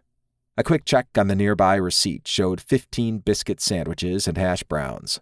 In the refrigerator, he found some orange juice in a cup with his name written on it. He was not going to complain about a free breakfast. After 30 minutes, Dalton and Todd joined them. "Good to see everyone is up," said Dalton. Valerie smirked. "I'm ready for another day of monster ass-kicking." Brad loved her attitude. Dalton nodded. "We're going to go out to where Evot flew yesterday. I doubt those creatures are there during the day, and if there's a portal there, we can check it out. Maybe the portal only opens at night," said Brad. "I considered that. It could be natural. I'm not sure. We'll find out," said Dalton. "Let's pack everything up and get moving." After 20 minutes, they were on their way. Brad enjoyed sitting in the passenger seat. The place they visited was about 5 miles from the nearest parking lot, so he figured it would be a good hour-and-a-half hike. He was sure it would be hot and humid, and he was thankful he was fit. "Does the area we're going to belong to the Ogben Coven?" he asked. "They claim the forest," said Dalton. "However, I suspect they have a few places where they congregate and live. I'm not aware of any near that area, though." Valerie's eyes narrowed. "They probably know of our presence and are watching us. This is a test." Brad sighed. "Great. How are we going to fight 2 creatures if they're there?" "I'm bringing my pistol," said Todd. "Don't worry, I won't shoot to kill, but it should be a good deterrent if we need it. They require wings to fly, so putting a few holes in them should work." "I got my knives," said Valerie. "Slicing their wings might work. I hope we don't need to go lethal, but if we do, my MH can form that type of weapon," said Dalton. "If it comes to that, let me strike the first blow. Then everyone else can follow." Todd nodded. "Works for me." Brad eased back into his chair. He hoped it did not become a lethal fight, but the group might not have a choice. The creatures wore armor, so they were probably used to fighting and killing. The wing slicing sounded good. And they also had the bright light from Dalton, although that might not be as effective in daylight. Gizmo was great, but if stun failed, Brad would not have much to work with. Maybe some type of enhancement could be worn, like a clawed gauntlet that could not only pierce tough material, but also deliver a stun. Brad smiled as various ideas floated through his mind. After an hour, they arrived at the deserted trailhead. From what Brad understood, trailheads were scattered throughout the area as a starting point for hiking trails. He figured the lot builders would have shit their pants if they knew the trailheads were being used as a staging point to hunt winged nightmares from someplace else. They parked and exited. After grabbing their gear, they entered the forest. Evat assumed her humanoid form to walk with them and used her crow form to scout ahead. After an hour and a half, they reached the spot she had last encountered the creatures. Brad surveyed the environment. Although there was a small clearing, the trees were somewhat dense, a far cry from the sparse layout he had seen earlier. The underbrush was also thicker, but that proved no obstacle to Dalton scanning around. Brad was glad they were there in the daylight. Todd motioned at some broken branches. "They were here." He gestured at the ground. "And they walked away." The claw marks on the ground were hard to miss. How strange it must be to be light enough to fly, yet powerful enough to leave marks, and also flatten Dalton. Dalton nodded. "Let's check it out. Evat hasn't picked up any sign of the creatures, so we're in the clear for now." He motioned at Todd. "Lead on." Brad admired Todd's tracking skills. He seemed to be in his environment. After 20 minutes, they came upon an overgrown trail. "Tracks appear to lead here," said Todd. "Yes, and that's because there's a portal here," said Dalton. Valerie studied the trail. "Where?" Dalton walked to the middle of the trail and extended a hand. "Where my hand is. It's closed at the moment." Brad did not sense anything either, but he trusted Dalton. "Okay, everyone move about 15 feet away and prepare for a fight. I'm going to open the portal, and I'm not sure what we'll see or what might try to pop through. If it's something dangerous, I'll close it." They complied. Brad's heartbeat raced. There could potentially be another fight, or maybe some Kulu-like tentacle could slip through the portal. He had never seen a portal before, not even the one he came through from his Earth. Dalton raised his arm at a 90-degree angle and clenched his fist. Blue flames erupted around Dalton's hand. Brad gulped. Dalton's eyes glowed, and a small, bright point of light ahead of him shimmered. A moment later, the point had expanded to a large, oval-shaped portal that showed another place on the other side. The other world had reddish-gray skies, and the hellish ground looked like it was made of black basalt columns. Lava pools appeared in the distance. Although Brad did not believe in hell, if he had to picture it, this is what it would look like. "What is this place?" asked Todd, licking his lips. Valerie stepped back. "I don't know, but it doesn't appear friendly." Dalton grabbed the binding stone given to him by Creela, then extended his arm through the portal. "I'm getting a reading of the environment." Evat landed on Brad's shoulder. He was glad she did not fly through. It made sense if she was to explore. but the thought of an army of the flying creatures played in the back of his mind. Dalton withdrew his fist and faced the group. Some good news and bad news. The good news is that Skilka is alive, and she is definitely over there. The bad news is the environment is hostile to human life. Skilka, being what she is, has some protection, but I'm afraid I will need to go alone for this part. What? Asked Todd. My supercells and suit will protect me from the environment. I'll take one servbot and leave the other here. Evot can merge back when I return. Okay, Said Evot. No way you're going in alone. I'm coming with you, said Valerie. Dalton projected a hologram of the air composition on the other side. This is what's over there. She shrugged. So there's less oxygen. From where I came from, there's even less. She walked over to the portal and stuck her head through, then pulled it back out. Yeah, I can handle that. She gestured at Todd and Brad. They most likely couldn't, not without a suit. Fine, said Dalton. He focused on Todd. I'll need you to coordinate things out here. I'm not sure how long we'll be gone, but Evot should be able to relay any messages once the portal opens naturally. Make sure to time it. Todd nodded. You got it, Chief. Brad wrinkled his brow. What do we do until then? Wait here or at the motel? We'll figure it out, said Todd. Evot will be here in some form, I'm guessing, so we can camp out in the SUV until needed.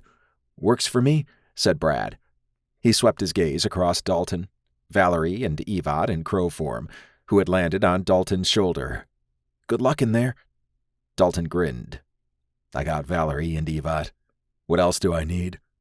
Valerie eyed him while Evot cawed. Dalton entered Scout Spectre mode. All right, let's go. Brad swallowed hard as they entered the portal, which closed once they were through. The fact Dalton could even do that impressed Brad. Valerie's fearlessness was once again on display. Going through a portal to an unknown place that looked like hell was no problem for her. It also did not surprise him that Todd was the point person when Dalton was gone. Evot stood next to Brad, acting like this was all routine to her. Brad had no desire to be a leader, and Todd had years of experience under his belt. It was probably why Dalton chose him to unofficially be a second-in-command. There would most likely be an official designation if the team stuck around after this case. So what now? Asked Brad. Todd nodded. Let's scout the area.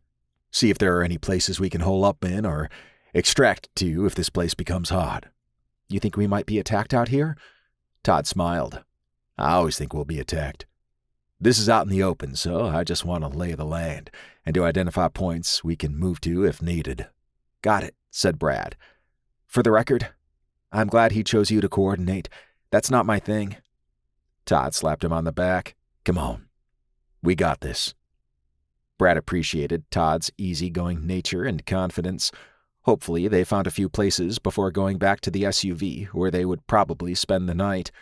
Evot morphed into a crow and flew around. Thanks to his connection with his interface, he could see the data she streamed from her view. He followed Todd as he took off. It was time to assess their position. Dalton surveyed the environment. The reddish-gray sky cast gloom everywhere, and his senses told him this was not a dimension, but a planet. Usually there was a dimensional energy he could detect, but not here. This was definitely a planet, or possibly a moon. Something must be in the atmosphere to cause the twilight appearance, but some light did break through. The glistening black basalt-like rock columns he and Valerie stood on surprised him. They were on an arc-shaped platform that jutted out of a mountain. Looking over the edge, he made out lava flows, parched ground, and sand in the distance.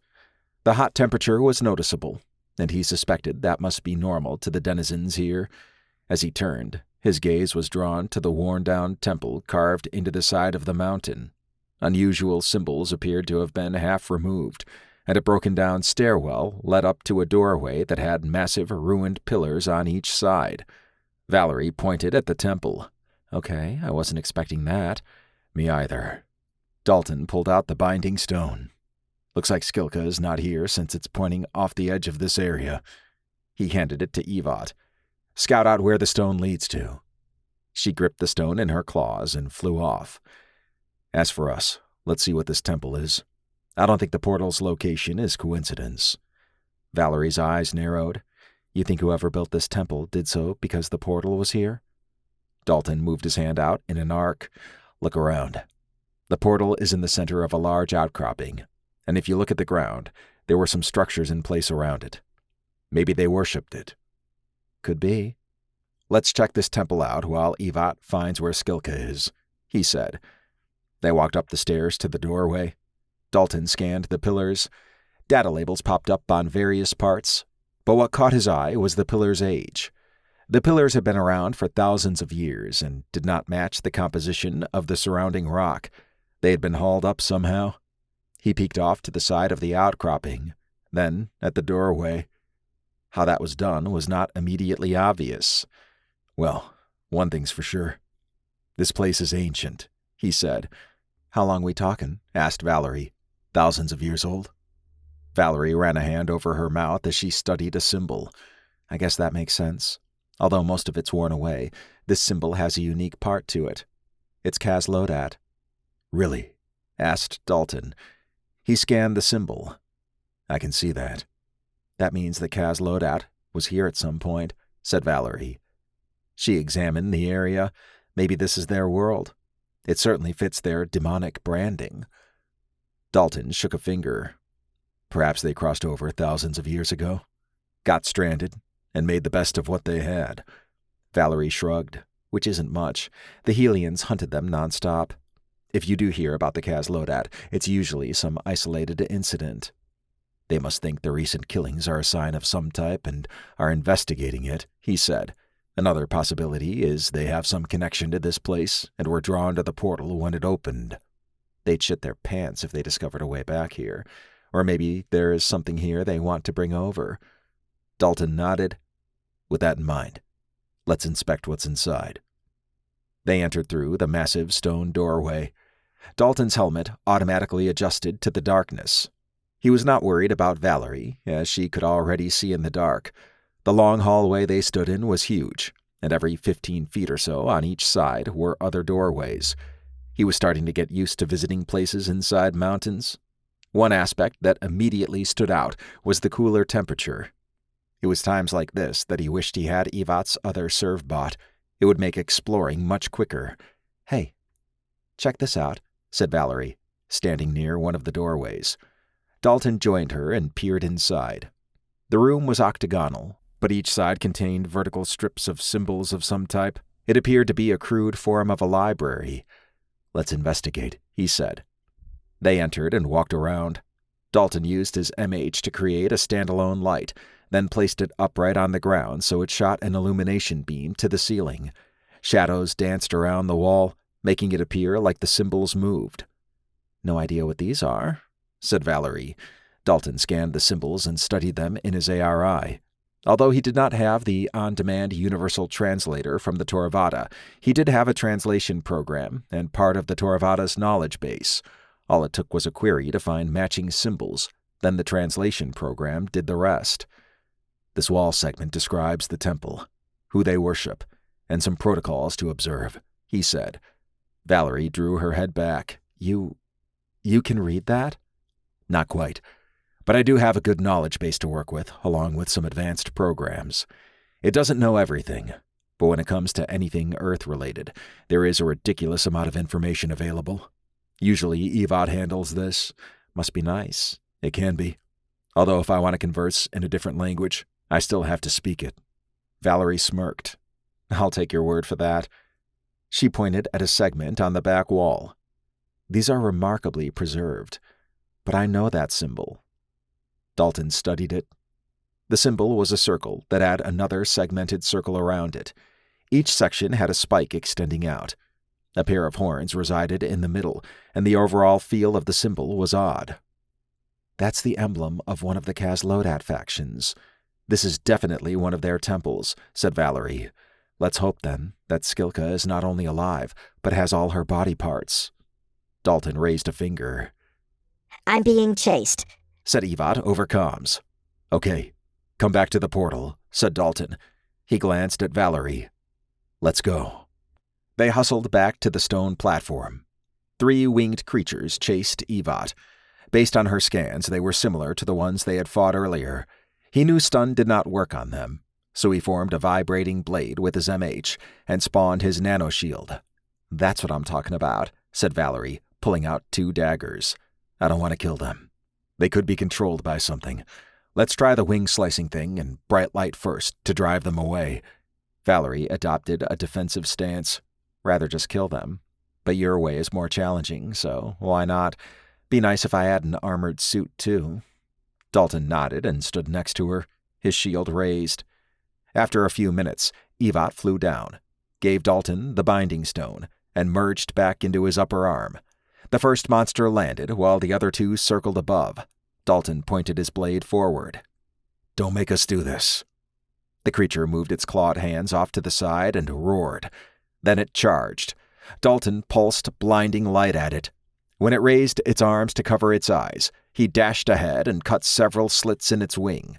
It shrieked and tried to fly away, but fell to the ground off the side of the platform.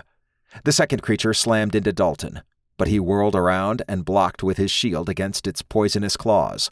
Valerie used the distraction to repeat Dalton's wing slicing, and the second beast suffered the same fate when it tried to escape.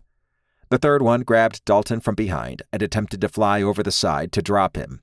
He clutched its leg. As it dangled him over the edge, it sank. Dalton's eyes widened as Valerie jumped off the side and perfected a landing on the back of the creature. She cut a slit in one wing as the creature tried to shake her off. When they hit another platform farther down, the attacker flew away. Its wing was not as badly damaged as the others. The unconscious bodies of the other 2 monsters lay nearby. Dalton took a moment to catch his breath. The fall hurt since he had landed on his back with the creature and Valerie on top of him. Getting smashed into the ground was beginning to be a reoccurring theme. The poison made its way through his system, but his supercells went to work. He tasted blood as he shifted back into his official mode. Valerie knelt beside him. "You're hurt. And you got scratched. I'll be fine." "I just need a moment," said Dalton. He eyed her. "You jumped off that platform and rode the creature down. Your fearlessness is admirable." She smiled. "I was an assassin, remember?" "Yeah," he said, grimacing. "You sure you're going to be okay?" He nodded. "My supercells will tend to the poison and bruising." He looked up. "The wing slitting works. However, now we're 50 feet or so lower than where we started, and we need to vacate this area before those 2 on the ground wake up." Evot jumped out and formed her humanoid form. I discovered Skilka's location, and we're now closer. Dalton nodded. "I guess that's a positive. Show us." She extended her hand and projected a holographic map. Dalton studied the overhead view. She had marked where they were and where Skilka was. It was about an 8-mile hike across a sea of sand, and Skilka resided in a large stone fortress. They would need to go down the mountain slope for half a mile. Getting back up would be interesting. "Wow, talk about ancient. A fortress," said Valerie. I was able to scan it in detail, said Evot. "And we'll check that out. But first, let's find a cave or someplace we can rest that's not out in the open," said Dalton. Todd had never seen a portal before, and after witnessing his first one, he was still not sure what to make of it. He suspected few ever saw Dalton's eyes glowing and his hand erupting in blue flame. The hairs on Todd's neck had arisen when he looked through the portal. Another world sat on the other side, one that was not friendly to humans. It amazed him how much more he had learned as an ex-slayer compared to an active one. Valerie jumped right in about going over with Dalton. She continued to impress Todd. A part of him wondered if she had a death wish in doing some of the things she did, but it could just be that she was that tough. For his part, he was content to handle the situation Earthside, and with Brad and Evot, he was not alone. Being a part of a team was something Todd had missed. His left inner forearm device beeped. He tapped at it. "Go ahead, Evot." I have surveyed the surrounding area, and it appears to be clear. I have marked several areas we can move to if needed. "Great," said Todd. "I know we've only scouted 2 areas, but there's quite a few more. We gonna check out the rest?" asked Brad. Todd rubbed his chin. I think we're good with knowing they're there. Most are probably like the ones we scouted already. We can head to the motel. Dalton paid for a week, so we have a place to rest and wait. However, I'd like to hang out at one of the spots during the day and spend nights in the SUV so we're close by if needed. We can use the motel room to shower and eat and whatnot. Works for me, said Brad. He looked around. I'd say if we're going to wait out here, we pick up some chairs or something on the way to the motel. Todd grinned. Yeah, my thoughts exactly. He tapped at his forearm device. Eva, what about you? I plan to periodically survey the area, She said over comms. I can alert you both when you're not around if the portal opens and Dalton contacts me. Okay.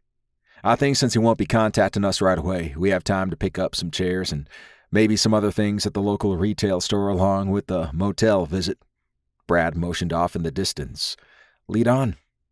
They took off through the forest, back to the SUV. Todd appreciated that Brad did not get upset over not being in command. He seemed to prefer Todd take the lead, so that worked out. Although Slayers operated as units, they usually had quarrels over who was the leader, since the structure was so informal. He still could not believe he had wasted a chunk of his life on that madness. He wondered how much the Ogbin Coven knew of his Slayer past. In one incident, he and 3 others had gunned down a teenage witch in Michigan. Although she dressed in all black and subscribed to a goth lifestyle, she was not a threat. It angered him that he was so brainwashed that he saw her as the harbinger of end times. That was one of many cases he hoped he could put behind him. But they haunted him now.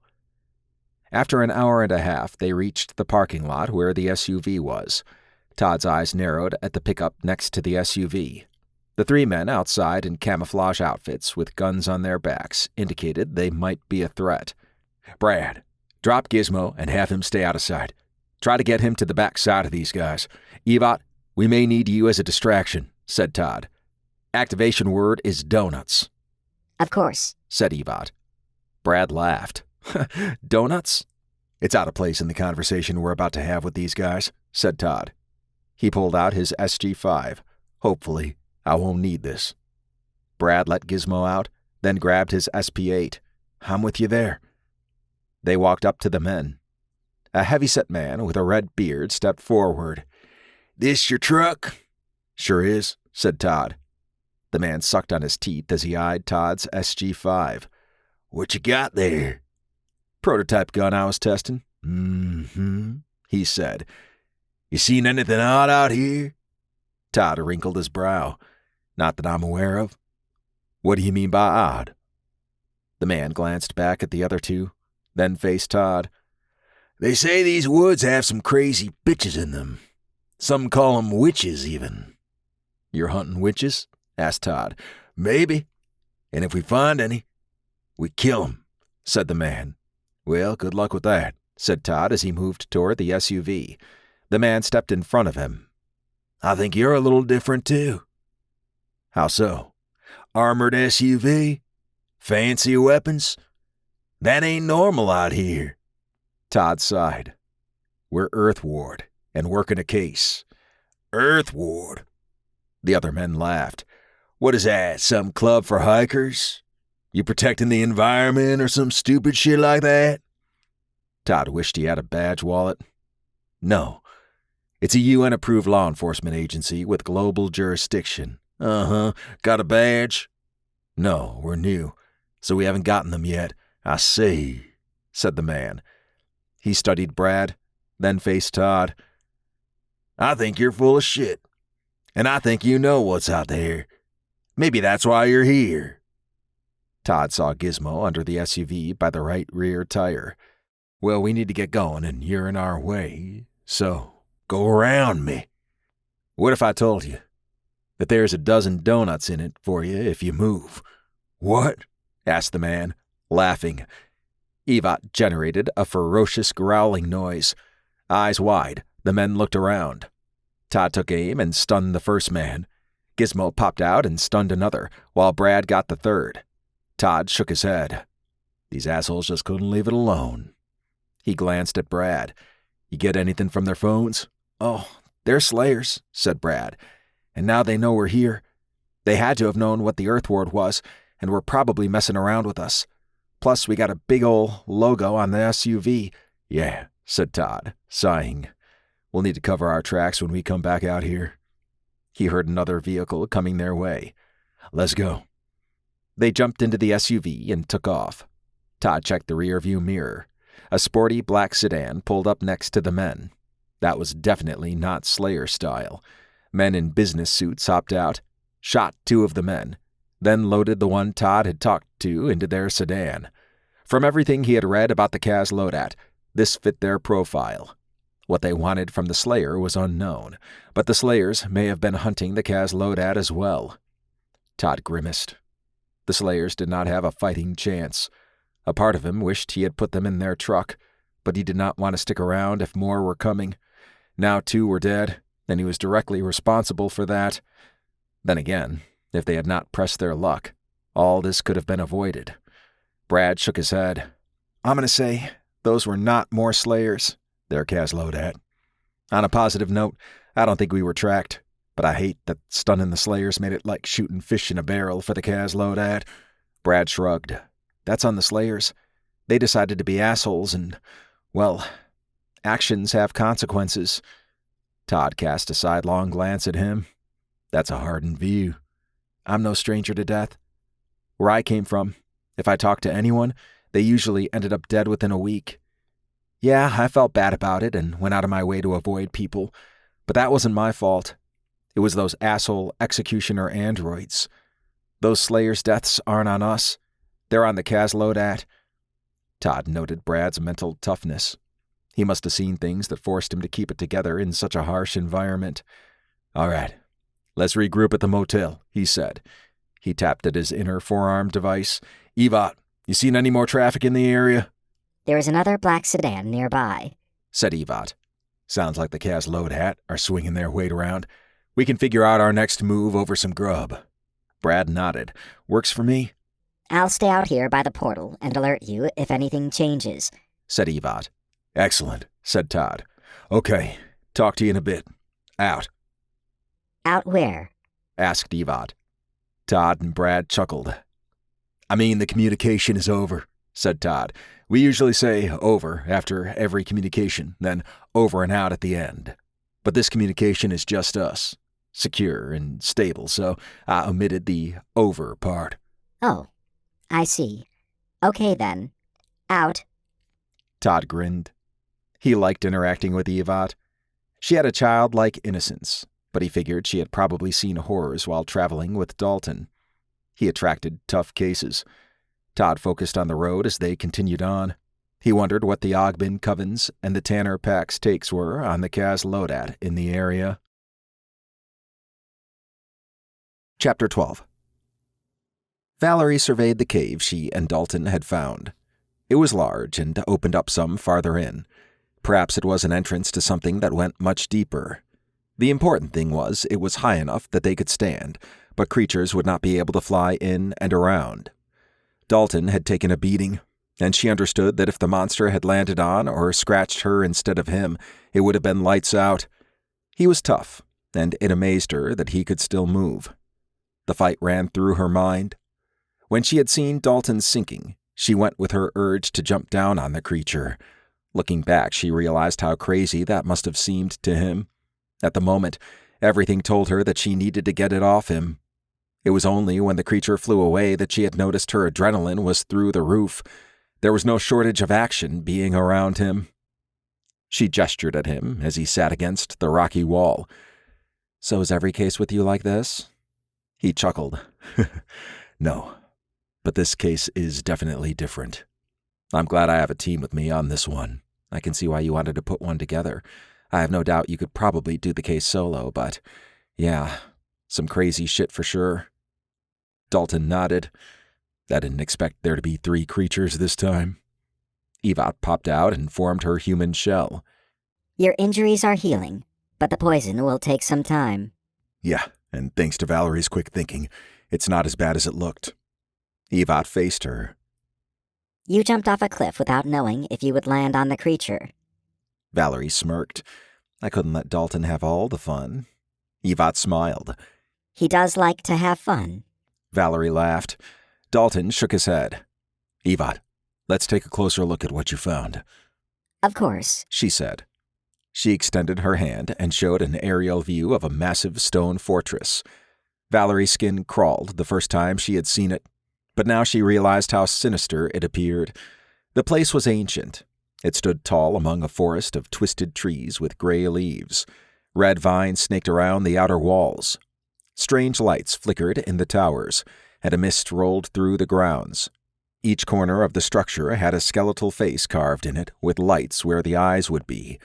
Sand dunes loomed outside the forest. The whole area reminded her of a graveyard in the middle of a desert. Several of the beings walked around.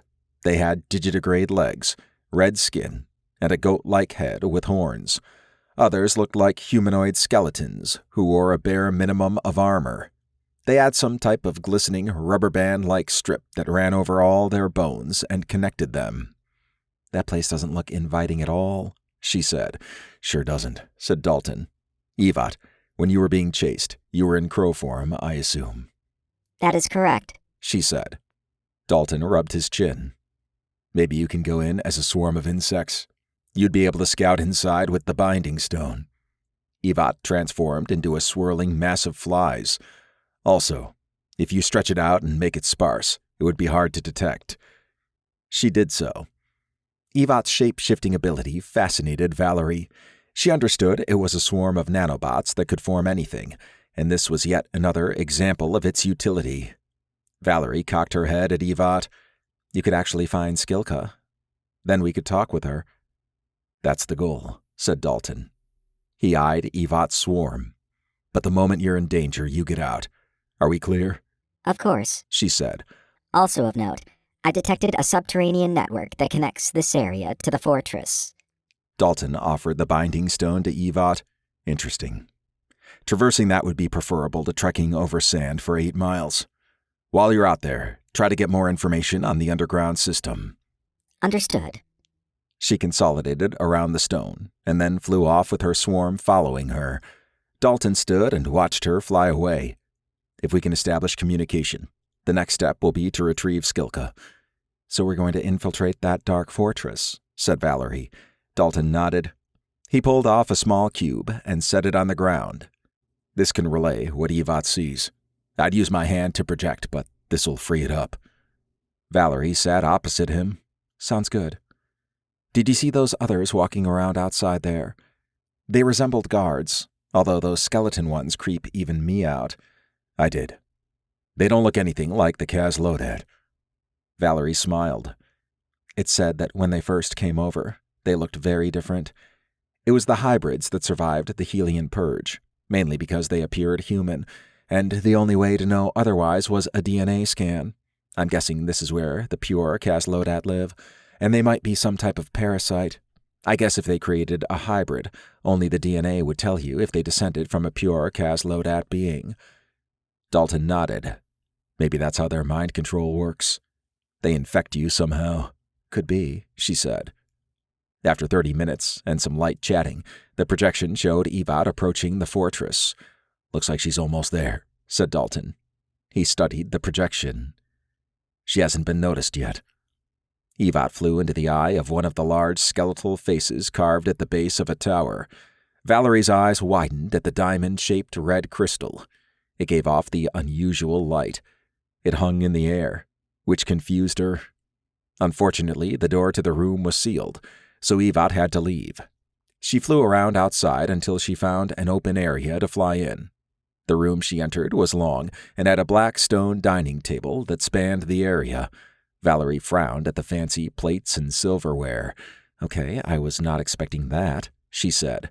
Nor was I, said Dalton. More importantly, there's an open doorway that will allow Evat entry into the interior. Valerie watched the projection. She loved that she could do this, and one of the things she did as an assassin was observe people and their patterns. Usually, she did the reconnaissance, but having Evat do it worked well. Evat passed some guards who were oblivious to her. It also helped that she flew close to the ceiling. Some of the guards peered around, but they did not appear motivated to do much of anything. Their dead eyes made it seem like they were not all there. The variety of guards intrigued Valerie.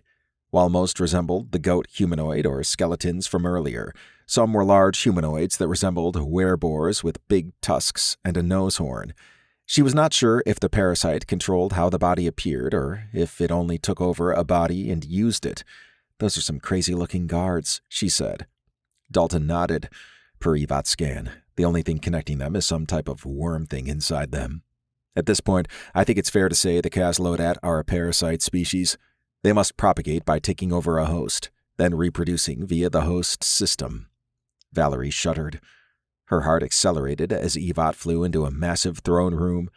A large being sat on a huge chair at the end.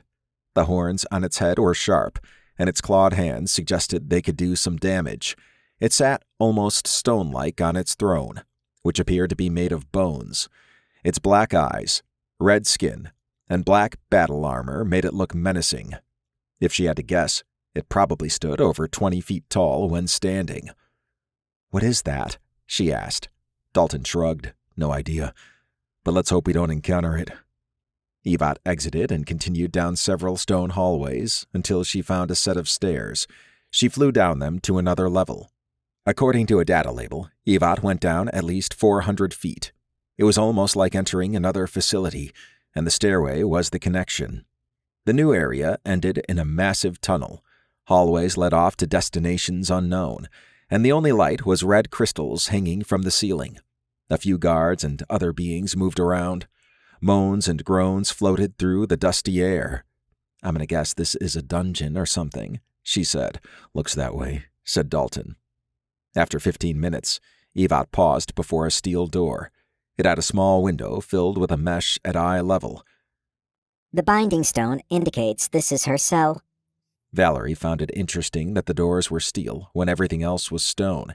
Even more puzzling was the fine mesh window, indicating a somewhat elegant design. "Can you slip in through the mesh?" asked Dalton. "Yes," said Evat. "However, I don't think the binding stone will fit." "I understand," said Dalton. "You can hide it somewhere nearby and then go in. Once inside, you can use your human form and project us so we can talk with her." "Okay," said Evat. She flew around until she found a place to tuck the stone away. The glow needed to be accounted for, so she left it near a red crystal in another hallway.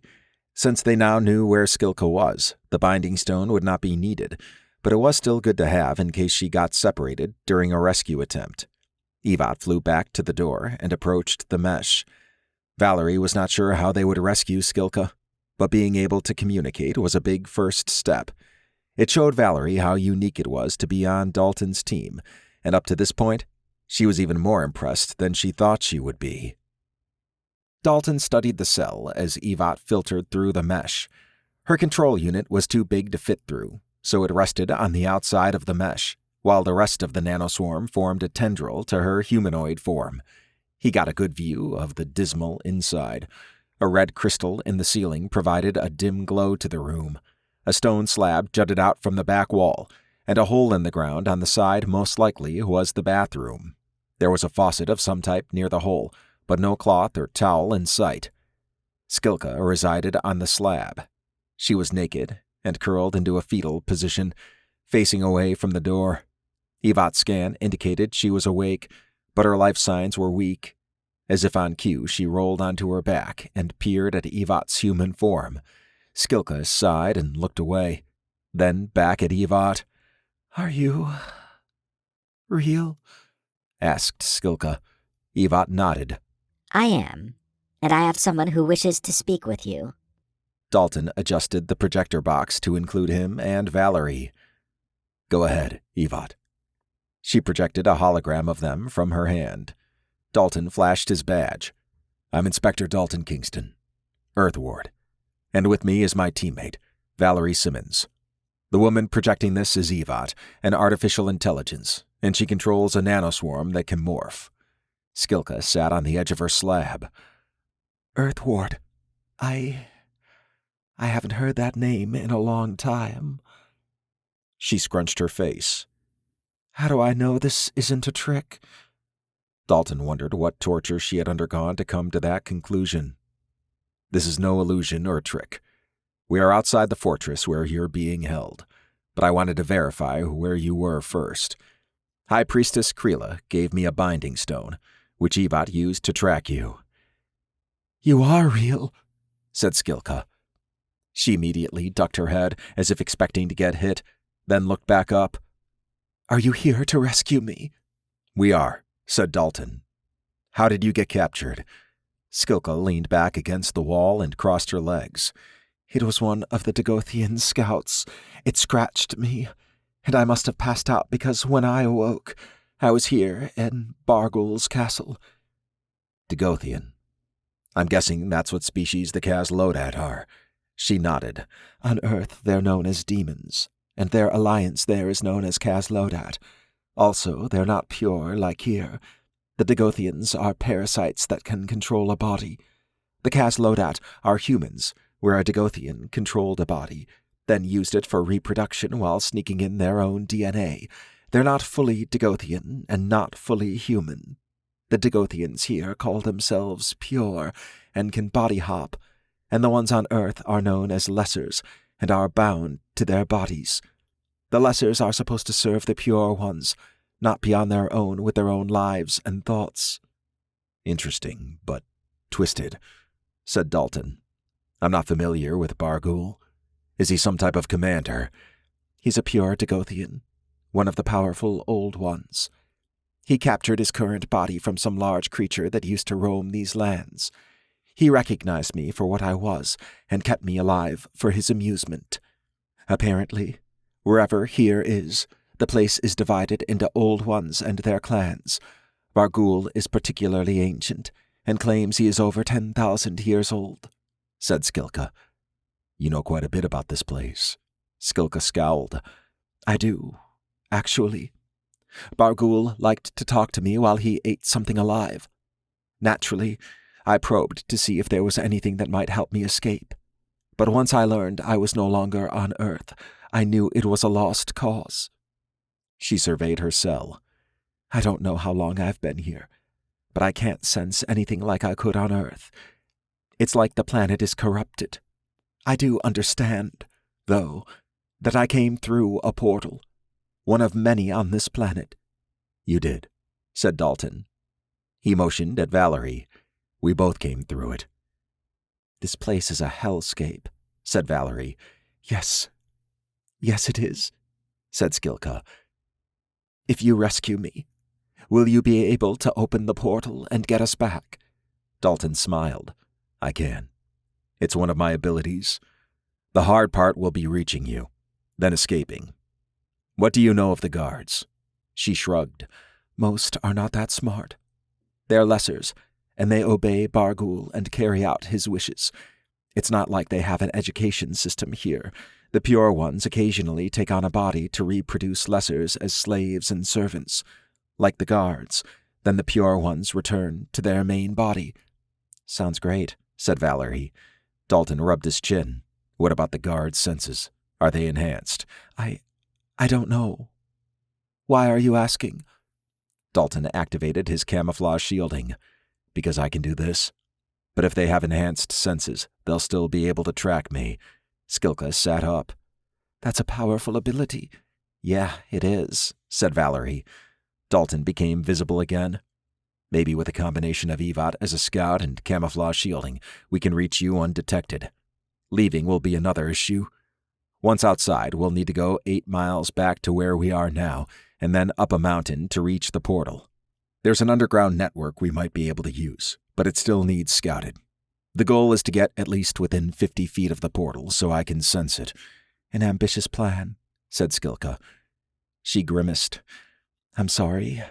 I'm not used to being in such a weak state." She took a moment to catch her breath. "It's all right," he said. "You've already been a big help, and we now know where you are. Evat is going to scout around so we have a better idea of what we're dealing with." Skilka frowned. "I think Bargul will be able to sense you. I didn't detect any exotic energy on him, but his senses are different from the others, maybe because he's an old one. He poked me with his finger, and there's something fighting inside me, but I've been able to keep control." Her fear of Bargul was evident. Dalton wondered what abilities she had. One thing he had learned from traveling with Everin was that powerful planner beings with no exotic energy could have abilities. Dalton remembered Bob and Sam, powerful beings who could mimic anything they touched. Getting Skilka out without attracting Bargul's attention was ideal, as Dalton did not want to fight an unknown like that. "Have you sensed any others here? Outsiders or otherwise?" he asked. She nodded.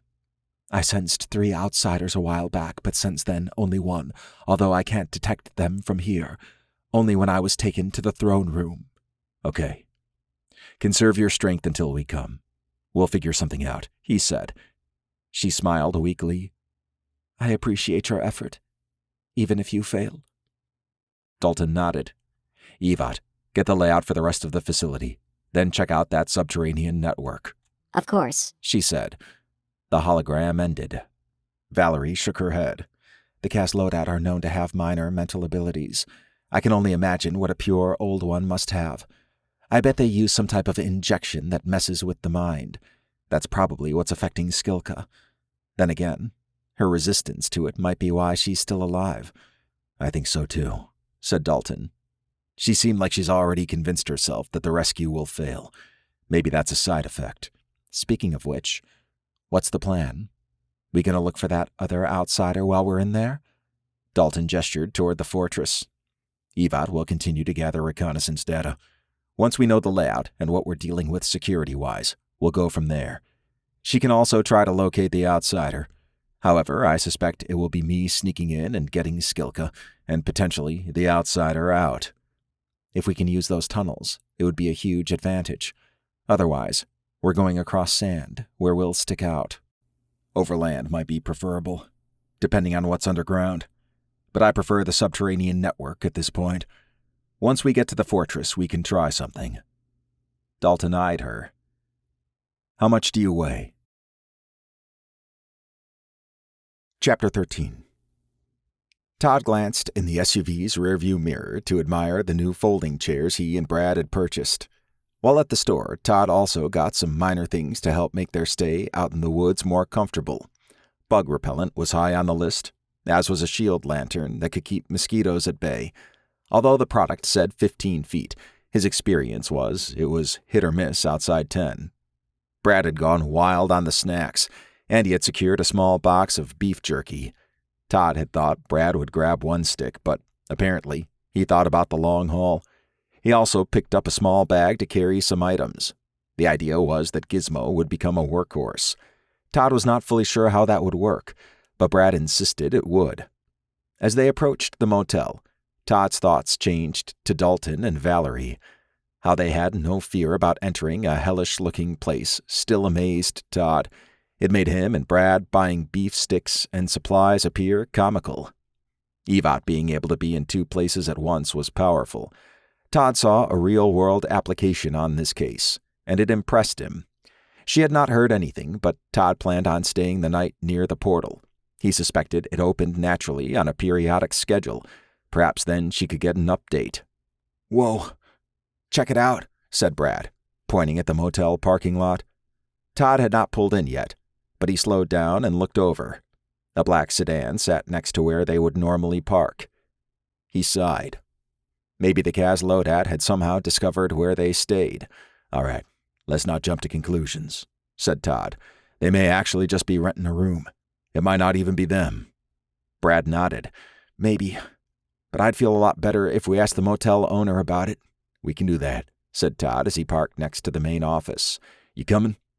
"Yep," said Brad. He grabbed his SP-8 and holstered it on his side. Todd eyed him. "You all right?" Brad licked his lips. "I know what it's like to be hunted. To be prey." He glanced at Todd. "I'm just bringing backup in case things get wild." "Okay. Let's go." Todd made sure his concealed carry was on him as he got out. Brad continued to amaze him. His initial assessment of Brad was that he would try to avoid conflict, but that melted away when he had a team. It could be that he was more comfortable with a group, but Todd saw how having killer androids stalking around might change someone's perception. They entered the motel office. Todd tapped the bell on the desk. His eyes narrowed at the thin, pasty man who came out of an office. His appearance suggested he was confused, or maybe had started drinking early. "Hey, have a question if you got a moment," said Todd. The man glanced at Brad. Then Todd. "Sure. How can I help?" Todd pointed at the black sedan outside. "Did whoever drives that get a room next to ours?" The man peered through the window. "Drives what?" Todd drew his head back. For a moment, he thought maybe he was confused or hallucinating, but then he remembered Brad had seen it too. "The car right there," said Todd, gesturing emphatically. The man eyed them. "You two been drinking?" "I was going to ask you that," said Brad. "You really don't see a black sedan outside?" "No. Should I?" Todd adjusted his hat. "Yeah, you should. Have there been any recent check-ins?" "Nope. Y'all were the last ones in." "All right. Well, thanks for the information." "Have a good day," said Todd. They left and got back into the SUV. "Yeah, that guy's not quite all there," said Brad. "I suspect it's the Caslodat messing with his mind. That's their thing." Brad wrinkled his brow. "I didn't know they could do that." "Yeah, they're sick bastards about it too. From what I understand, the more powerful a demon is, the easier it is to mess with minds. Humans are easy prey to them, but I'd suspect non-humans, not so much. That would be a helpful skill if you want to remain undetected," said Todd. He motioned at the office. "We just saw a live example. Let's just be glad the guy's alive. Caslodat incidents tend to be violent and oftentimes sexual in nature." Brad shuddered. "Then I'm glad that guy's pants were still on." Todd laughed. "Well, I didn't look over the counter." He glanced at the black sedan. "All right, I don't think it's safe to hang out in the room. What's the plan?" Todd tapped his thumb on the steering wheel. "We can camp out in the SUV anywhere, which is awesome, but I think we'll be hunted. The Caslodat probably got some intelligence on us from this guy, and maybe even law enforcement. Maybe even that slayer who was nabbed back at the forest. I think it's time to call a friend if we're going to rough it somewhere." "Who you got in mind?" Todd smiled. "Rick. A good bud of mine. He's normally 2 hours away from where I live, but only an hour from here. He'll be all we need for an extended stay in the woods." "Works for me," said Brad. Todd nodded and pulled out his cell. After dialing Rick, he sat back. Rick picked up. "Todd, how's it going?" "Bit of a bind, actually," said Todd, "thinking we may need to lie low in the woods for a bit. You available?" "For you? "Of course." Is Dalton in trouble?" "Not quite. He's on another world at the moment." "Come again?"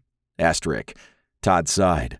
"It's complicated, man. It's just me and Brad out here, and there's Caslodat lurking around. Black sedan outside our motel, actually." "Caslodat," said Rick. "All right. Tell me where you need me, and I'll be there in a few hours with supplies. If we're dealing with demons, then I'm bringing something to even the odds." Todd grinned. That was Rick's way of saying he was bringing his custom suit and weapons. Todd looked forward to not only seeing his old friend, but also getting some support. Although Brad could help in a fight, Todd suspected if things got hot, they would be outnumbered. Rick would even things and then some. "All right, let me pick a spot, and then I'll text you the location," said Todd. "Sounds good," said Rick. "See you then." Todd ended the call and faced Brad. "We're about to get some much-needed help out here." Brad nodded. "I wish we didn't need to call him, but I had no idea what to expect with this case. Now that I do, I'll make sure we're equipped to handle situations like this better, assuming we're around for another case." "I hear you," said Brad. "Where are we going to camp out at?" "I'm not sure yet," said Todd. He gestured at Brad's laptop. "You and Evot would probably find a secure and defensible spot faster than I could by a wide margin." Brad smiled and opened his laptop. "I got this. Until then, I'll move us out of here, and once you've selected a spot, we can head there. I'll shoot Rick the location, and then we can set up camp." Brad went to work. As Todd drove out, he went over the situation. The Caslodat were an immediate threat, but so was the Faith Militia. He had considered asking the Ogben Coven to keep those factions at bay, but he suspected they were already trying. There was no love lost between those two groups. The Tanner pack could help too, but he doubted they would. It would be a sign of weakness. For the moment, they had a game plan. Brad hopped out of the SUV and onto a clearing off to the side of an off-road path. He marveled at the SUV getting there with surprising ease. The trail had been maintained and offered many places to pull off and park. Rick had been given the location, and Todd was on the phone, guiding him to their spot. Brad was not sure what to expect when Rick arrived, but the area was remote enough that it should prevent any sedans from cruising by. Brad stretched and took in the forest air. It felt good to be outside. It bothered him that the Kaz Lodat were involved. Everything he had read about them indicated they were bad news. Todd apparently knew more about them than Brad did.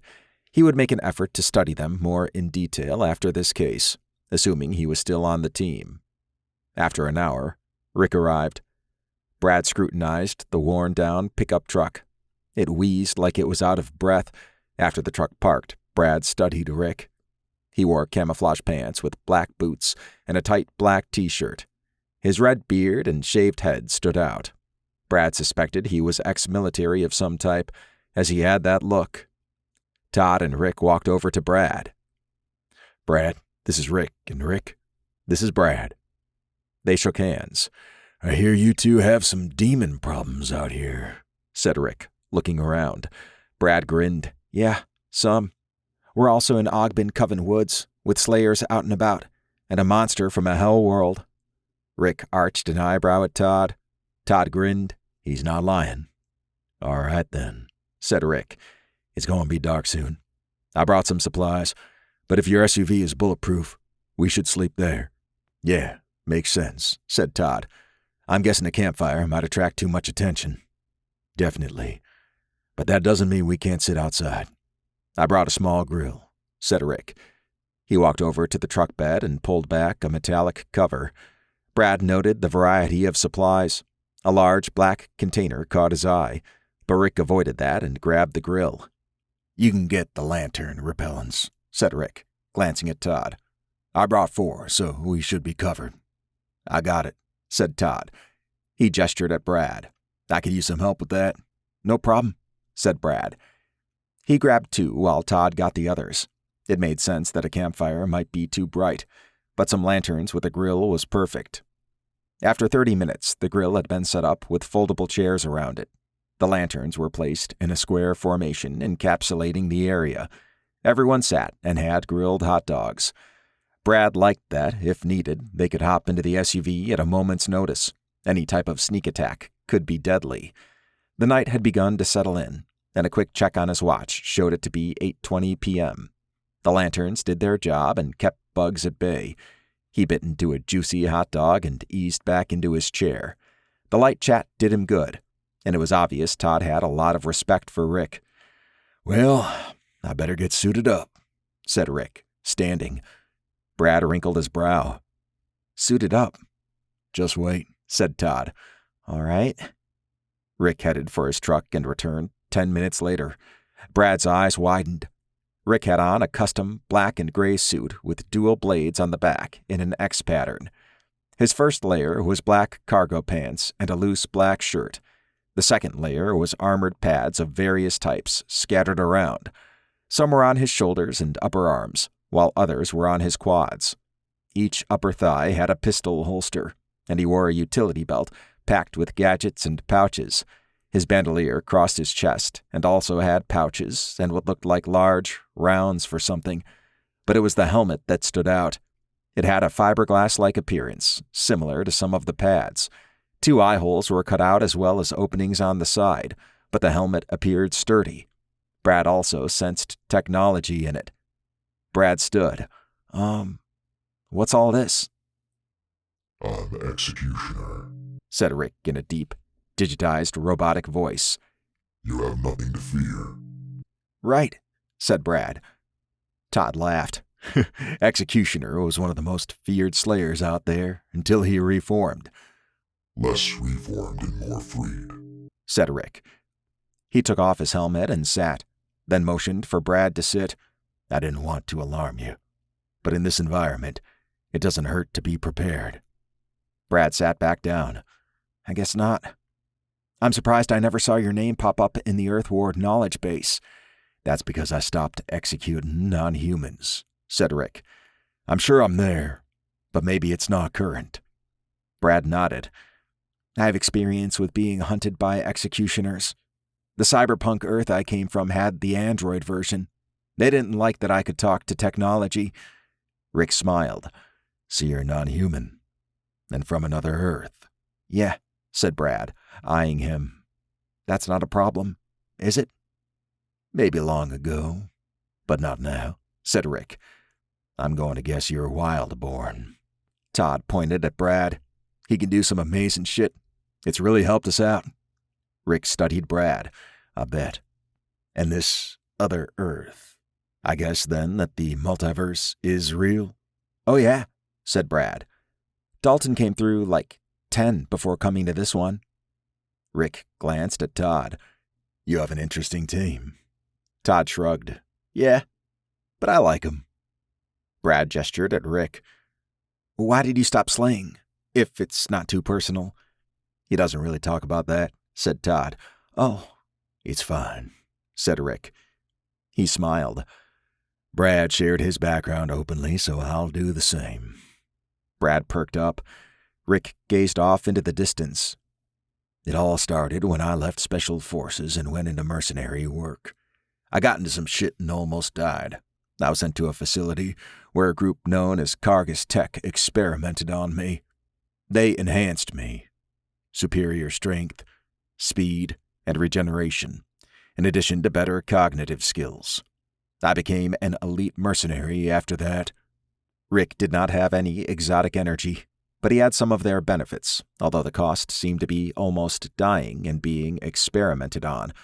Brad shuddered. I did that for a few years. Then Cargus Tech was taken down by the ancient vampires. One of the side effects of my experiment was they conditioned me to hate non-humans. I naturally fell in with the Faith Militia, and then faithfully executed anyone they needed me to. Hence, my name. How many executions did you do? Rick grimaced. 116. Brad's skin crawled. Clearly, Rick was no stranger to death. I regret them. And you just stopped slaying after doing that?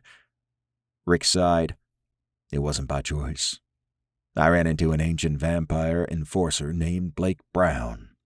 He was by far the toughest fight I'd ever had, and I lost.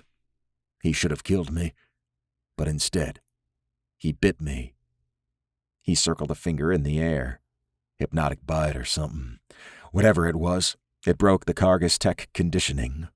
He said it was a gift, but I think he probably found it tactical and hilarious to turn me against the Faith Militia.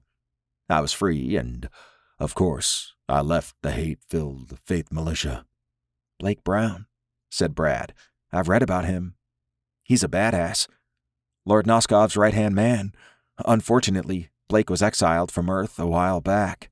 That would explain why I haven't seen him around, said Rick. I talked to him once after the bite wore off, and I told him what happened. He said I could atone for my actions by helping others who left the Faith Militia and protecting non-humans from other slayers. Obviously, non-humans wanted nothing to do with me, but I did help ex-slayers like Todd. And I'm glad you did, said Todd, slapping hands with him. His reputation was so fierce that when the slayers tried to kill him, half just ran away. And I killed the other half, said Rick, grinning. Then I cleared out a 10-mile radius of any slayers and began recruiting a network of those who had left. Brad ran a hand over his mouth. Damn, that's crazy. And now you're here, right in the thick of all this. To be honest, I missed the action. Not the slaying part, though. This hell monster sounds like a challenge, and the Kazlodad are no friends of mine. Their mind tricks don't work on me, as a few I killed found out. Brad felt safer with Rick around. It was obvious now why Todd called him. With that type of skill and experience, they stood a much better chance of not only coming out of this alive, but being there for Dalton as needed. Well, we'll need to visit the portal site tonight to see when it opens. If it does, said Brad. Rick put on his helmet and stood. I'm ready to go when you guys are. Brad noted the assault weapon on Rick's back as he cleaned up. He must be strong to not only carry an armored suit, but also various weapons. Rick was an unknown variable to probably many others' plans. Todd mentioned evening the odds, and Rick definitely tilted things in their favor. Chapter 14. The half-hour trip back to the portal went without any issues, and Todd felt better about the situation. He expected the Cas-Lodat to leap out of the shadows. The moon provided decent illumination, but he relied on his goggles. Brad wore his, and Todd knew Rick's helmet had night vision. Todd wanted to look into getting a suit similar to Rick's, although it might stick out.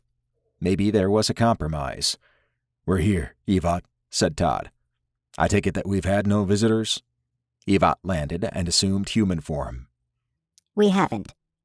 She studied Rick. Hello, I'm Evat. She extended her hand. He shook it. Rick Westmoreland.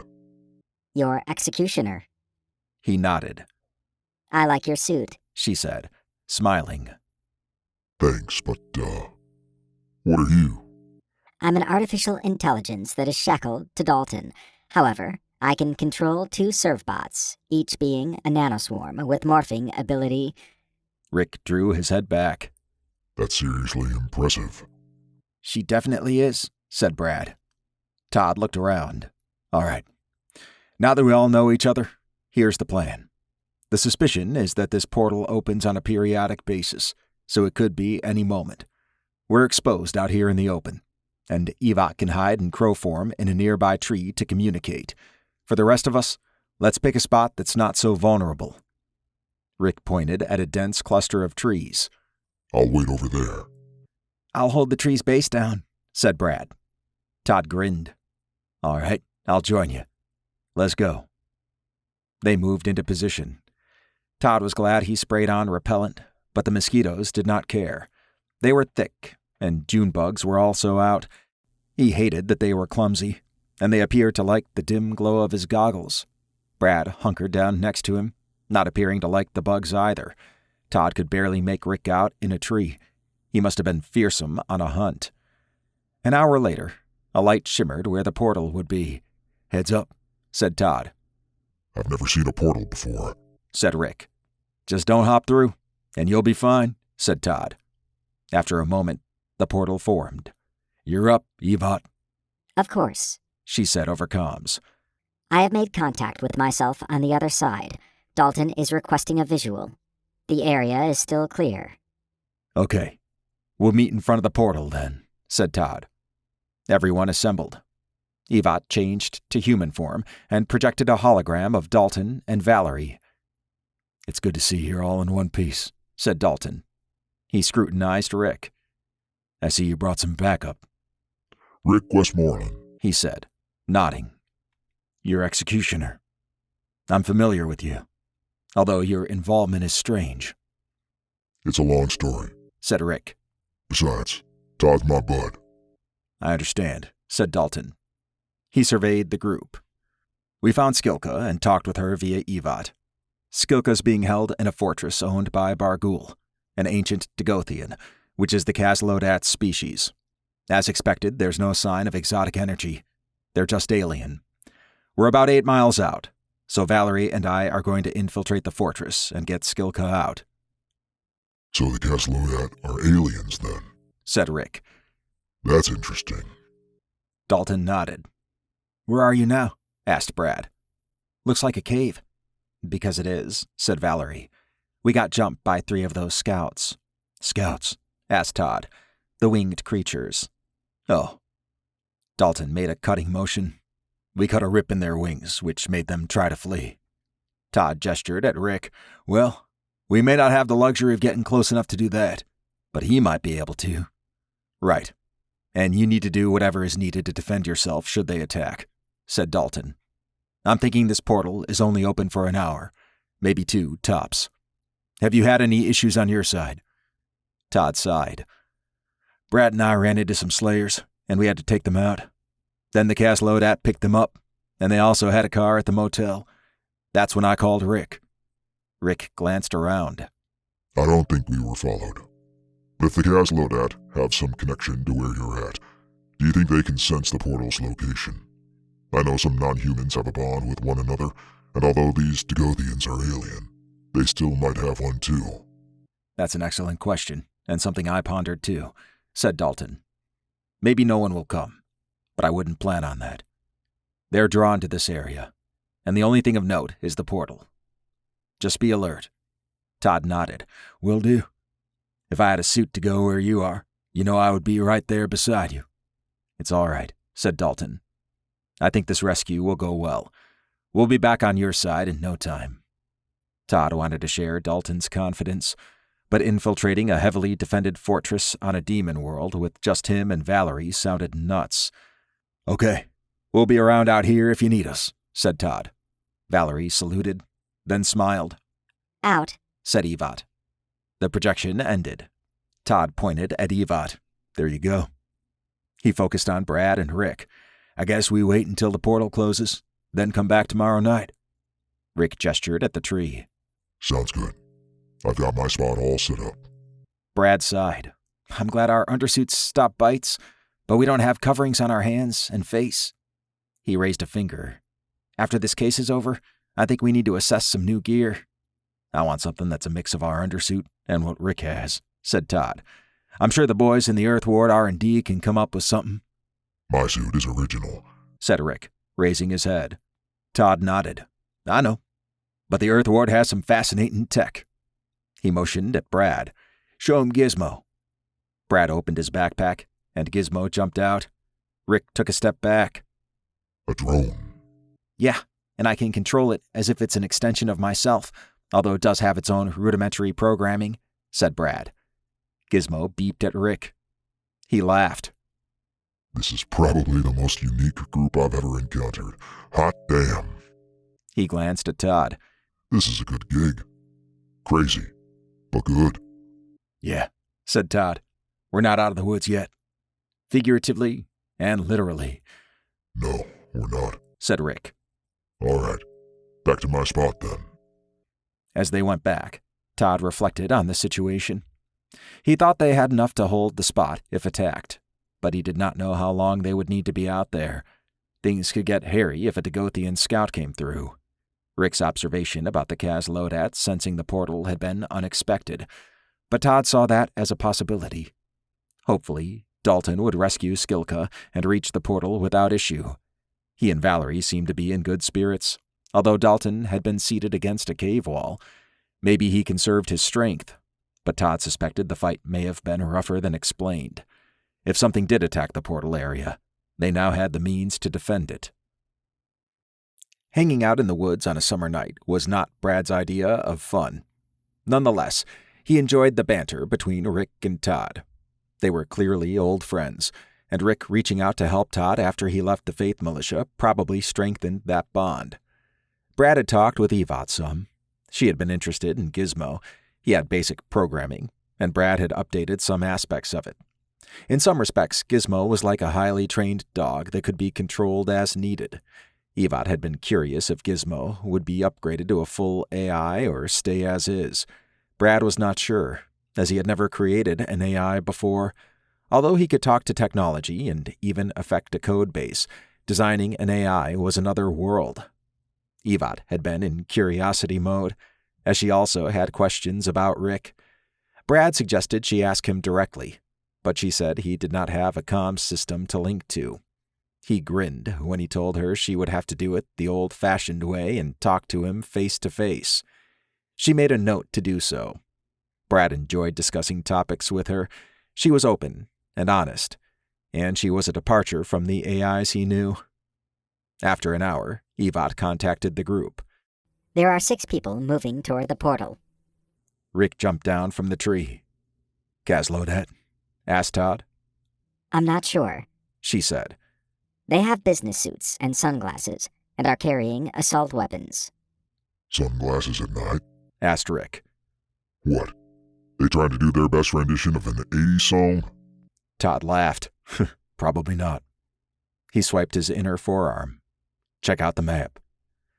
Brad and Rick studied the red dots moving their way on the tiny screen. Damn. I need a way to hook into your system, said Rick. It'd be nice to have this information available in a headset, said Todd. Brad studied Rick's helmet. It had a rudimentary system, but it could be integrated. That would have been helpful earlier when Evat wanted to chat with him. Headsets would be nice, although Rick has an existing system I can update to work with ours. Really? If you can, go for it, said Rick. Brad focused on Rick's system and updated it. As it was already constrained on resources, Brad made sure to leave a small footprint. Rick drew his head back. How? That's incredible. Brad smiled. Now we just need to get something for the rest of us. Definitely, said Todd. Something flew out of the portal and into the sky. I think a scout just came out, said Brad. I'm tracking it now, said Evat. Brad's heartbeat ramped up. First the Kazlodat, and now the creature, and they were headed toward each other. He wondered if they would fight. After 10 minutes, the scout landed near the Kazlodat men. Evat had perched on a branch a bit away, but she zoomed in on the meeting. The Kazlodat were not frightened by the creature. The strange language the Kazlodat used was not recognizable by Evat, but the scout understood it. Brad was bewildered that the scout talked, although it was a deep, growling voice, and its words sounded similar to the Kazlodat's. What the hell are those things talking about? Asked Rick. Sounds like a growling match.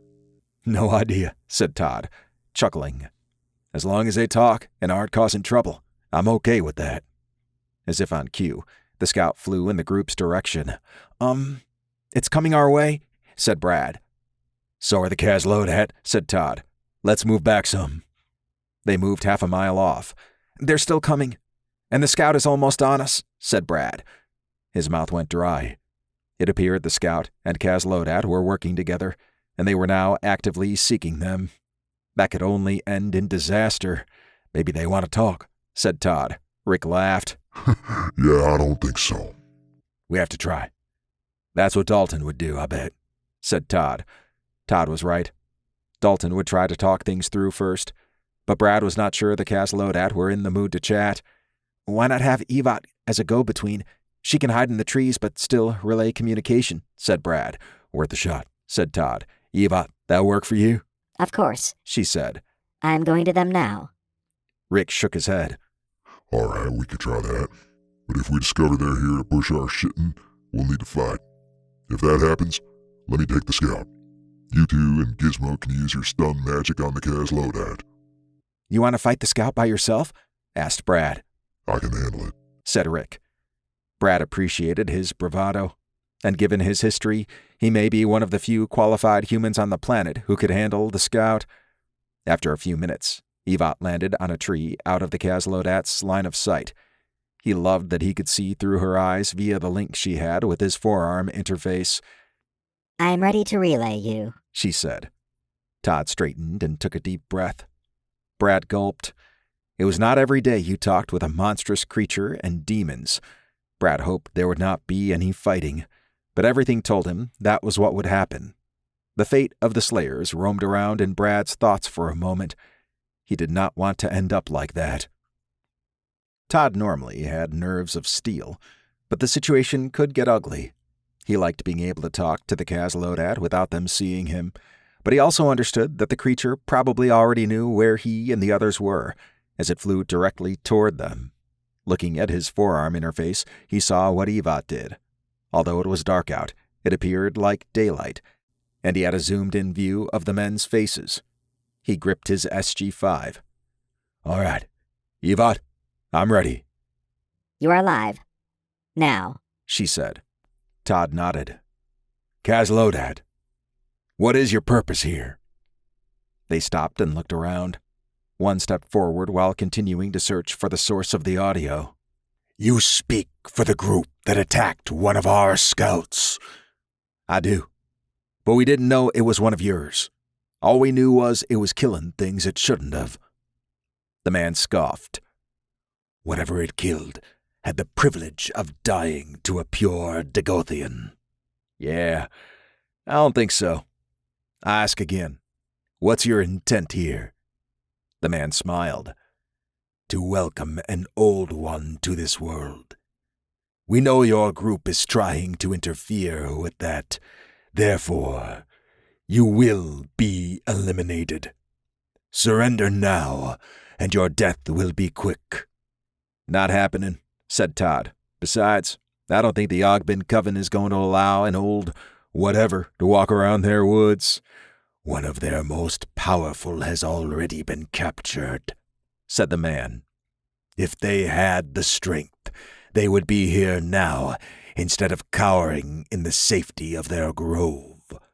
"I think this conversation is over," said Todd. "It will be, once we find you." Evat ended the communication. I've detected another group going to the portal. The ones we talked with are approaching us. "Damn demons coming out of the woodwork," said Rick. Todd raised a finger. "I have an idea." After 10 minutes, everyone was in their positions, and the scout had arrived. Todd surveyed the situation. The clearing was large enough that the scout would be able to come from above. Thanks to Evat, a hologram of Rick stood in front of a tree in the southwestern part of the clearing. He was behind the tree, so the scout would still detect him. Todd and Brad hid in the southeastern part, with Gizmo in the northwestern area. The Kazlodat approached from the northeast. The scout dove feet first at Rick and flew through the hologram and into the tree. The creature lay dazed on the ground. Rick popped out from behind the tree with his dual blades. "Not so smart, are ya?" He sliced its wings off.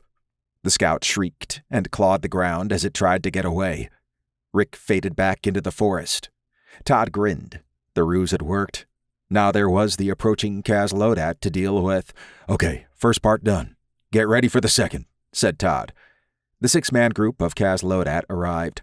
3 of them checked on the scout, while the other 3 spread out, facing west, north, and east. Gizmo crawled out onto a branch and shot a stun beam at the one facing north. Todd stunned the one facing east, while Rick grabbed the one facing west, then tossed him at the 3 by the scout. The Kazlodat members sprawled to the ground. Todd, Brad, and Gizmo emerged and bathed the fallen in stun beams. The scout crawled out from under the bodies and ran off. Rick laughed. "Well, that was easier than expected.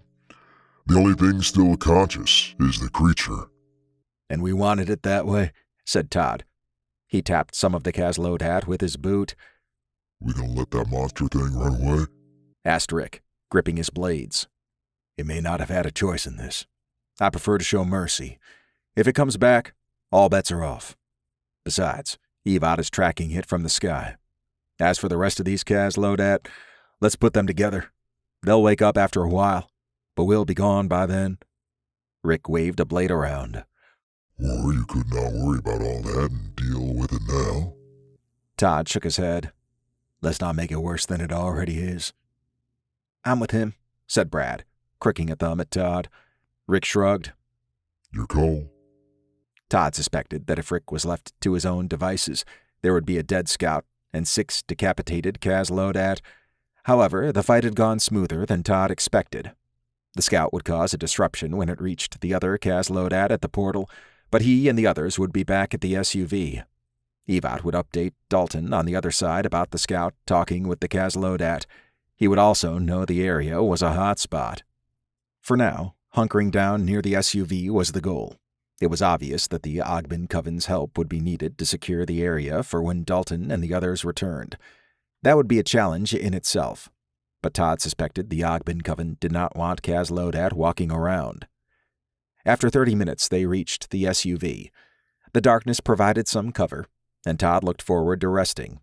Evat had responded that Dalton and Valerie were on their way to the Dagothian fortress.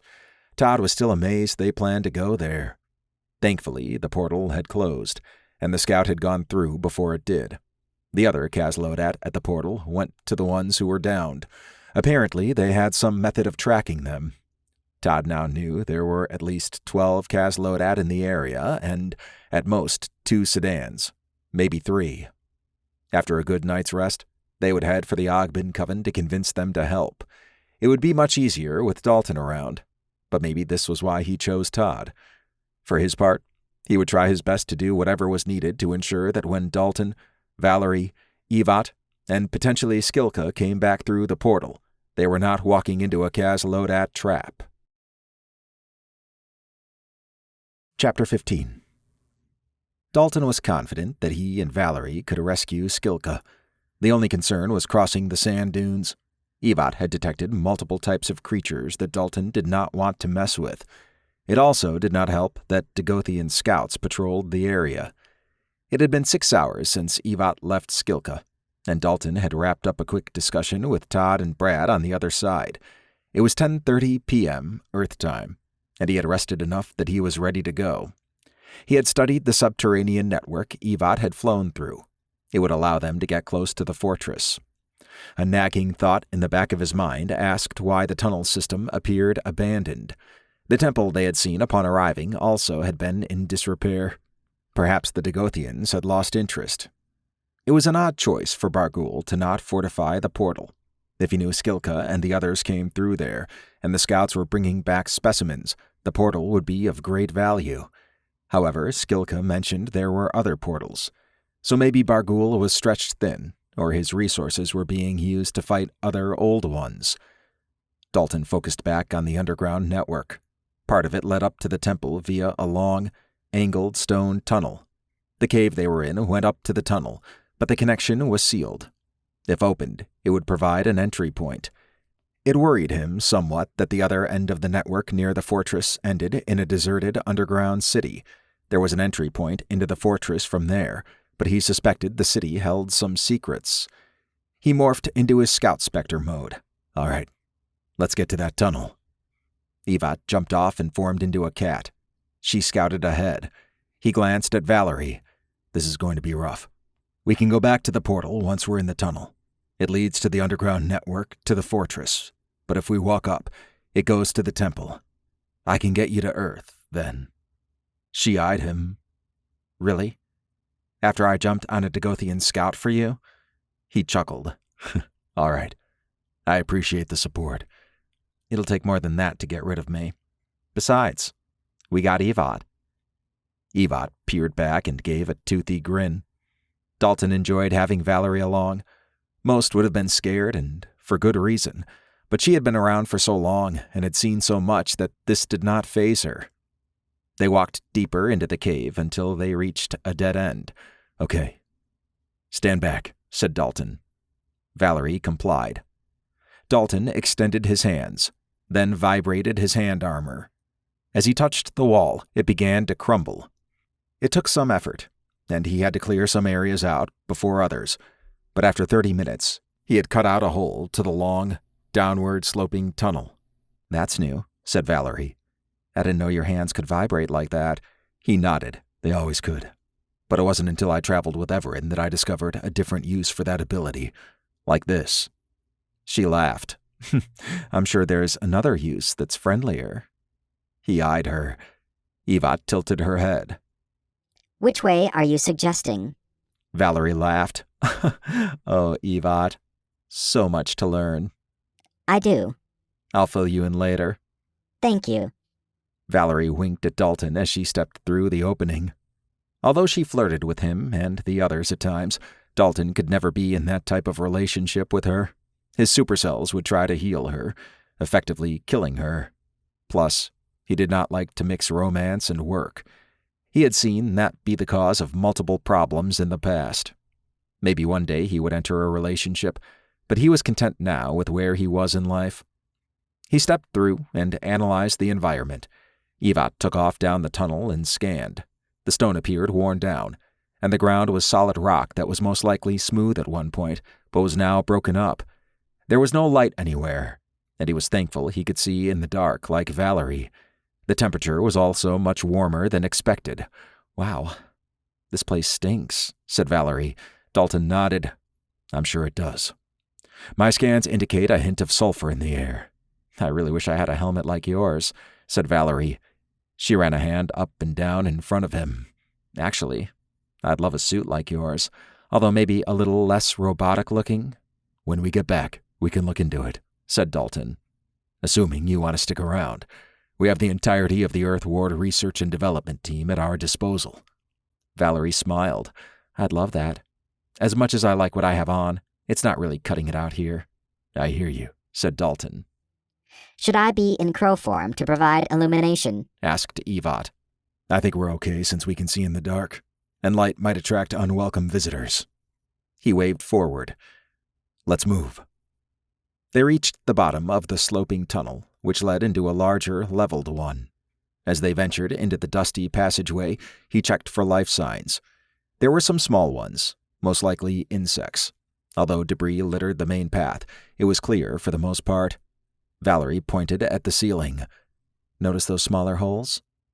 Dalton studied them. They look too precise to be natural, but not precise enough for a machine. Yeah. Now watch it be some nasty, boring creature. So far, we haven't encountered anything. She nodded. I bet there's a good reason these tunnels were abandoned, and we haven't run across it yet. Let's hope we don't. They continued on without incident for the next hour. Dalton had received a final communication from Evat's servbot on the other side.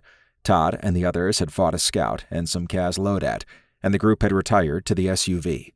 He was glad they could handle themselves, and the increased Kaz Lodat presence indicated a threat. According to Todd, they wanted an old one back, but Dalton had no intention of letting that happen. They came across an open hole in the floor that had something lighting it up from within. Dalton paused and peered over the side. Lava flowed freely far below. That explained the unusual temperature rise he had sensed. A narrow ledge along the wall allowed for passage, but it would be a tight walk. Evat morphed into her crow form and flew across, then changed back to her cat form. Of course there's an open hole with lava in it. Wish I could fly like Evat, said Valerie. She hopped onto the ledge and inched her way across while facing the wall. Dalton admired her courage. Most would balk at trying to cross, but not her. He joined her, and after 10 excruciating minutes, they reached the other side. Valerie peeked back at where they had come from. If we do bring Skilka here, I hope she can make it across. If not, one of us will have to hold her against the wall while we cross. We'll deal with that when we get there, he said. Makes me wish I had a grappling hook. When I traveled with Everin and the gang, they had some type of energy one that could be shot anywhere. Must be nice, said Valerie. It was, said Dalton, sighing. Let's add that to the list of things to obtain for next time. A normal grappling hook, not an energy one. I gotcha. They continued on, and after another 30 minutes, they paused. Dalton raised his hand. The chittering noises made his skin crawl, and whatever created them sounded large enough to potentially be a threat. He spawned his nanoshield and pulled out his stun baton. Valerie grabbed her dual ones. I have detected multiple life forms approaching us through the holes in the ceiling and sides, said Evat. Dalton looked around and narrowed his eyes. I sense them too. We might be able to avoid them. They ran. Valerie peeked back. Oh, that's awesome. Spiders with a wasp's face. Oh, and they're the size of Evat's cat form. Focus, said Dalton. He had a visual from Evat. The large white insects poured out of every hole. No wonder the Dagothians gave up the tunnel. There were too many creatures to use his stun on, and he might need it later. The one advantage he and Valerie had was they were faster than the insects. If it came down to a fight, he would most likely go lethal. They came upon an open area with red crystals jutting out of the sides. Dalton was impressed at how luminous they were. A quick scan of the environment showed another opening not too far away. The floor was a mix of dirt and blue-green ceramic tiles. They rushed to the center of the room. The insects froze at the entrance. They're scared of the light, said Valerie. To be fair, those crystals do have a sinister vibe to them. Dalton nodded. Whatever works. I should have tried my light pulse earlier. He sighed. It's times like this I wish I had an illumination orb that could follow me. I saw one in action, and they're quite useful. Yeah, that would have been helpful. Let me guess, another thing you saw when traveling with Everin. Yep. I have the schematics for one, said Evat. I can also perform similar functionality. Right. But then that takes you out of a scouting role. We'll assess this case later and determine what we'll need going forward. As a good friend once told me, learn, adapt, and evolve. Valerie smiled. I like that. Me too, said Dalton. He motioned forward. All right. According to Evat, we're close to the city under the fortress. Great. Dalton grinned as they took off. Valerie did not think the case would have them running in the dark while being chased by big bugs. However, she still felt confident about where they were and their goal. She suspected most would have already run screaming back to the portal, but this was the most exciting event she had experienced in a long time. She was rarely surprised by something, but it happened nonstop on Dalton's team. It only took 30 minutes to reach the edge of the tunnel before it exited into a massive cavern. A city carved out of stone covered the landscape. The decayed, gargantuan statues in the distance resembled the goat-like humanoids she had seen earlier. Maybe they were consumed by the Dagothians. It would be cruel to not only take over the race, but also build over their city as if it never existed. Light emanated from a massive hole in the center of the city. The way the light reflected off the ceiling gave the area a strange glow. Although everything appeared calm from where they stood, she knew from the bugs that may not be the case. Evat formed into a crow and took off. Wow. This place is huge, and it smells rotten, said Valerie. Dalton studied the area. I bet it does. Evat says the hole in the city has a lava flow deep inside it. Based on the cart tracks leading from the hole to the fortress's entrance, I'm guessing this is their waste disposal system. That's one way to do it, she said. Now all we have to do is cross a dead city. We got this, he said. Evat, keep scanning. Of course, she said. They exited the tunnel onto an uneven stone-tiled street. Red crystals jutted out at various heights from the rock walls, and some were embedded in crumbled buildings. It gave the cavern a dim glow, and she was thankful it would not be filled with bugs, assuming they avoided red crystals because of the light. It could be the crystals attracted something the insects feared. She pushed those thoughts out of her head. The stone structures looked primitive, although she saw signs of elegant pillars in the distance. Whoever lived in the city was apparently well-versed in working with stone. The streets were wide, but they all angled down slightly toward the hole, as if it had opened and pulled the whole city toward it. The tilt of various buildings attested to that. The fortress entrance was easy to see. Evat had already morphed into an insect swarm and entered the large tunnel. The uneasy silence disturbed Valerie, and the foul stench that assaulted her nose made her nauseous. After 30 minutes, and more than halfway to the fortress entrance, Dalton paused. A rattling noise echoed. "What's that?" she asked. "I don't know," said Dalton. He adopted a defensive stance. Valerie followed suit. "I sense movement all around us," said Dalton. He pointed in various directions. There, and there. Although she sensed something, she did not see anything moving. Dalton's senses must be on another level. Strange creatures resembling a black, gooey snake with bones for legs emerged from behind buildings and under debris. It was like the main body found whatever bones it could use and integrated them into its snake-like body. They resembled larger versions of the parasitic Dagothians she had seen earlier. One rushed forward and snapped at Dalton with its sharpened bone mandibles. He blocked, then kicked it back. Some of its bones fell off, and it slithered away. "What is that?" asked Valerie, dodging a charge from another creature. She spun in a circle and came down hard with her dual batons, breaking a few of the attacker's bones off. The creature shrieked and fled. "I'm not sure, but there's a lot more coming. I think there's a reason this city is abandoned." "Let's move," said Dalton. He surged forward with the shield out. Valerie stayed close to him as he bulldozed through a mob of the monsters. Although there were many, they were physically weak. However, they were persistent. She had to watch all angles as the creatures tried to jump off buildings and onto her. Thankfully, she was much faster than they were, and with her dual batons, they were not going to get her unless she got swarmed. Dalton made a good tank and cleared the path ahead. After 10 minutes, they reached the fortress's entrance. Some of the creatures had peeled off and scampered away. A few determined ones tried to attack, but Dalton and Valerie held strong. As she and Dalton walked backward, the creatures hesitated to approach them. She was not sure if it was due to them being afraid of the fortress or of her and Dalton's fighting skills.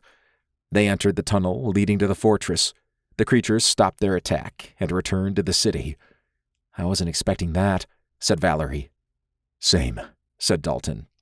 He shook his head. "I don't think they were afraid of us. Probably the fortress." Valerie sighed. "Makes you wonder why. Let's catch our breath. Then we'll continue on." Valerie took a moment to reflect on the situation. If they were going to go back through all this with Skilka, at least they had an idea of what to expect. It would be more difficult with having to protect Skilka, who was greatly weakened. After a few minutes, Dalton motioned at Valerie. "You ready for a piggyback ride?" She laughed. "I was wondering why you wanted to know how much I weighed. I can extend my nanobots to you, but I will have less defense." "That's okay, as camouflage mode is not meant to be defensive in that regard." She smiled as Dalton faced away from her and knelt. Once she climbed on his back, he stood. The sensation of his nanobots covering her was one of the strangest things she had ever felt. It helped that a small platform jutted out from his lower back to provide support. After she was covered except for her eyes, he took a few steps. "Not bad at all," said Dalton. "This would be so much more fun in another situation," said Valerie. He laughed. "Let's not get crazy now." He went into camouflage mode. Her eyes widened as she moved her arm. Although she could see the slight blur of her arm, it was invisible for the most part. His camouflage mode was as advertised. When they reached Skilka, they would not be able to do this, but it was preferable to be detected while escaping rather than breaking in. If someone had told her she would ride Dalton, this was not the image she had.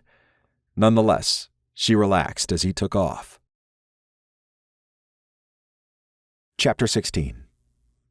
Dalton did his best to move quietly, and although Valerie was on his back, he had no issues in that regard. It did slow him down considerably, but he would rather fight on the way out as opposed to in. Hopefully, it would not come to that.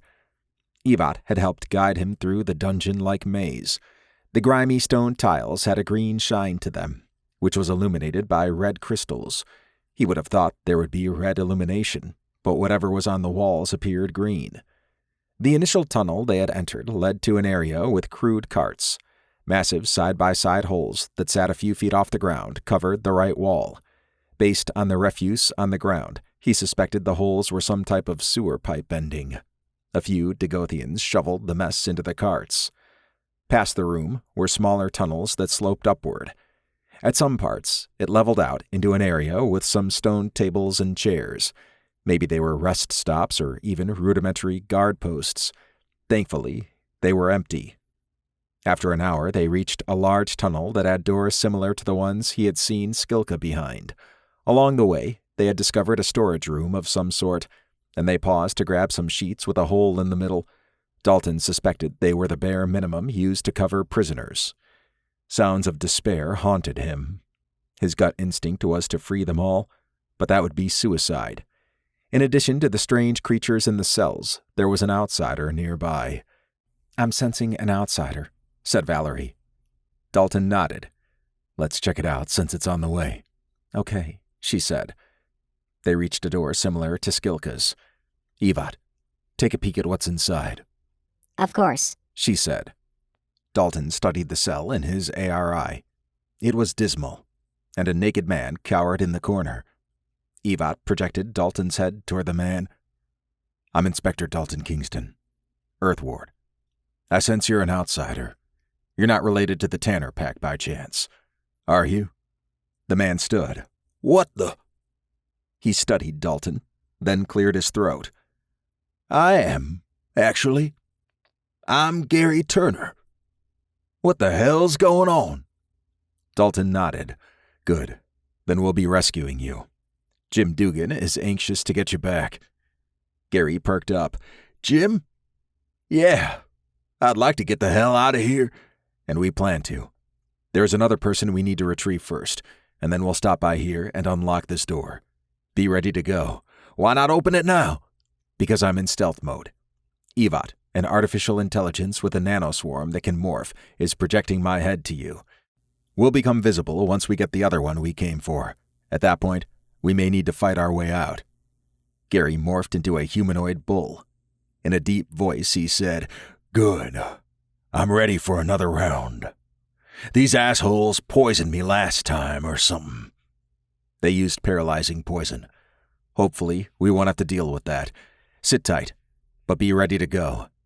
Gary snorted as he nodded. Evat pulled back out of the cell. Well, we found a missing member of the Tanner Pack, said Valerie as they continued on. Dalton frowned. Yeah, but Jim mentioned several missing. I suspect Gary is the only one who survived and has a story to tell. He focused on Evat's scans as he crept through the tunnels. The guards did not patrol, and instead occupied various checkpoints. Even then, there were not many of them. The dungeon's design was such that if someone escaped, they would run into the monsters below or deal with those above. It was easy for Dalton to see why many would lose hope. They reached Skilka's cell after 15 minutes. Dalton leaned against the door and tapped it. Skilka. A rustling sound came from the other side. I'm here, she said. Is it time? Yeah. Stand back. I'm going to open this door. Once out, we need to make one more stop, and then we're out of here. Are you standing back? I am. Okay, said Dalton. He knelt and turned his head toward Valerie. Time to hop off once my nanosuit has pulled back in. I enjoyed the ride, she said. He chuckled. I'm sure you did. Evat, watch the nearest checkpoint. Of course, she said and flew off. After he pulled his nanosuit off Valerie, he went into Scout Spectre mode. He vibrated his hand near the lock mechanism, which chewed through the thick metal.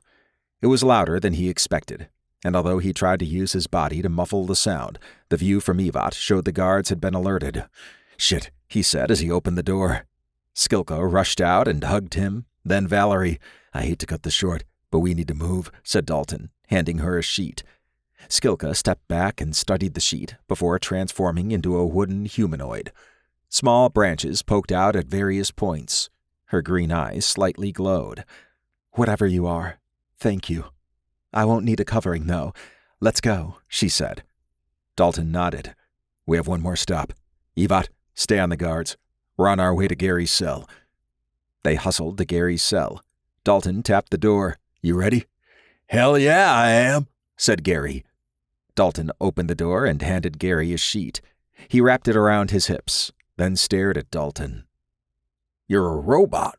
No, armored suit, said Dalton. He gestured at the others. With me is my teammate Valerie Simmons and Skilka of the Ogbin Coven.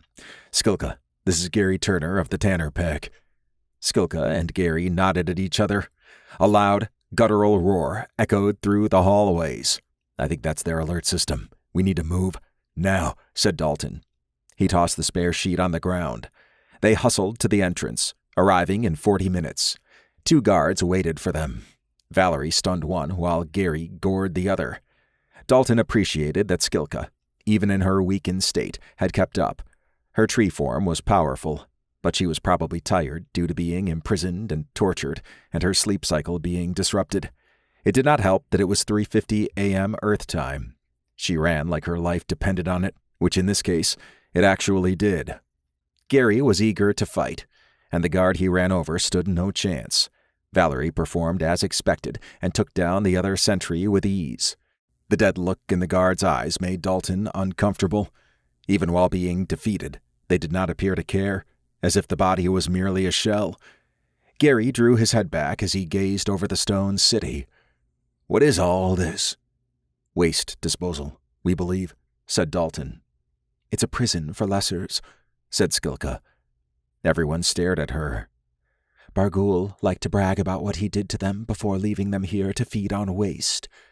Sometimes he'd come down and hunt them, then eat them while they were still alive. That guy's an asshole, said Gary. Dalton pointed at the exit. That's where we need to go. The only thing you need to worry about is the centipede-like Dagothians here, which I guess are the prisoners. They're not strong and don't have poison, but they are numerous. I'll charge forward, and you all follow. Gary picked up a club from one of the downed guards. He snorted through his big bull nose. Ready when you are. I wish I could help, said Skilka, grabbing the sword from the other sentinel. Not really skilled with this, but I can try. My form should help protect from some blows, I hope. Just stay behind me, said Dalton. Valerie, you got the rear. She nodded. Dalton pointed up. Evat, aerial view. She took off toward the ceiling. Dalton held his nanoshield out front and gripped his stun baton. Maybe the creatures that attacked them before would remember the last time. He doubted it and planned on having to fight. There were also, most likely, more guards on their way down. It was now or never. He burst forward toward the city exit. Several creatures initially tested them, but Dalton busted through one, and Gary knocked another far away. Valerie dismantled 2 of them, and Skilka knocked the bone legs off another. A swarm had formed by the time they reached the exit. The fortress entrance was now packed with sentries of various types who had rushed out and now fought the creatures. The lessers, condemned to this forgotten city, had no qualms about attacking the guards. Part of the swarm surged toward them. Dalton and the others would be pushed into the dark tunnels with rabid insects, which was where they were headed. Dalton was not sure about Gary's or Skilka's ability to see in the dark, but it would be known shortly. Dalton wished he had some type of explosive to seal the tunnel or anything that would impede the oncoming horde. The group would essentially be trading swarms the farther they got into the tunnel and the closer to the temple. Dalton motioned for everyone to follow him. As they rushed on, he contemplated various strategies. A bright light from his stun baton and a light pulse from his hand might be all that was required. Maybe the red crystals in the room before the dark tunnels could be used somehow. Valerie gripped her dual stun batons as she followed Dalton and the others. Skilka had been able to keep up, and Gary looked like he was ready to murder something. Valerie could not fathom what must be going through their minds. They were held in cages like animals, with no end in sight, and now they had a chance at freedom. Without Dalton and the team, Skilka and Gary would have been written off as dead or missing, and life would have gone on. They continued toward the red crystal room Valerie and Dalton had encountered. Valerie wondered if they could somehow bring the red crystals into the tunnel, although she was uncertain how much would be needed to keep the insects at bay. While Dalton could use his MH and hand for light, there were not a lot of other options. When the case was over, and if Dalton allowed her to stay on, having some form of light generation was on her list of things to get. The swarm from the dead city had thinned, as fewer bugs chased the group. She paused every now and then to knock a few back, and it seemed the lessers knew enough to avoid where the group was going. After 30 minutes, they reached the large open area with red crystals jutting out along the walls. The swarm had stopped its pursuit, leaving the group with a moment of peace. "Whoa! What is this place?" asked Gary. Dalton scanned around the room. "It's a place that divides this tunnel system. It's dark beyond this point, and there are large insect-like monsters all the way to the temple." "Large insects?" asked Skilka, pausing to catch her breath. Valerie nodded. "They're like spiders, but with a wasp's face, and they're about the size of a small dog." Gary snorted. "Then I'll run all over 'em." "We think they avoid this room due to the light," said Dalton. He raised his stun baton. "I can form a bright light with this, and also shoot out a bright beam from my hand." "Wish we could bring these red crystals with us," said Valerie. Evat formed her humanoid shell. I suggest Dalton use his vibrating blade to cut out some that can be carried. "That could work," said Valerie. "Maybe some handheld ones, and one that could fit around the neck." Dalton studied the crystals. "There are several here large enough for that, assuming the crystals don't explode." I can assist, said Evat.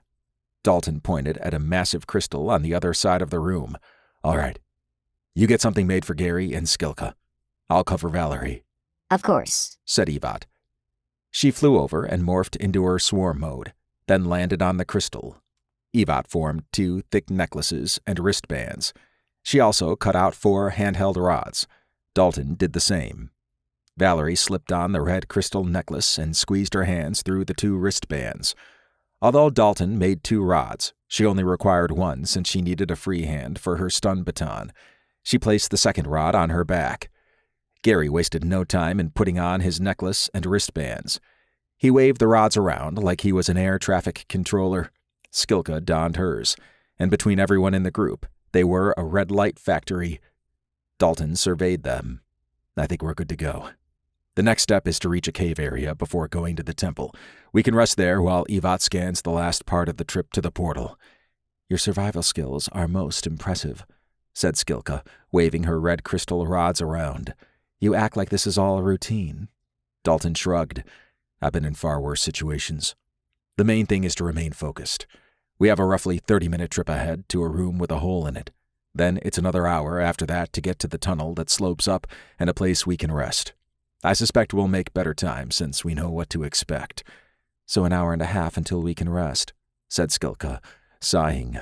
I didn't realize how tired I was." "We're not too far away." "All right, let's move. I'll take point. Gary, you got the rear. And Valerie, stay on Skilka." Gary and Valerie nodded. As they continued on, Dalton held his right arm out, lighting the way. Valerie liked his setup, since if need be, he could still shield bash with his left arm. She doubted any insect could bite through his armor. Her big concern was if the bugs jumped on the others, as they had no armor. She surveyed the walls. The holes she had seen earlier made the walls look like they were diseased. Her skin crawled, as she sometimes saw the shadow of an antenna or leg waving about inside the hole. They were there, but the light kept them at bay.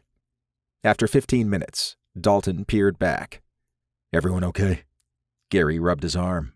"This place is messed up. I ain't seen a bug yet, but I can hear them." "Same here," said Skilka, looking around. "How many did you two run into on your way to the fortress?" "A lot," said Valerie. "Enough to not want to stick around." Dalton nodded. "The light seems to be working. Let's move." One of the insects dropped on Gary, bit him, then scurried away. "Damn it," he said. "Go," said Dalton. The group ran. Valerie grimaced. The bugs had taken a new approach. They could bear the light, at least long enough to get a tasty bite. That changed things, especially since the chittering noises rose to an almost deafening level. She focused on staying close to Skilka and had to knock away a few bugs that charged out of the holes. Dalton kicked one away and aimed his stun baton light at another, which shrieked and ran. Gary snorted and huffed as he swung wildly. Valerie's heartbeat ramped up. Although they made good progress, there were more holes the closer they got to the temple. She realized that when she and Dalton had come this way, the creatures probably took some time to detect them. When they did, she and Dalton were in an area with fewer holes, which accounted for why the swarm appeared to come later. They came from the spot the group was in now, and the bugs were fully aware of them. The ceiling moved as more and more creatures poked their heads about and ran between holes. After a harrowing 15 minutes, they reached the room with a large hole in the ground. Dalton faced the oncoming bugs. "Valerie, get them across." "Got it," she said. She motioned for Skilka to press against the wall. Then Valerie got behind her and walked her over the narrow ledge. Gary had no problem getting across. His nimbleness, relative to his size, perplexed Valerie. Dalton tossed a few creatures into the hole. Then he jumped onto the ledge and hustled across. The bugs darted across the ceiling. Valerie gulped. "Move," said Dalton. After a frantic 40-minute run, they arrived at the base of the slope tunnel that led up to the temple. Several insects had fallen on Skilka and tried to bite her wooden form, but Valerie and Gary made quick work of them. Dalton got swarmed momentarily, but he shook them off and quickly tossed, kicked, and swatted them away. There were no more holes where they were at, but Valerie still sensed the creatures coming. Dalton motioned at Skilka. "I need your red crystal necklace." She gave it to him. He pulverized it into a fine, glowing dust, then motioned for everyone to get behind him. After they complied, he tossed it into the air, where it hung. "Ingenious," said Valerie. "The crystals hung in the air in the castle, so you figured it would as a dust cloud as well." "That's the idea," said Dalton. "I thought about it on the way here, and I didn't know if it would work, but thankfully it did. We should have probably tried it out back in the crystal room if I had thought of it then." Gary shook his head. "I can't believe half the shit I'm seeing. But here we are." Dalton nodded. "Come on, there's a place we can rest ahead." They reached the initial cave Dalton and Valerie had discovered after their fight with the 3 scouts. Dalton had Gary and Skilka remove their red crystals. He placed the wrist ones on the ground and used the necklaces as a dust cloud inside the cave tunnel. Yvette morphed into her humanoid form. "Okay, everyone, relax. Yvette is going to scout ahead. We haven't been to the temple at the top from this location, so I'm not sure what to expect. We still have the bracelets if needed outside, but I don't think we'll see any more bugs. Gary rubbed the wound on his forearm. Nasty little shits. Skilka nodded. Yeah, but I don't think we need to worry about the guards following us through all that. Maybe. But there may be scouts guarding the portal now, said Valerie. The Dagothians probably know where the underground network leads, which is why Evat will let us know what we're facing, said Dalton. Evat, come back if you get into trouble. Of course, she said. She morphed into her insect swarm and took off. She's quite helpful, said Skilka as she sat against a wall. I'm going to close my eyes for a bit. Gary sat opposite her. Yeah, me too. I still can't believe I survived to be here. I came with 2 others. That red dude tore them apart and ate them while they were still alive. Valerie shuddered. That's disgusting. Yeah, and I was restrained. He even looked me in the eye while he did it, that fucker. Dalton shook his head. Per Skilka, he's an old one, but hopefully we don't need to worry about him now. Valerie's mental image of Bargul chowing down made her nauseous, especially since she had a good view of him when Evat had scouted earlier. Bargul would most likely do everything in his power to get Gary and Skilka back. What form that would take, Valerie did not know, but she suspected they had not seen the last of the Dagothians. Valerie leaned against the wall and crossed her arms. It was 6:35 a.m. Earth time, and she was tired. A quick nap was in order. Although she wanted to get out now, she understood Dalton's measured approach. He was cautious, and in this environment, that could be the difference between life and death. She studied Dalton as he faced the entrance to the sloped tunnel. He protected it, which is what she expected. The more she got to know him, the better she liked him. Chapter 17. Todd squinted as he woke up from a good sleep. The SUV was more relaxing than he had expected. Even Rick's occasional snoring had not roused Todd. He was the first to handle his morning business. A cup of coffee danced in his mind, but there was work that needed to be done. It was 10 o'clock a.m., and he was not sure what Dalton's status was or when he would come back, but the portal area needed to be secured.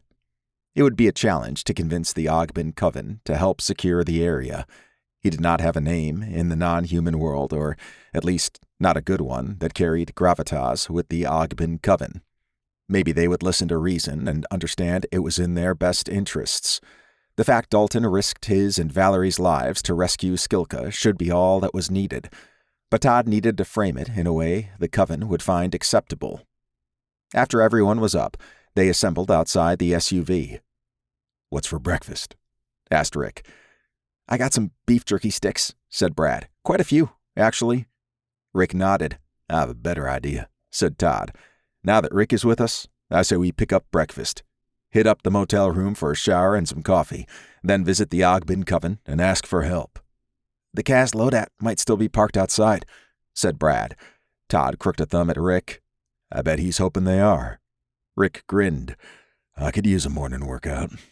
Brad shrugged. "Count me in, then. I could go for some sausage biscuits." "Then it's settled," said Todd. He glanced at Rick. "Just follow us in that thing you call a truck." Rick laughed. The drive back did not take long. Brad had already wolfed down 2 sausage sandwiches and several hash browns.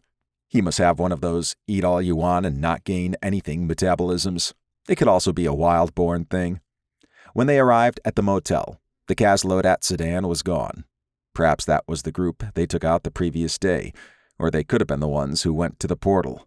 Either way, Todd relaxed as they pulled in and parked. He did not want to spend any more time than necessary there, so his plan was to take a quick shower, drink a cup or 2 of coffee, eat breakfast, then head out. Brad rushed to the room. It seemed he had other morning business to handle. As Todd entered, he grinned at Rick. "I hope there's some breakfast left."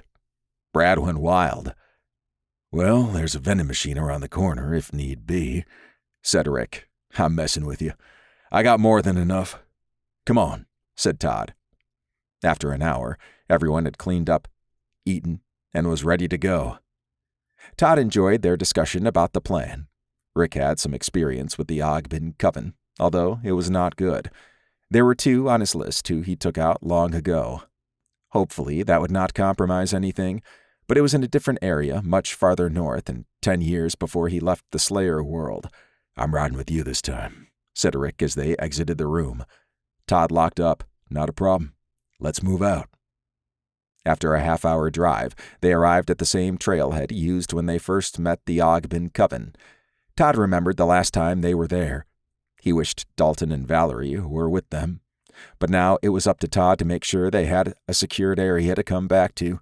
He hopped out and made sure his SG-5 was ready to go.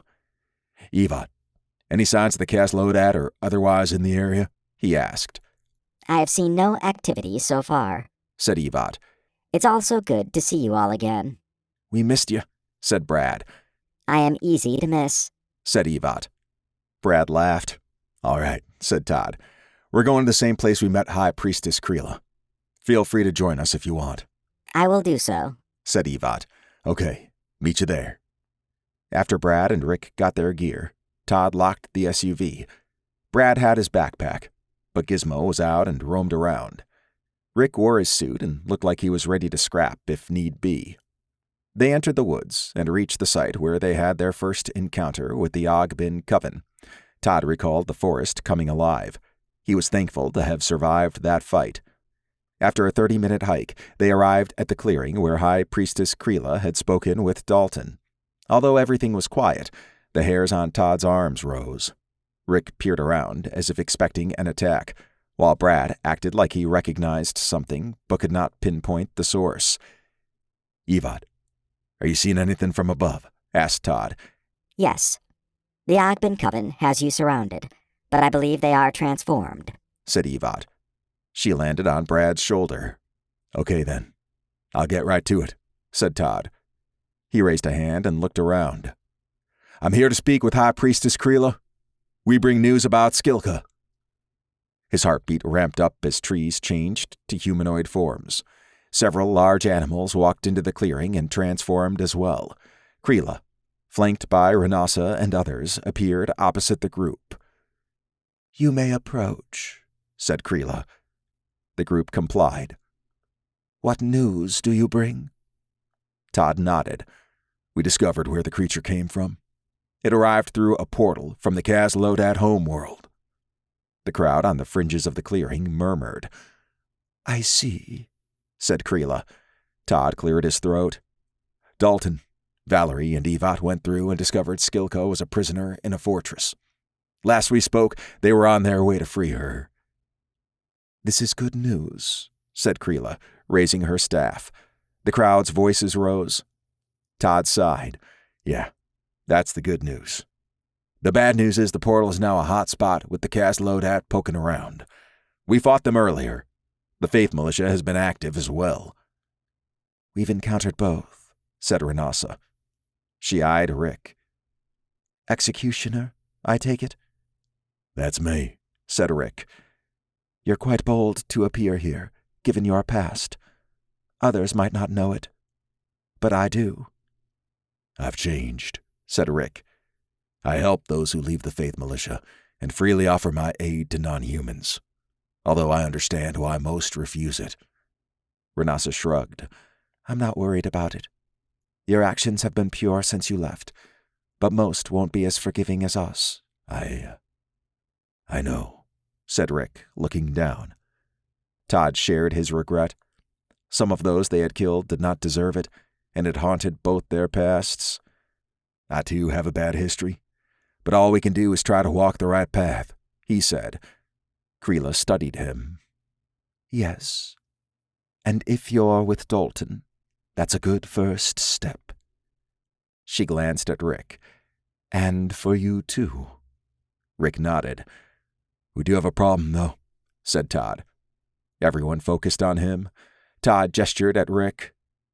While he's tough and we held our own, we can't hope to secure an open area like that without help. If Dalton does bring Skilka back, they're going to be walking into a Caslodat kill zone. I'll do my best to prevent that, but we need your help. We don't use guns like the Caslodat, said Kreela. Renassa tapped her bow on her back. We have ways of defense, though. Kreela eyed her. Yes, but those are not as effective as the Kaz Lodat weapons. Brad nodded. Maybe not, but with tactics, you have the advantage of surprise. You have trees that can blend in, and I know you have shapers. They should easily handle guns. We're not asking for much, but if you have any value on Skilka's life, you'll aid us. If not, and we fail, then all is lost. We can help, said Renassa, staring at Kreela. She sighed. Fine. Take half the defenders and secure the portal. She focused on Brad. You can talk to technology. Yes, sure can. Then we need your help. We captured a Kaz Lodat sedan and the demons within, but they won't talk with us. They had a laptop, phones, and other technology. Your assistance would be greatly appreciated in learning more about them. Brad wrinkled his brow. You want me to just check out what they know? Kreela scowled. We think they're responsible for the recent disappearances of 2 of our coven in the area. Although we sense our fallen members on the sedan, we have nothing concrete. Point me where you need me, said Brad. Renassa gestured at Todd and Rick. I'll gather the defenders, and we can go to the portal. Works for me, said Todd. He glanced at Brad. You okay here? Yeah, said Brad. Besides, Evot will keep us in contact, and I can come out after this. Todd focused on Kreela. Sounds like we have a plan, then. I know I'm not Dalton, but we really appreciate this. Kreela smiled. You did well in coming here. You'll have your aid, and we will have ours. Todd slightly bowed to her, then motioned at Rick. All right, let's go. Todd thought getting their help would be much harder, but it went better than he expected. The Ogbin Coven needing Brad's help was unexpected, but he could handle it. Renassa seemed eager to fight the Kaz Lodat, and it made Todd wonder how many others were like her. The Coven had captured a Kaz Lodat sedan and its crew, so maybe they were doing more than Todd was aware of. He hoped the portal could now be secured. Brad's breathing increased as he followed Kreela and her entourage down a dirt path. It was strange to be part of a team, yet here he was by himself. He understood he was needed for this, though. Dalton and Valerie and half of Evot risked their lives to rescue Skilka, while Todd got the Ogbin Coven to help reinforce the portal area. All it cost was Brad spending some time scouring data for evidence, which he excelled at. He walked among some powerful Daedrolls and outsiders. It's what raised his blood pressure. Most Daedrolls had tried to kill him since he had been on this earth, and he was not sure what the Ogbin Coven's stance officially was. Outsiders always gave him a wide berth as well. However, the Ogbin Coven tolerated him, maybe because he was with Dalton. All Brad carried with him was his SP-8 and Gizmo if things went bad. How the Coven caught a Kaz Lodat sedan with members inside remained a mystery. Then again, they were on the Coven's turf. He was not aware of Ogbin Coven justice, but he suspected it was probably brutal. The sun filtering through the trees graced the trail. The warm temperature and sounds of the forest soothed him. He grew up in a concrete and steel jungle, with cities that extended underground, and environments like this did not really exist on his earth. After a 30-minute hike, they reached a clearing where the sedan was parked. Kreela gestured at the car. We stripped them of their clothes and devices, which we left inside. The keys are in the ignition in case you need to start it up. Brad nodded. I'll get to it. She placed a hand on his arm. I want to say we appreciate this. One of the young men killed was a friend of mine. I sense a trace of him on that car. Your ability is powerful, and although Wildborn in general are hunted, know that you are safe here. I appreciate it, said Brad, smiling. He puffed his cheeks and walked over to the sedan. It was unlocked, and he did an initial survey of it. There were 3 cell phones, a laptop, a pager, a dash cam, and the car's internal system. He took a few steps away. One thing he had learned was to keep some distance between himself and what he interacted with in case there were fail-safes. Although there should be none here, it was ingrained in him. He observed Kreela and her group staring at him. Don't mind us, said Kreela. We're just curious. It's cool, said Brad, taking off his sunglasses. He focused on the car and interacted with the cell phones. There had been several calls, but the pictures on instant messaging made his stomach churn. These Kaz Lodat members had found the two men, and they took pictures of their corpses being desecrated. He grimaced.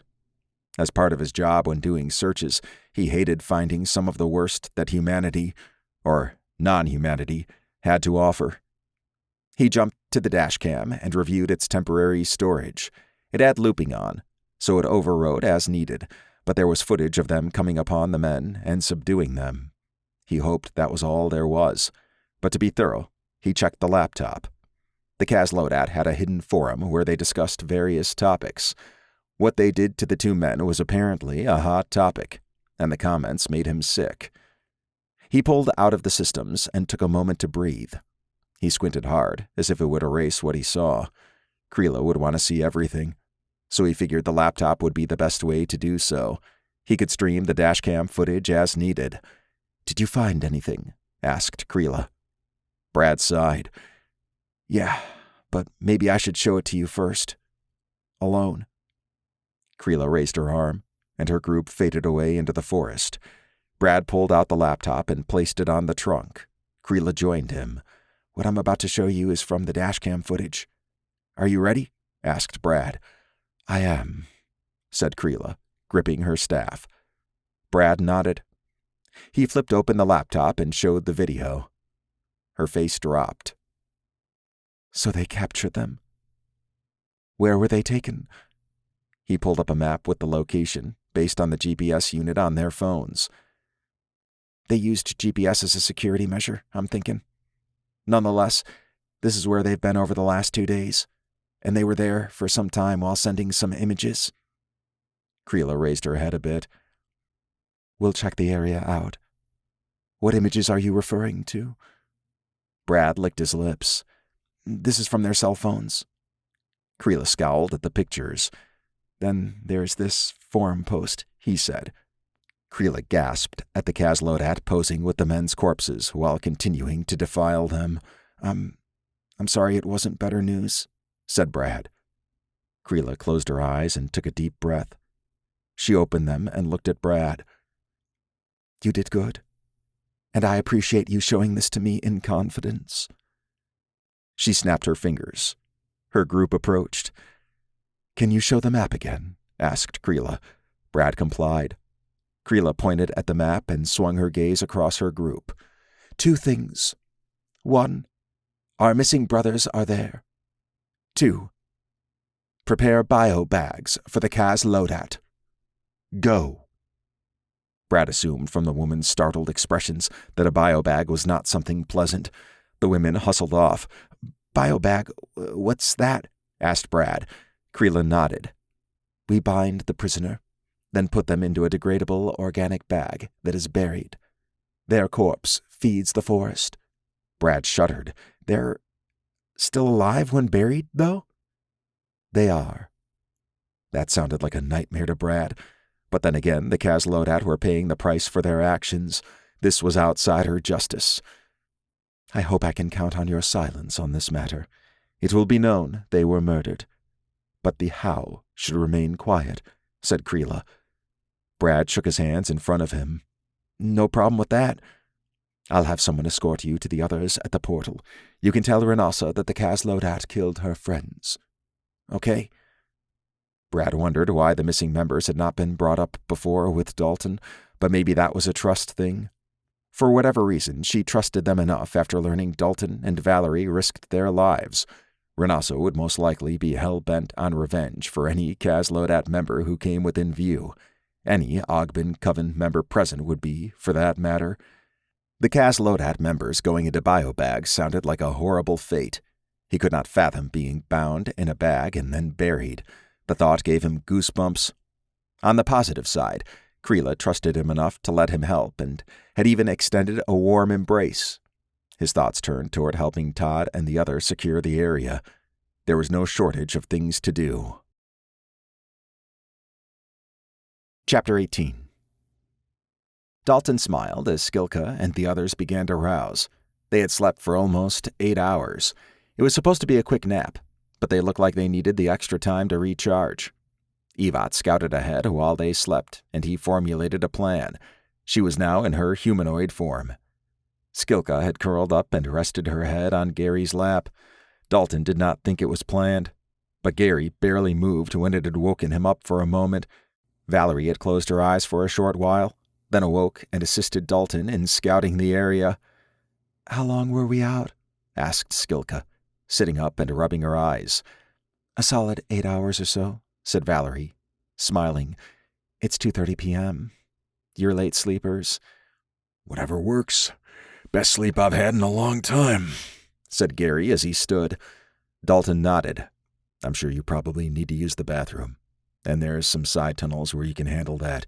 When you get back, we'll go over what Valerie, Evat, and I discovered while scouting away to the portal." "Don't need to tell me twice," said Gary as he hustled away. Skilka went into another side tunnel. After 10 minutes, everyone had reassembled. "All right," said Dalton. He motioned at Evat. "Display where we're at." She extended her hand and showed a holographic map of the area. Dalton pointed at a green dot. "That's us." He drew his finger along a sloping line. "As you can see, we're near the bottom of this long tunnel that leads up to a ruined temple. Thankfully, it's sealed at the top. I opened a small hole in the temple door for Evat to fly through so she could scan what's ahead." The projection zoomed into the temple layout. "Once we're inside, we need to go through a veritable maze of tunnels to reach the outside, where the portal sits on a platform that juts out from the mountain," said Dalton. "And it's a clear path?" asked Skilka. Valerie sighed. "I wish it was." "What she said," said Dalton, crooking a thumb at Valerie.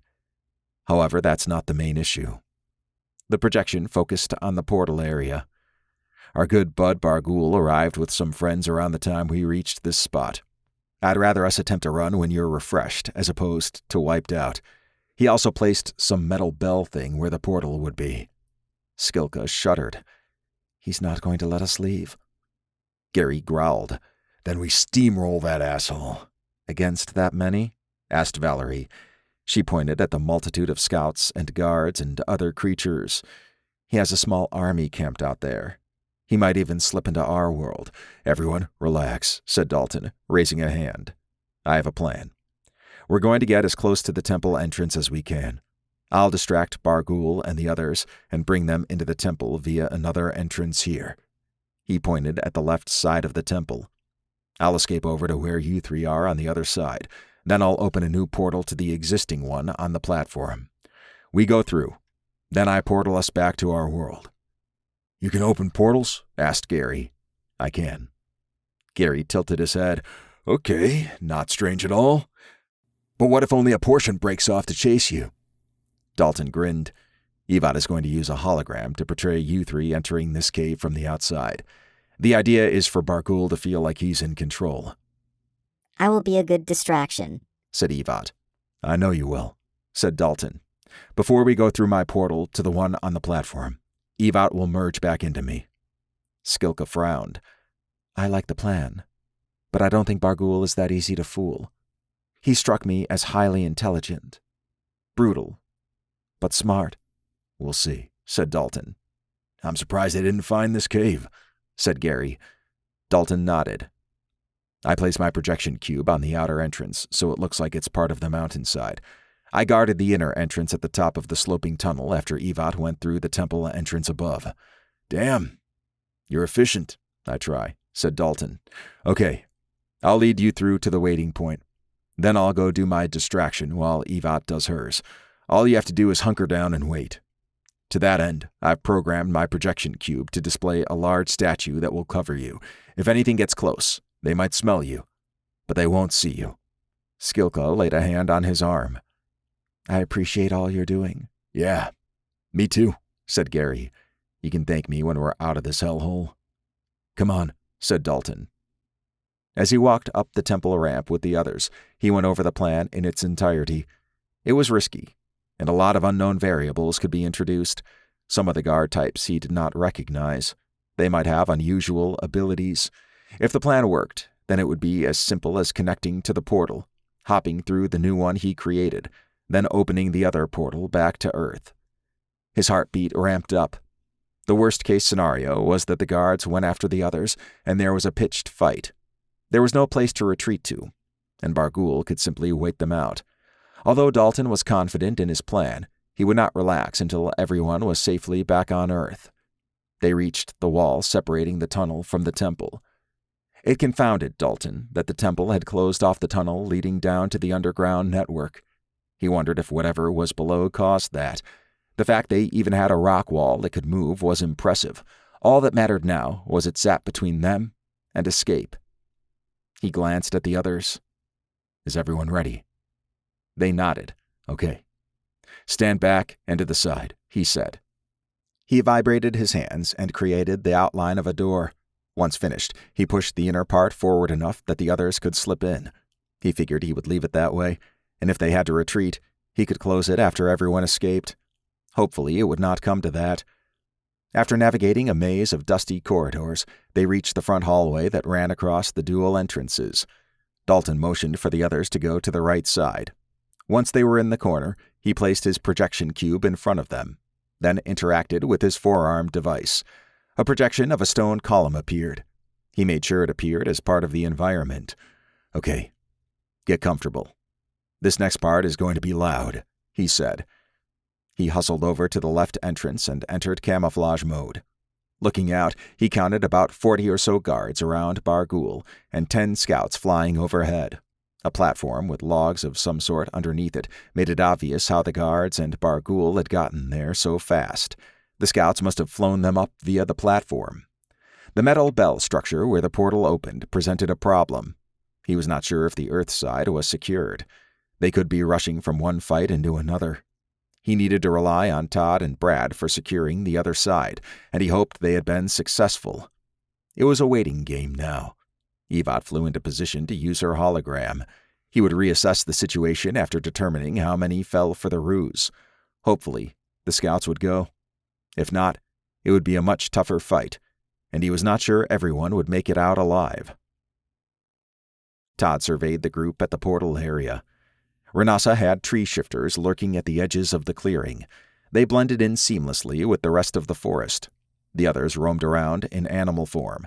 Brad had arrived, and he was with Rick in a makeshift treetop.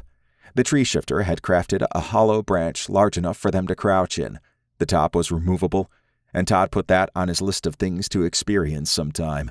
Renassa stood next to him, while Evat patrolled the skies. Todd loved the support from the Ogben Coven, and he was now more confident that he and the others could hold the area. Maybe no one would assault it, but he doubted that would last long. It was 2:30 p.m., and he felt like he had a good handle on things. Hopefully, when the portal opened later that night, they could get a status report from Dalton. Evat reported in. There are multiple sedans arriving in a nearby parking lot. Also, a group of slayers have congregated where the Kaz Lodat killed the two from earlier. "Great. A posse's formed," said Todd. "And now it looks like the Kaz Lodat aren't playing around anymore. They aim to secure the portal. What's the plan?" asked Brad over comms. Todd rubbed his chin. "I have an idea, but you're not going to like it." "I'm not?" asked Brad. Todd grinned. He imagined Brad furrowing his eyebrows. Over the next 10 minutes, Todd unveiled his plan to keep the Kaz Lodat and Slayers busy. Although Brad was worried initially, he agreed to do it. Now he and Rick were being carried by the tree shifter over to the area between the Slayers in the east and the Kaz Lodat in the west. Evat provided a visual, so Todd was able to keep track of both groups and where Brad and Rick were. Once they were in position, they updated Todd. "Okay, doing my thing," said Brad. Todd offered his inner forearm screen to Renassa, who scooted in to get a closer look. He did not mind that. The Slayers' cell phones all began to ring at once. Renassa giggled. "That's an interesting strategy." "Just wait," said Todd, grinning. "Over there," said a Kaz Lodat member. The Kaz Lodat grouped up and marched toward the Slayers. The Kaz Lodat's phones chirped. "It's coming from there," shouted a Slayer. Todd watched in amazement as the two groups met. Evat had highlighted them with different colors, which made it look like a battlefield drawing. "Demon scum," said a Slayer. "Slayers," said a Kaz Lodat member. Gunfire erupted between them. "That's our cue to leave," said Brad. The tree shifter set them on the ground, then morphed into his human form. One of the slayers on the fringes caught sight of them and went to shoot. Rick threw a small knife that cut the guy's hand, making him drop the gun. The precision of the knife throw impressed Todd. They ran as fast as they could, as the forest had become a war zone. Even from where Todd stood, he could hear the noise in the distance. Maybe they would wear themselves out and call it a day. There is a Caslodat group headed your way from the south. They parked in another area, said Evat over comms. Todd sighed. They would need to fight. How many? 16. Todd grimaced. Great. Brad, Rick, you catch that? Sure did, said Rick. Action time. Todd glanced at Renasa. Your coven ready for this? She nodded. Based on Evat's aerial view, I'll have some of the tree shifters in their path. They can blend in and hide, and once the Caslodat have passed, the shifters can provide a rear attack. I'll have some of the animal shifters take the sides so they can flank. She motioned at 2 young women nearby. My friends, Kala and Zelda, can manipulate an area in a bubble, like Seema. Shapers, said Todd. Yes. They will be here and provide a focal point for firing, she said. She laid a hand on his arm. Just make sure you're behind them. Is that concern? He asked, smiling. She grinned at him. Maybe. Let's get into position. Yes, ma'am, said Todd. Rick and Brad joined up with Todd. Think we're safer here behind the bubbles, said Brad. Rick nodded. Todd studied his inner forearm screen. The Caslodat just passed the first tree shifters. Kala moved to the right in front of the group and extended her hands in a T pattern. A thin bubble formed around her. Zelda got the other side. Todd had seen the bubble in action earlier and had been impressed. His eyes narrowed as the Caslodat came almost within viewing distance. One of the tree shifters had broken off and headed back to their sedans to ensure there was no escape. Todd scanned the forest, gripping his SG-5. Now, said Renasa. The forest came alive as the sounds of animals growling and snarling filled the air. Trees creaking and groaning accompanied the sounds. Todd's heartbeat shot up when the Caslodat members who did not get sacked rushed forward into the clearing. Brad and Gizmo peeked out to the side behind Kala and stunned 2 members. The Caslodat opened fire. Todd marveled again at the bubble shield's strength. They held against the firepower of multiple weapons. When the Caslodat tried to get into better positions, he took advantage of the small lull. Rick disappeared off to the side, only to reappear next to a demon and knock him out. Todd stunned 2 demons who tried to shoot Rick. We got 6 in the forest, and I count 5 down here, so there's 5 left, said Renasa. There's another problem, said Evat. The Faith Militia has the Caslodat on the run, but the sounds from this fight have changed the Slayer's course. They're coming. Todd sighed. Great. Okay, let's get these last 5 Caslodat, then reform against the Faith Militia. He focused on the 5 remaining demons. Rick pulled one into the forest, while a were-leopard got another. Brad and Gizmo stunned another 2, so Todd aimed at the last one who tried to flee. A stun shot later, and he was down. Reform, said Todd, circling his hand in the air. Kala and Zelda turned around and moved behind Todd, while the tree and animal shifters went off to the side through the forest. Rick moved up next to Todd and Brad. You never mentioned it would be this fun. Todd shook his head. Only Rick would find this enjoyable. Maybe a few others would, too. The Caslodat who were taken down walked into a trap. Todd had no illusions the Slayers would be a tougher fight, especially since they apparently handled the other Caslodat group with ease. He peeked behind and saw several shifters limping out of the forest. The Caslodat did not go down as easily as it appeared from his perspective. Renasa ordered some of the other Coven members to escort them away from the area. They were down almost a good third of their force, but Todd was still confident they had enough. Hopefully, the oncoming Faith Militia would be dealt with in a similar manner. Then the area could finally be secured for when Dalton came through. Todd looked forward to communicating with Dalton later that night when the portal naturally opened. That all assumed everything was okay on his side. Todd snapped his head in the direction the Faith Militia would come from. Incoming, said Renasa. Chapter 19. Dalton clenched his fists several times as he waited for the signal from Evat. The next few steps had a lot of uncertainty to them. One possibility was she could cause a distraction, and Bargul and his guards stayed put. Another was they did go to investigate, and when he drew the others away, Skilka and the rest of the group would be detected. It would then become a firefight at the temple entrance. I'm in position by the cave we were at earlier, said Evat. All right. Go, he said. He watched via his ARI as Evat hovered inside the cave and projected the group standing outside. She made Skilka shriek and pointed up at the platform where Bargul was. Dalton peeked out. Of the 40 guards, 20 boarded the makeshift platform while the scouts grabbed the poles underneath it, then flew into the air. Other scouts headed directly toward Evat.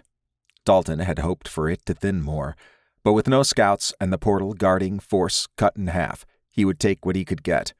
After the scouts and guards were on their way, he formed his RSG and aimed at the nearest guard. Zap! The guard crumpled. The others burst into action and rushed toward the left temple entrance where Dalton stood. Bargul followed them, but ordered 6 guards to stay by the metal bell at the portal.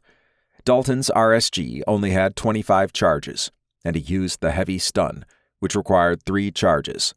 That left 22 charges, or about 7 shots. With 13 guards and Bargul charging toward him, he would not have enough to take them all down, and stun probably did not work on Bargul. The scouts from earlier had seemed annoyed by it, but Dalton was thankful the guards fell to it. He fired off the 7 shots, leaving just Bargul and 6 guards who were almost at the temple entrance. It was now time for the third part of the plan. Dalton ducked back into the corridor and activated his camouflage shielding.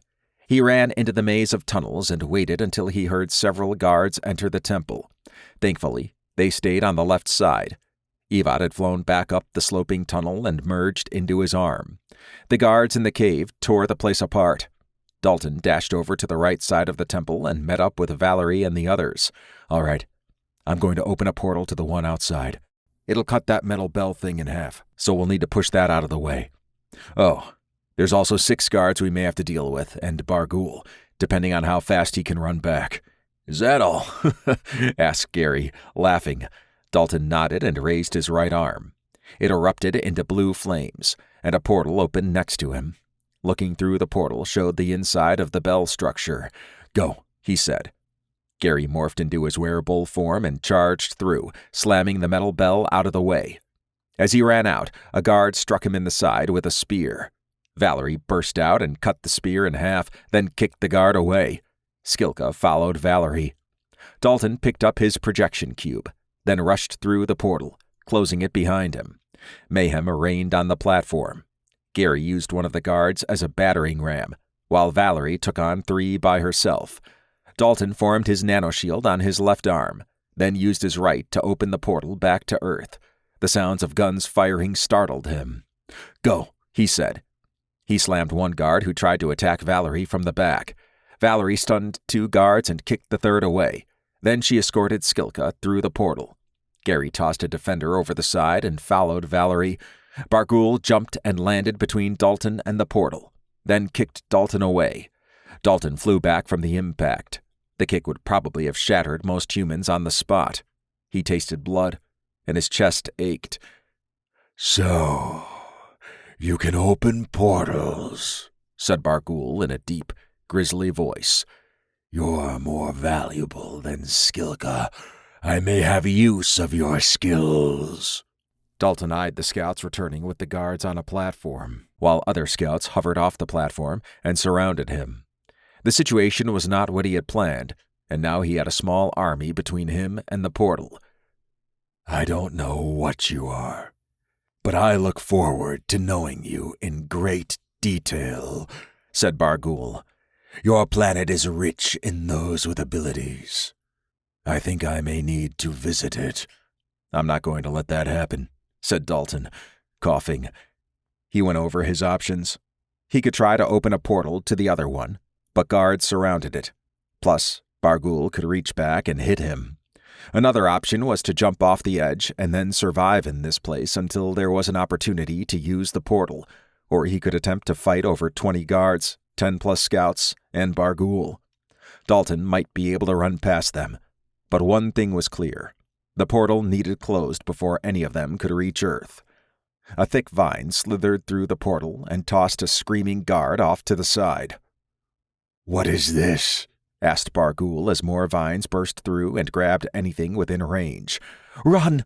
said Skilka through the portal. Dalton was not sure how the vines were created or how they knew what to strike, but he charged toward the portal. "Seize him," said Bargool, batting away a vine that tried to grab his leg. Dalton leapt toward Bargool and shield bashed him in the face.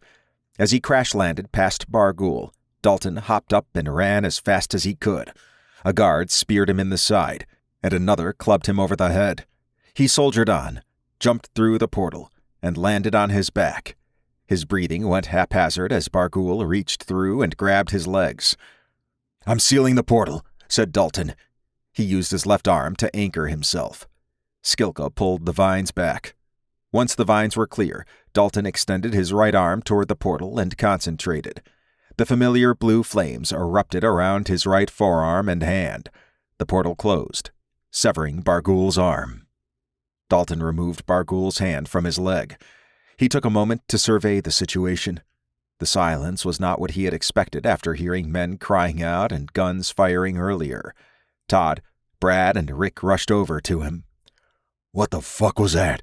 asked Rick, gesturing at Bargool's arm. It was Bargool. Just your friendly neighborhood demonic old one, said Dalton, standing and reforming into his official outfit. You need to rest. You're hurt, said Evat. He grimaced. I'll be fine. I just need time to rest and heal up. He glanced at Todd. I heard gunfire when I opened the portal. Todd pointed at Skilka. All her. She can control vines or something. Slayers in the forest stood no chance. Dalton smiled at her. I appreciate the help. On both sides. I figured you might need a distraction over there, said Skilka. Gary shook his head. I don't ever want to see another demon world again. Or a portal, for that matter. I wonder if Bargool was who the Kazlodat wanted to come over, said Brad. I don't know, said Dalton. What I do know is I could really use some rest, food, and drink. He focused on Skilka. Let's reconvene in a day or so after we're all rested up.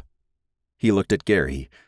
I'd like the Tanner Pack to be available as well. Whatever I can do to help, man, said Gary. Dalton studied a Kazlodat corpse. I guess we'll need to clean this up before we go. The Ogben Coven has it covered, said Skilka. The corpses and those who are unconscious will be returned to their vehicles. This will serve as a warning to those who trespass on our territory, and now that I'm back, I will enforce that. You should get some rest. I'll deal with what's left out here. Dalton nodded. Sounds good to me. Gary raised a finger. I, could use a ride out of here. You can come with us, said Dalton. I'll drop you off at the warehouse. Cool. Dalton approached Valerie. You did good getting Skilka through. She smiled. I had planned on going through with you. Situation changed fast, said Dalton. Still, you performed well over there. She nodded. Todd, we can use Bargool's arm and hand for evidence. Say no more, said Todd. I'll pack it up. Although, I don't think we have a container that big. May just need to wrap it or something and get it on some ice. Dalton nodded. All right then. Let's get out of here. Valerie did not realize how tired she was until they got to the motel. The ride to drop off Gary had been a tight fit with Rick in there too. It did not help that Gary smelled ripe. But to be fair, she probably did too. Bargool's arm and hand had also been placed in the back with some cloth coverings. It had an unpleasant smell. But thankfully, they had visited a store to get 2 large coolers and some ice to store it in. After arriving at the motel, Dalton got an extra room for Rick, and then Dalton crashed on his bed. She had the other bed in the room, and when she lay down, her body told her it was time to sleep, even though it was 4:00 p.m. Although she had napped occasionally on the demon world, they were not solid chunks of sleep. She did not mind sharing a room with Dalton. Brad had his own room, and she chuckled when Evat followed him. They would probably talk the night away. Todd and Rick had another room, and she guessed it would be like old times for them. She went to the bathroom and washed up, then slipped out of her clothes and hopped into bed under the covers. She did not care if Dalton saw her nude, and he probably did not either. She did ride him into a demon fortress, after all. After a few breaths, she dozed off. After a long rest, she opened her eyes at the sound of the coffee machine gurgling. The fresh aroma filled her nostrils. She yawned and stretched, then propped herself up on her elbow. The digital alarm clock showed it to be 2:40 a.m. She had not intended to sleep that long, but the bed was comfortable, and she felt safe. Dalton had poured himself a cup of coffee and sat motionless at the table near the entrance. She figured he was doing something with his digital interface that only he could see, or was interacting with Evod in some manner. He coughed and peeked over at her. "You're up." She nodded. "I didn't expect to sleep that long. But here we are." "Here we are," he said, smiling. "I slept well, too, and only woke up an hour before you. I think Rick and Todd are passed out, and Brad is asleep." Valerie grinned. "My sleep schedule is messed up now, but that's okay. I'll just stay up until later tonight. No naps." "Same," said Dalton. He studied her. "So what did you think of our first case?" She shrugged. "It was all right. Definitely more exciting than I expected. And the team? Did you like working with one? I know you're usually solo." "I liked it," said Valerie. "It's nice to know someone has your back." Dalton nodded. "Yeah. I couldn't imagine trying to do this by myself. I probably could have, but it would have been harder, and there would have been more casualties." "Let's not test that theory." They laughed. "I'm hoping you stay on with the team after this," said Dalton. "I plan to, unless you're kicking me out." He shook his head. "Not at all. Todd and Brad did some miracle work on this side, and we make a good duo back there." She grinned. "I didn't plan on going to hell, but other than that, I agree. The money doesn't hurt either.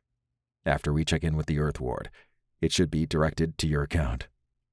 She scrutinized him. "And you're okay with not taking any?" "The ancient vampires have me covered for basic expenses. I don't do this for the money." The ancient vampires had a lot of power and wealth. If they covered Dalton, he would never be in need of money. But it sounded like he only wanted enough to live on and move around. With the Earth Ward providing resources, he could focus on being the best inspector he could be. "So will we get a name? Or code names or something? Or are we junior inspectors or what?" she asked.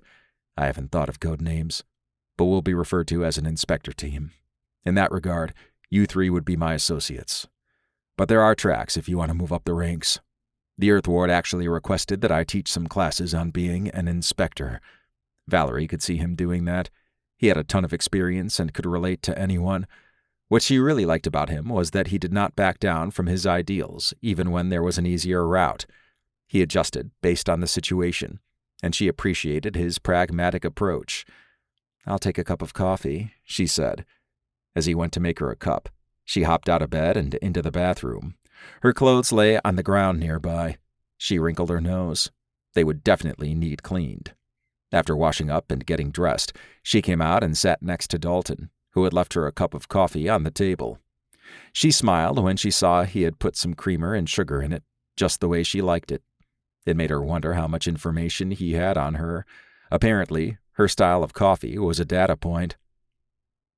"I was thinking of the Earth Ward, and how they'll be perceived after all this. Do you think the Tanner Pack and the Ogben Coven will open relations now?" she asked. "I do, actually," said Dalton. "I think there might be value in establishing a liaison in this area that can not only deal with them, but also provide intel on various things. I'm sure the sheriff will love that." Dalton grinned. "Oh, he wouldn't be aware of it. It would most likely be a rotating position where new agents are used." "Sounds boring," she said. "If they had already been established, they would have been part of what we did." She nodded. "Okay, so maybe not boring all the time." They laughed. "You know the Kazlodat are going to be gunning hard for you now," said Valerie. "Skilka said that Bargul mentioned other portals. I hope there isn't another here. If there is, then we deal with it. As for the Kazlodat, they're in a long line of groups I'm sure hate me. And that's okay. That means I'm doing my job." She clinked coffee mugs with him. One thing she had learned from being an assassin was the more well-known you became, the more enemies you made. Friends were few, and being on Dalton's team would make her a whole new set of enemies. The difference this time was she had the backing of the Earth Ward and a team she had grown fond of after only one case. Another thing to consider, said Dalton, raising a finger. We learned a lot from this case. Next go-around, we'll have better gear. Based on what I've seen so far of the team, I have a few ideas. Well, actually, Evat does. She tends to do that. I'm open to suggestions, said Valerie. I think something that gives us visuals, sort of like what's in the goggles, would work. It also wouldn't hurt to have a tougher suit over the under one. Oh, and some holders for more gadgets. You've been thinking about this. She shrugged, more like, I wish I had that moments. Although I could breathe over on that hellhole, a filtration system of some type would have been nice. The bright light pulse is a good idea, and I wouldn't mind having a few gadgets such as smoke bombs and the like. We'll have plenty of time to go over all that, he said. The thought of getting to use the Earth Ward Research and Development Department for custom equipment made her mind race. Usually, she would have to procure things herself, and the more expensive items were not worth it for the cost. That did not seem like it would be an issue. She was sure Todd and Brad had ideas, and she looked forward to comparing notes with them. All right. Although I cleaned up, I really could use a shower, she said, and downed the last of her coffee. She hopped up and strolled to the bathroom. Before she entered, she glanced back and smiled. No peeking. Dalton nodded. She loved teasing him like that, and if he did not have supercells that would kill her, she might even have extended some feelers. However, he treated her with respect. Not something she usually experienced with humans, although he was an evolved one. She enjoyed being able to truly be herself around him. Normally, she consciously held that back from others. For now, a hot shower had her name on it. Chapter 20. Brad opened his eyes and sat up in bed. It took him a moment to realize he had a nightmare, a reoccurring one he wished would go away. In it, he was being chased by an exterminator, a corporate android with his termination as its main goal. When he was cornered, the android smiled and put its hand through his chest. He always died, then woke up in a panic. His rapid heart rate increased at a noise off to the side. Good morning, said Evat. Brad normalized his breathing. Hey. Are you all right? I'm good. He motioned at the plate with food. What's that? Dalton picked up breakfast, and I made sure you had 3 sausage biscuits, 2 hash browns, a sausage burrito, and a cold orange juice in the refrigerator. Brad nodded. I appreciate that. You didn't need to do all that, though. She smiled. I wanted to. He sat on the edge of the bed and accepted the plate. Thank you. Breakfast in bed. Usually that has to be earned. How so? Brad laughed. It's not important. What's everyone else up to? Todd and Rick had their breakfast and are getting ready for the day. Dalton and Valerie woke up early and have been going over today's plans. They are ready to go. All right, said Brad. I'll down these, shower, then be ready as well. Okay, she said. A good breakfast and hot shower did him good. After getting dressed, he walked over to Dalton's room. Todd and Rick were already there, sitting on the edge of the back bed, and Valerie and Dalton sat in chairs around a table. Brad took a seat on the bed closest to the door. Evat joined him. Good. Looks like we're all here, said Dalton. It sounds like everyone is rested up. Now comes the fun part, wrapping up the case. Tomorrow, we'll go to the meeting with Creela and Jim. It's being held on neutral territory in a clearing. Creela said she'd contact me when everything is set. Sounds like fun, said Todd. Dalton nodded. I'm sure it will be. However, we have today, so I'm going to visit the sheriff and update him on events. Obviously, I'll keep the information quiet, for the most part. Brad, I'll need you with me so that you and Evat can sort through any data that they may have had on the event or its participants. That data can be erased. Brad grinned. No sweat. I also want to talk with the female deputy who is Wildborn. I think it will be good for her to see another of her kind. Whatever you need me to do, said Brad. Be careful with telling a Wildborn they're a non-human. Not everyone reacts well to that, said Valerie. I know. But she is an officer of the law, so she's had training, and I'm sure she's seen her fill of weird things. Dalton pulled out some $100 bills and handed one each to Todd, Rick, and Valerie. The rest of you can hang. Here's some cash in case you want to do some shopping while Brad and I are out. Let's plan to eat out tonight. On the Earthward's tab, of course. Free dinner? Count me in, said Rick. Todd laughed. Yeah, me too. Most expensive place they got. Valerie smiled. With the best liquor. Dalton's gaze swept the room. All right, stay safe. He nodded at Brad. Let's go. Brad found it odd that it would be just him and Dalton going. Brad understood why he was selected, but he expected at least Valerie and Todd to come. Dalton and Brad entered the SUV and took off. Yvette sat in the back in her humanoid form. Dalton glanced over at Brad. So your first case with me? Well, first voluntary case. Brad laughed. Yeah, that first one 6 months ago didn't count because I was the case. We've come a long way since then, said Dalton. So, what are your thoughts about the team? I love it, said Brad. Cool toys, members, and cases. This is right up my alley. It also helps that I'm not being hunted, and if I were, I have a team to back me. He gazed out the window. Back on my cyberpunk Earth, I never had a group. It was death to anyone who interacted with me. I was a pariah. He glanced at Dalton. Here, I get to be on a team. Not only that, but I can use my skills.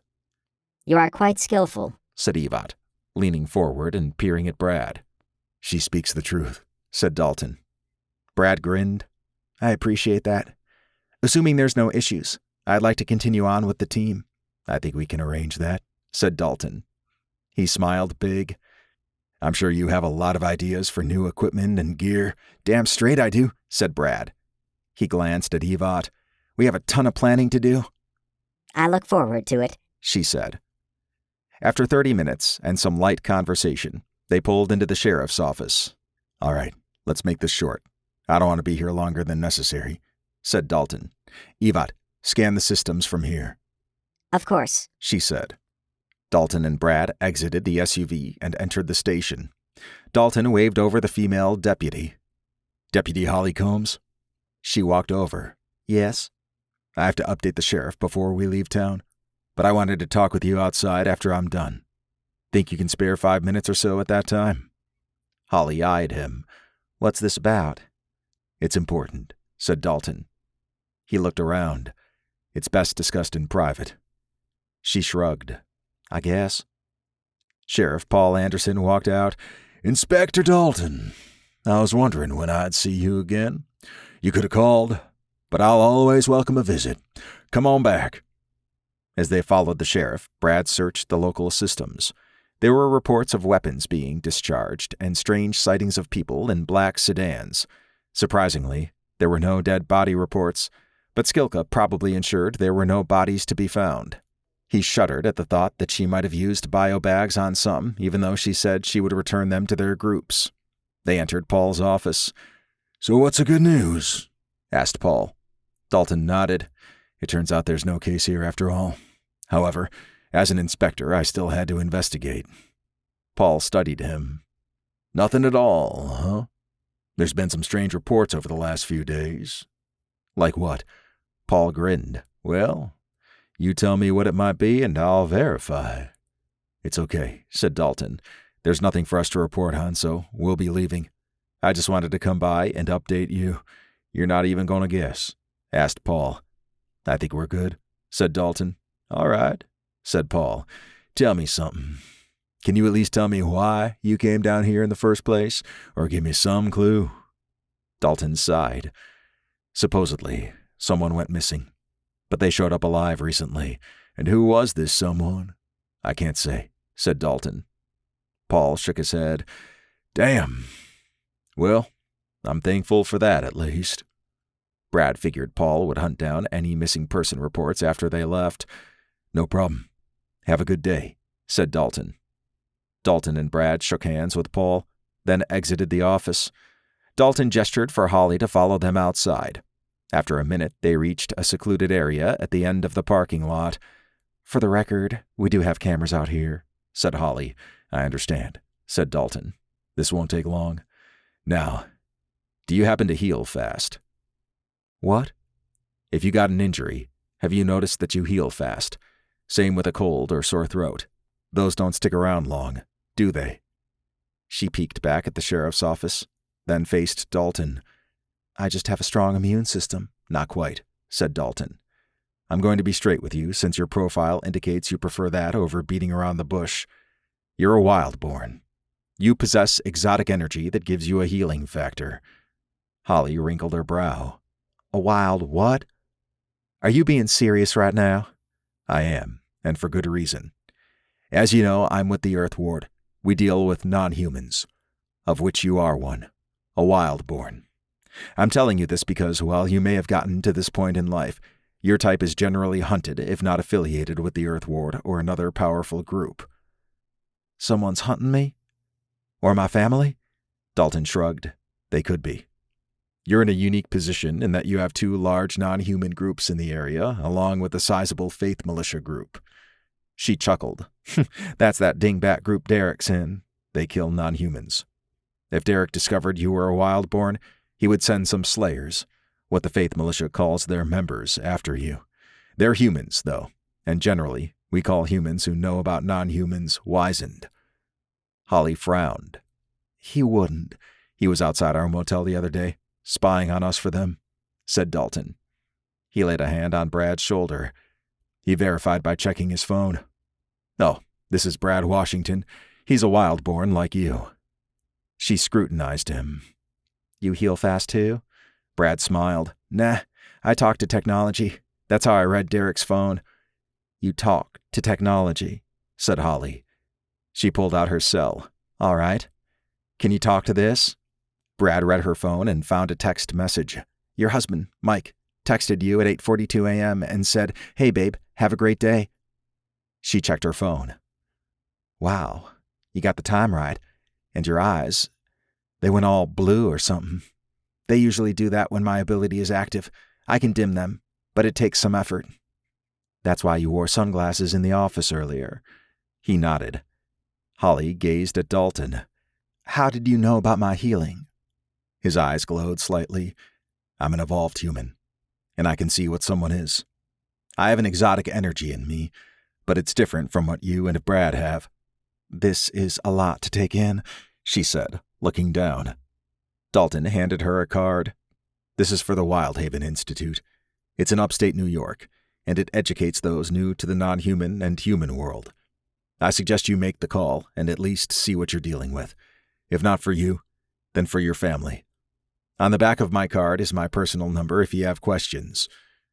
He raised a finger, and yes, although we told Paul there was nothing here, there actually was.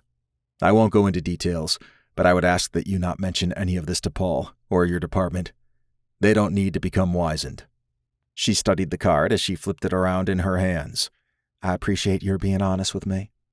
I'm not sure I fully believe all of this, but I can't ignore what I've seen in the last 5 minutes either." "I understand. From what I know, some Wildborn go crazy, but I'm banking that your no-nonsense approach to life will temper that," said Dalton. "Take your time. But don't wait too long. The sooner you're associated with the Earth Ward in any capacity, such as by taking classes at the Wildhaven Institute, the better." "Okay," Holly smiled. "New York is a long flight. Not in a stealth ship, it's not." Her smile faded. "Stealth ship?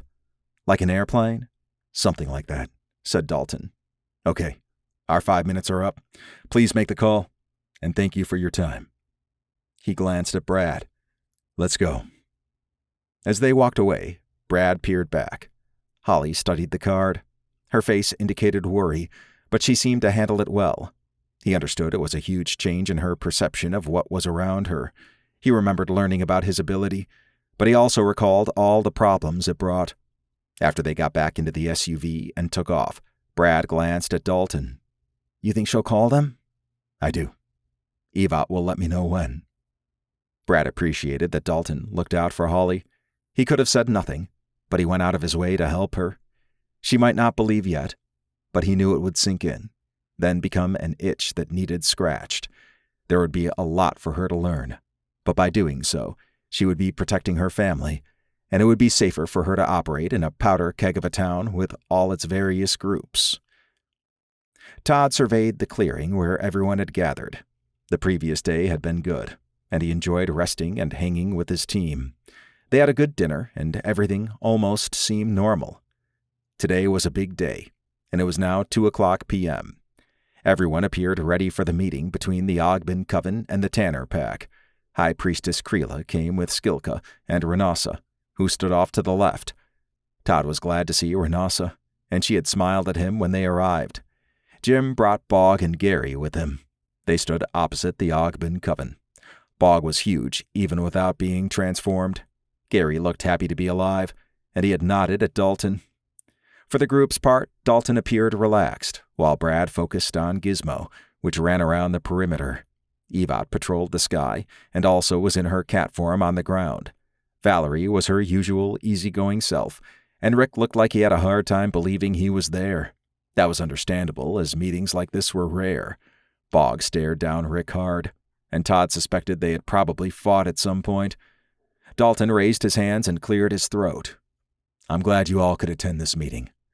I know there's been an uneasy truce to some degree between both your groups, but I think it's in everyone's best interests to work together like we did on this last event. Jim nodded. To be fair, we didn't really do much other than give information and, of course, Gary helping you out on the demon world. He was a big help, said Skilka, smiling at Gary. He winked at her. Todd did not want to draw any conclusions, but he sensed chemistry between the two. It made him wonder what happened between them on the other side of the portal. Maybe a shared experience of being prisoners. Yes, Gary definitely helped, said Dalton. The Kaz Lodat came in, expecting to commandeer the situation. We prevented that. As an Earthward representative, I want to open a dialogue between us. We'll have someone in town who you can contact for any Earthward-related business, and I'll give you my personal contact information as well. I know there is no formal agreement between your groups, but I think now is the time. Kreela eyed Jim. We're open to it. Yeah, same here, said Jim. It's still hard to believe those demon bastards have a homeworld with some huge demon. Oh, they do, said Skilka. Bargul was an ancient and powerful old one. He was an asshole, said Gary. Everyone chuckled. Todd liked Gary. He was down to earth and freely spoke his mind. Yes, he was, said Dalton. Now, there are several things that will need to be discussed and hammered out. Once you both agree to a set of binding protocols, it can be formalized. Earthward can help arbitrate if necessary. Jim grinned. Be nice to not worry about what's allowed and what's not. It'll also make things a lot easier from a planning perspective. Skilka nodded. We plan to offer you a section of the forest for the Tanner Pack to operate in. In exchange, we'd like access to your supply network. I didn't know witches drank, said Jim, drawing his head back. Renassa laughed. More than you know. Kreela eyed her. Renassa looked away. Hell, that's not a problem, said Jim. Plus, if those black-eyed demons come scurrying back, we can both put pressure on them. I agree, said Skilka. It's also known you have some pull with the wizened in the local police department. That could be useful as well. Dalton grinned. Sounds like we have some things to discuss then. He motioned at Evat, who swished her tail around his leg. She'll record everything, and then we can produce documentation. That the hot chick from before? In your ride? Asked Jim. I don't sense anything from her, like my crew outside the bar didn't. Evat morphed into her human form. Hello. Valerie laughed as Jim, Gary, and Bog examined Evat. She glanced at Dalton. I'm a hot chick. Dalton shook his head. Yeah, you are. Let's focus on recording, shall we? Of course, she said. She morphed back into her cat form. Todd wrinkled his brow as he studied Brad. He was laser-focused on the other guys when they sized up Evat. Maybe Todd was seeing things that were not there. But Brad and Evat would actually be a good couple. With his ability to talk to technology, he would be able to interact with her in ways no one else could. Her ability to morph would probably help things too. As everyone went over the details of the new agreement, Todd scrutinized the others. Valerie and Skilka talked, while Jim and Kreela sat on the ground opposite each other and discussed various topics. Gary and Bog appeared to enjoy being out in the woods. Brad studied everyone, which Todd expected. Todd suspected Rick's silence was because he soaked everything in. Dalton, as always, was the main person, and he sat between Jim and Creela. With Skilka and Renassa in earshot and Bog and Gary nearby, it was a comfortable setting. Renassa walked over to Todd. He grinned. "Hey." She smiled. "Hey yourself." "You're not doing any discussing?" asked Todd, gesturing at the others. She shrugged. "That's not my role." "I'm a defender." He nodded. "I gotcha. Do you?" Todd's pulse quickened. In another place and time, he could see himself trying to gain her affection, but his focus was on making the best impression possible for the team. It would not hurt to maybe stay in contact. He did not know what the rules or regulations were for a witch to move around, but it was something he would look into. Rick nudged him. "This is kind of wild." "Yeah, and it's my first case, too. You definitely earned whatever pay this is. And then some." Todd eyed Rick. "Maybe we could use some freelance help every now and then. Or hell, you could just join the team." "You got my number," said Rick. "As crazy as this was, I sorta enjoyed it." "You would," said Todd as they slapped hands. They laughed. Todd glanced at Renassa. "You think this new agreement between your coven and the pack will hold?" "I do, actually," she said. "We've been operating on an as-needed basis, but this helps formalize things, and more importantly, it brings in a neutral third party, the Earth Ward. Dalton has shown that he works for the best interests of all, and despite whoever the Earth Ward might send down, he will be the face of the Earth Ward to Creela and Jim." "I could see that," said Todd. "You're part of a good team," said Renassa. "It looks like your defenders are a good team, too." She glanced off in the distance. "Yeah, but my team doesn't travel. New experiences will not be something common in my life." She sighed. "You can take day trips or vacations, right?" he asked. She shrugged. "I guess. But where would I go?" Todd studied her. "You could come up and visit if you wanted. I'm not a socialite by any means, but I can show you around Louisville or wherever." "You'd be willing to do that?" He smiled. "Definitely." Her smile made his heart thump faster. He could be playing with fire, but the thought of spending his whole life in one spot made his skin crawl. He grew up in a small town and understood the desire to go out and experience new things. As he got older, he enjoyed time in one spot. To be a part of Dalton's team meant he would be traveling a lot, and he was okay with that. Chapter 21. It had been a day since Dalton had wrapped up the meeting between the Ogben Coven and the Tanner Pack. The team was back at Earth Ward headquarters. It was 1:00 p.m., and everyone seemed rested up. Dalton had already typed up his after-case report and sent it digitally, but those who assigned cases usually wanted an in-person update. He was fine with that.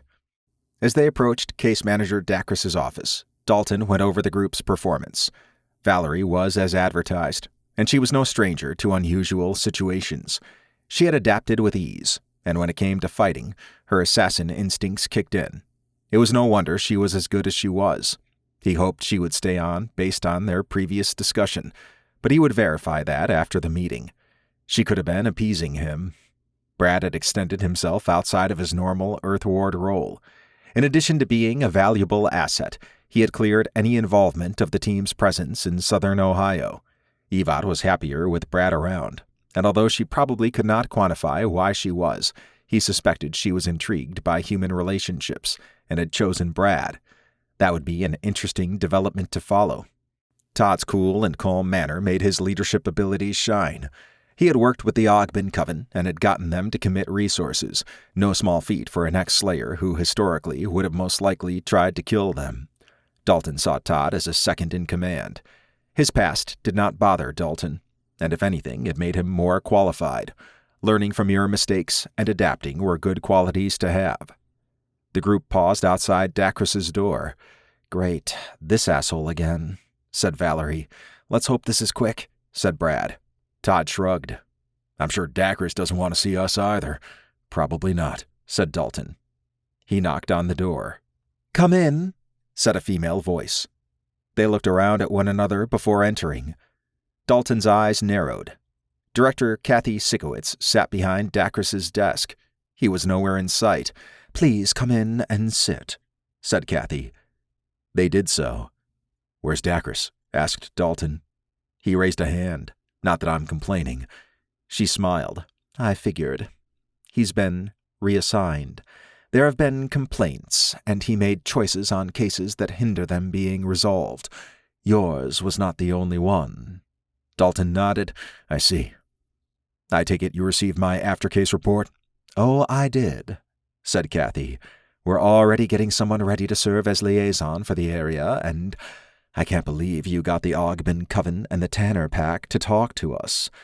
I think they always wanted to, but in order to save face, the offer had to come from us." Kathy frowned. "But we did make the offer first, then made several others, in fact. I talked to High Priestess Creela and Jim Dugan about that. Previous Earthward offers didn't have any meat on them," said Dalton. "How so?" "Well, we went down there and resolved the case. In addition, we rescued a Tanner Pack member and an Ogben Coven demigod.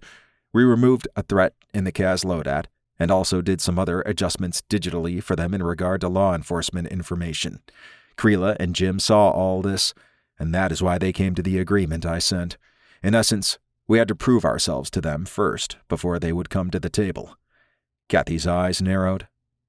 "I understand that. I guess maybe Dacris did more harm than we'll ever know. Sending the wrong person down there after they requested you is not only tone-deaf, but it showed a lack of respect for the Tanner Pack, which is something that put one of our agents in the hospital." Dalton shook a finger at her.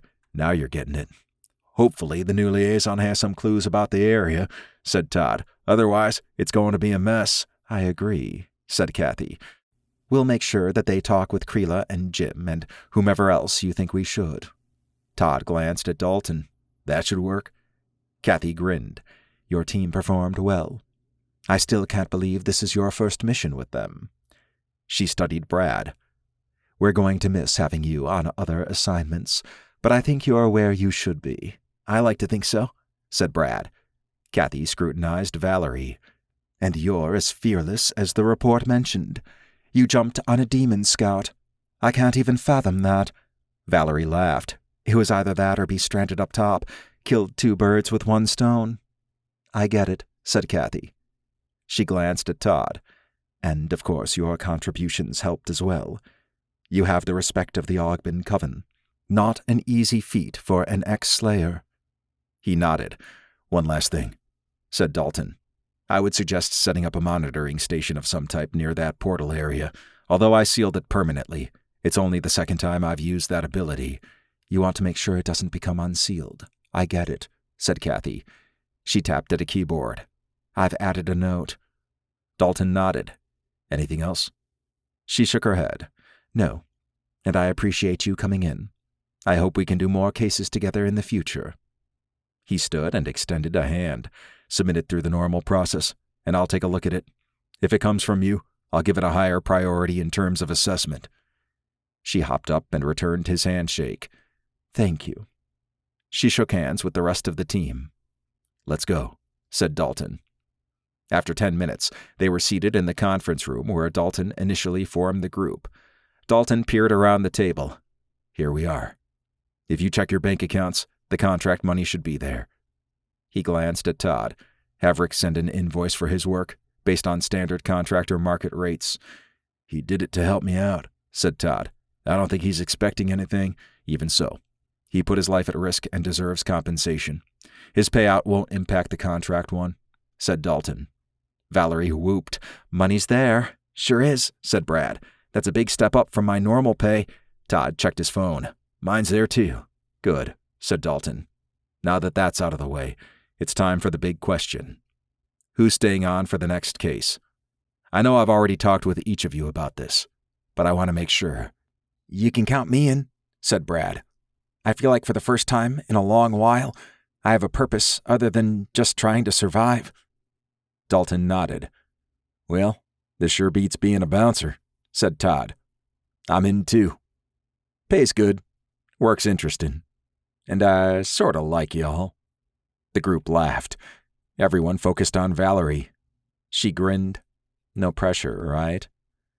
"I understand if you're having second thoughts," said Dalton. "I know you said you planned to stay on after our trip, but I wanted to verify it wasn't only to make me feel good. Not many would shrug off going to a demon homeworld." She shrugged.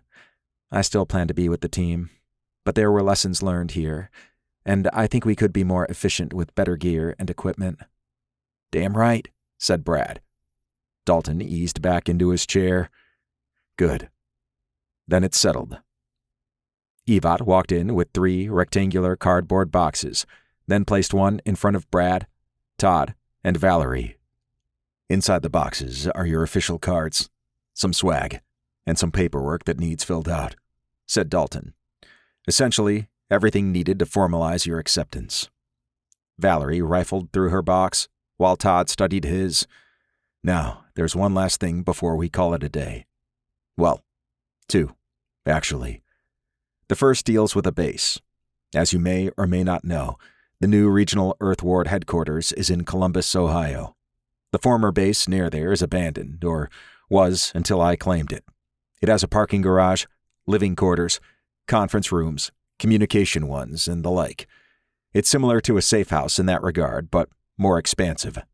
I'll be staying there, and it's open to anyone who wants to as well. Rent-free?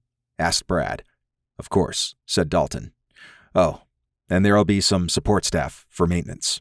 It will also serve as a stopover for other inspectors and agents as needed.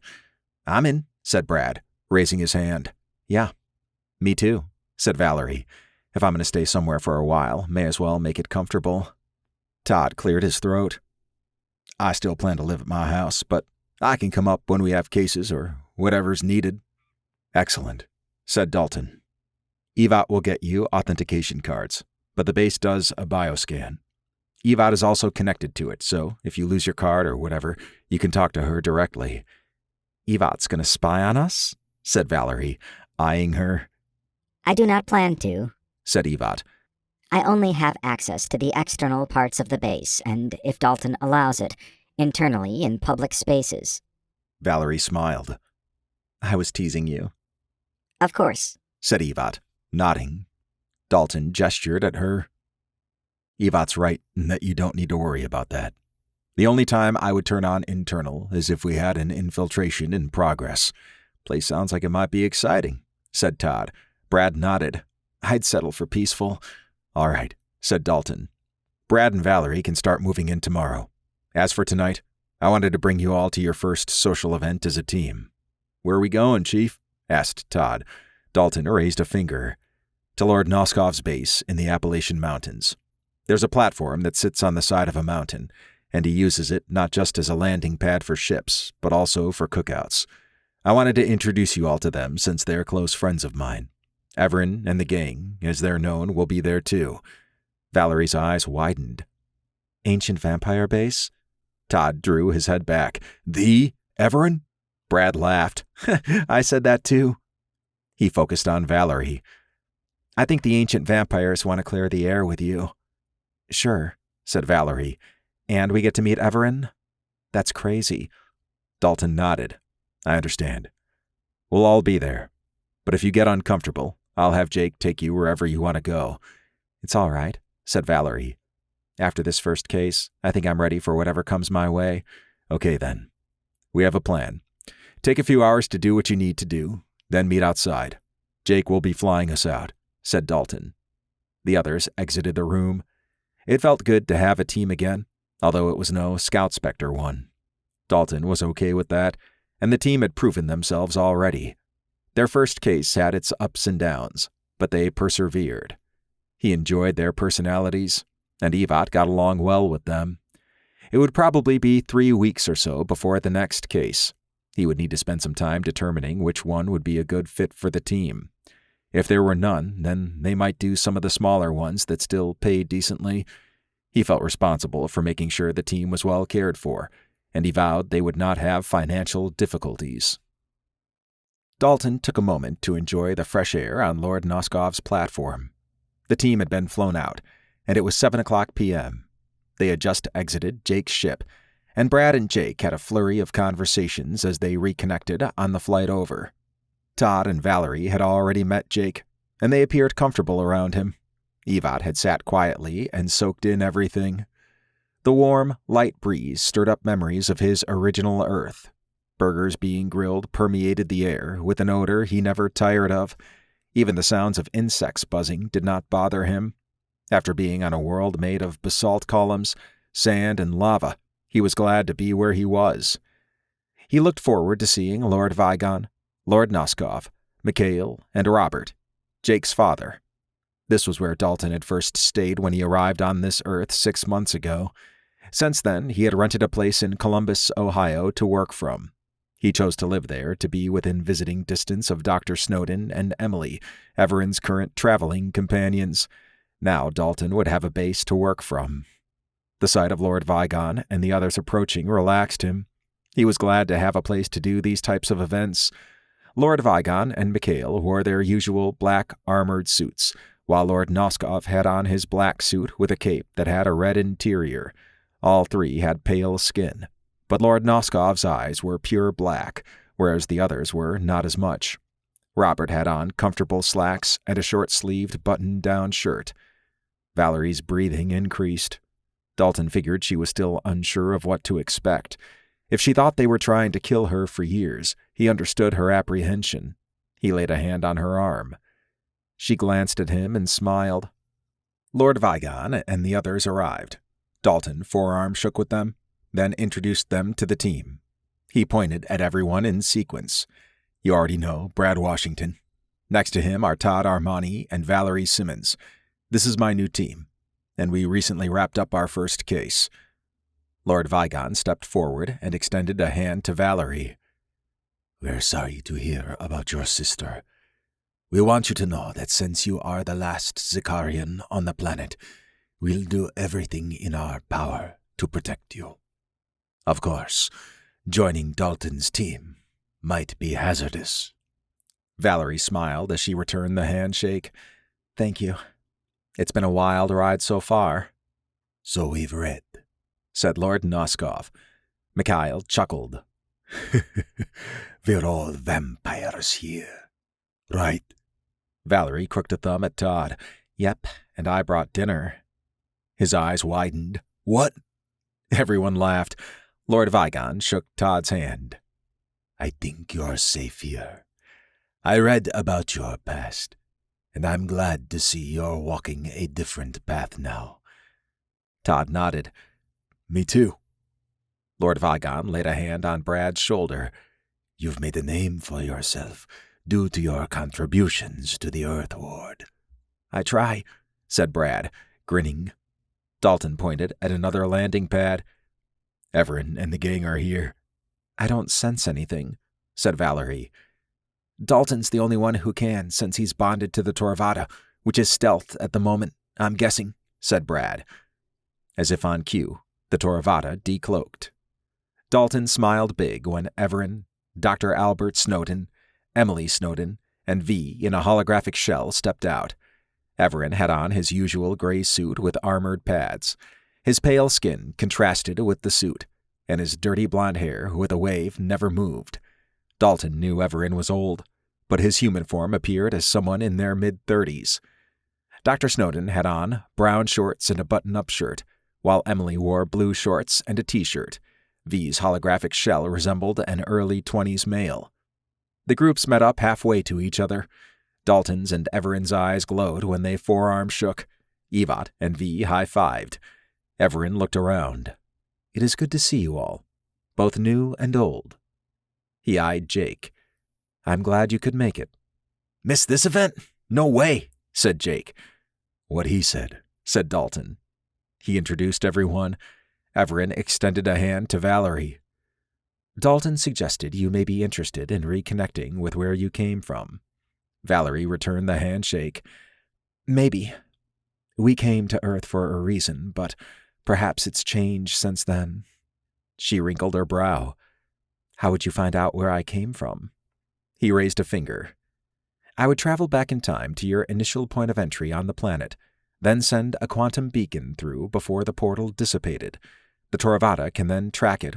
Once that is done, we would visit there relative to this time. I can take video feeds if you wish to view them later. You can do that? Asked Todd, running a hand over his mouth. And then some, said Dr. Snowden, smiling. Dr. Snowden and Emily shook everyone's hands. V walked over to Todd and raised his hand for a high five. Todd chuckled as he returned it. V repeated that with the rest of the team.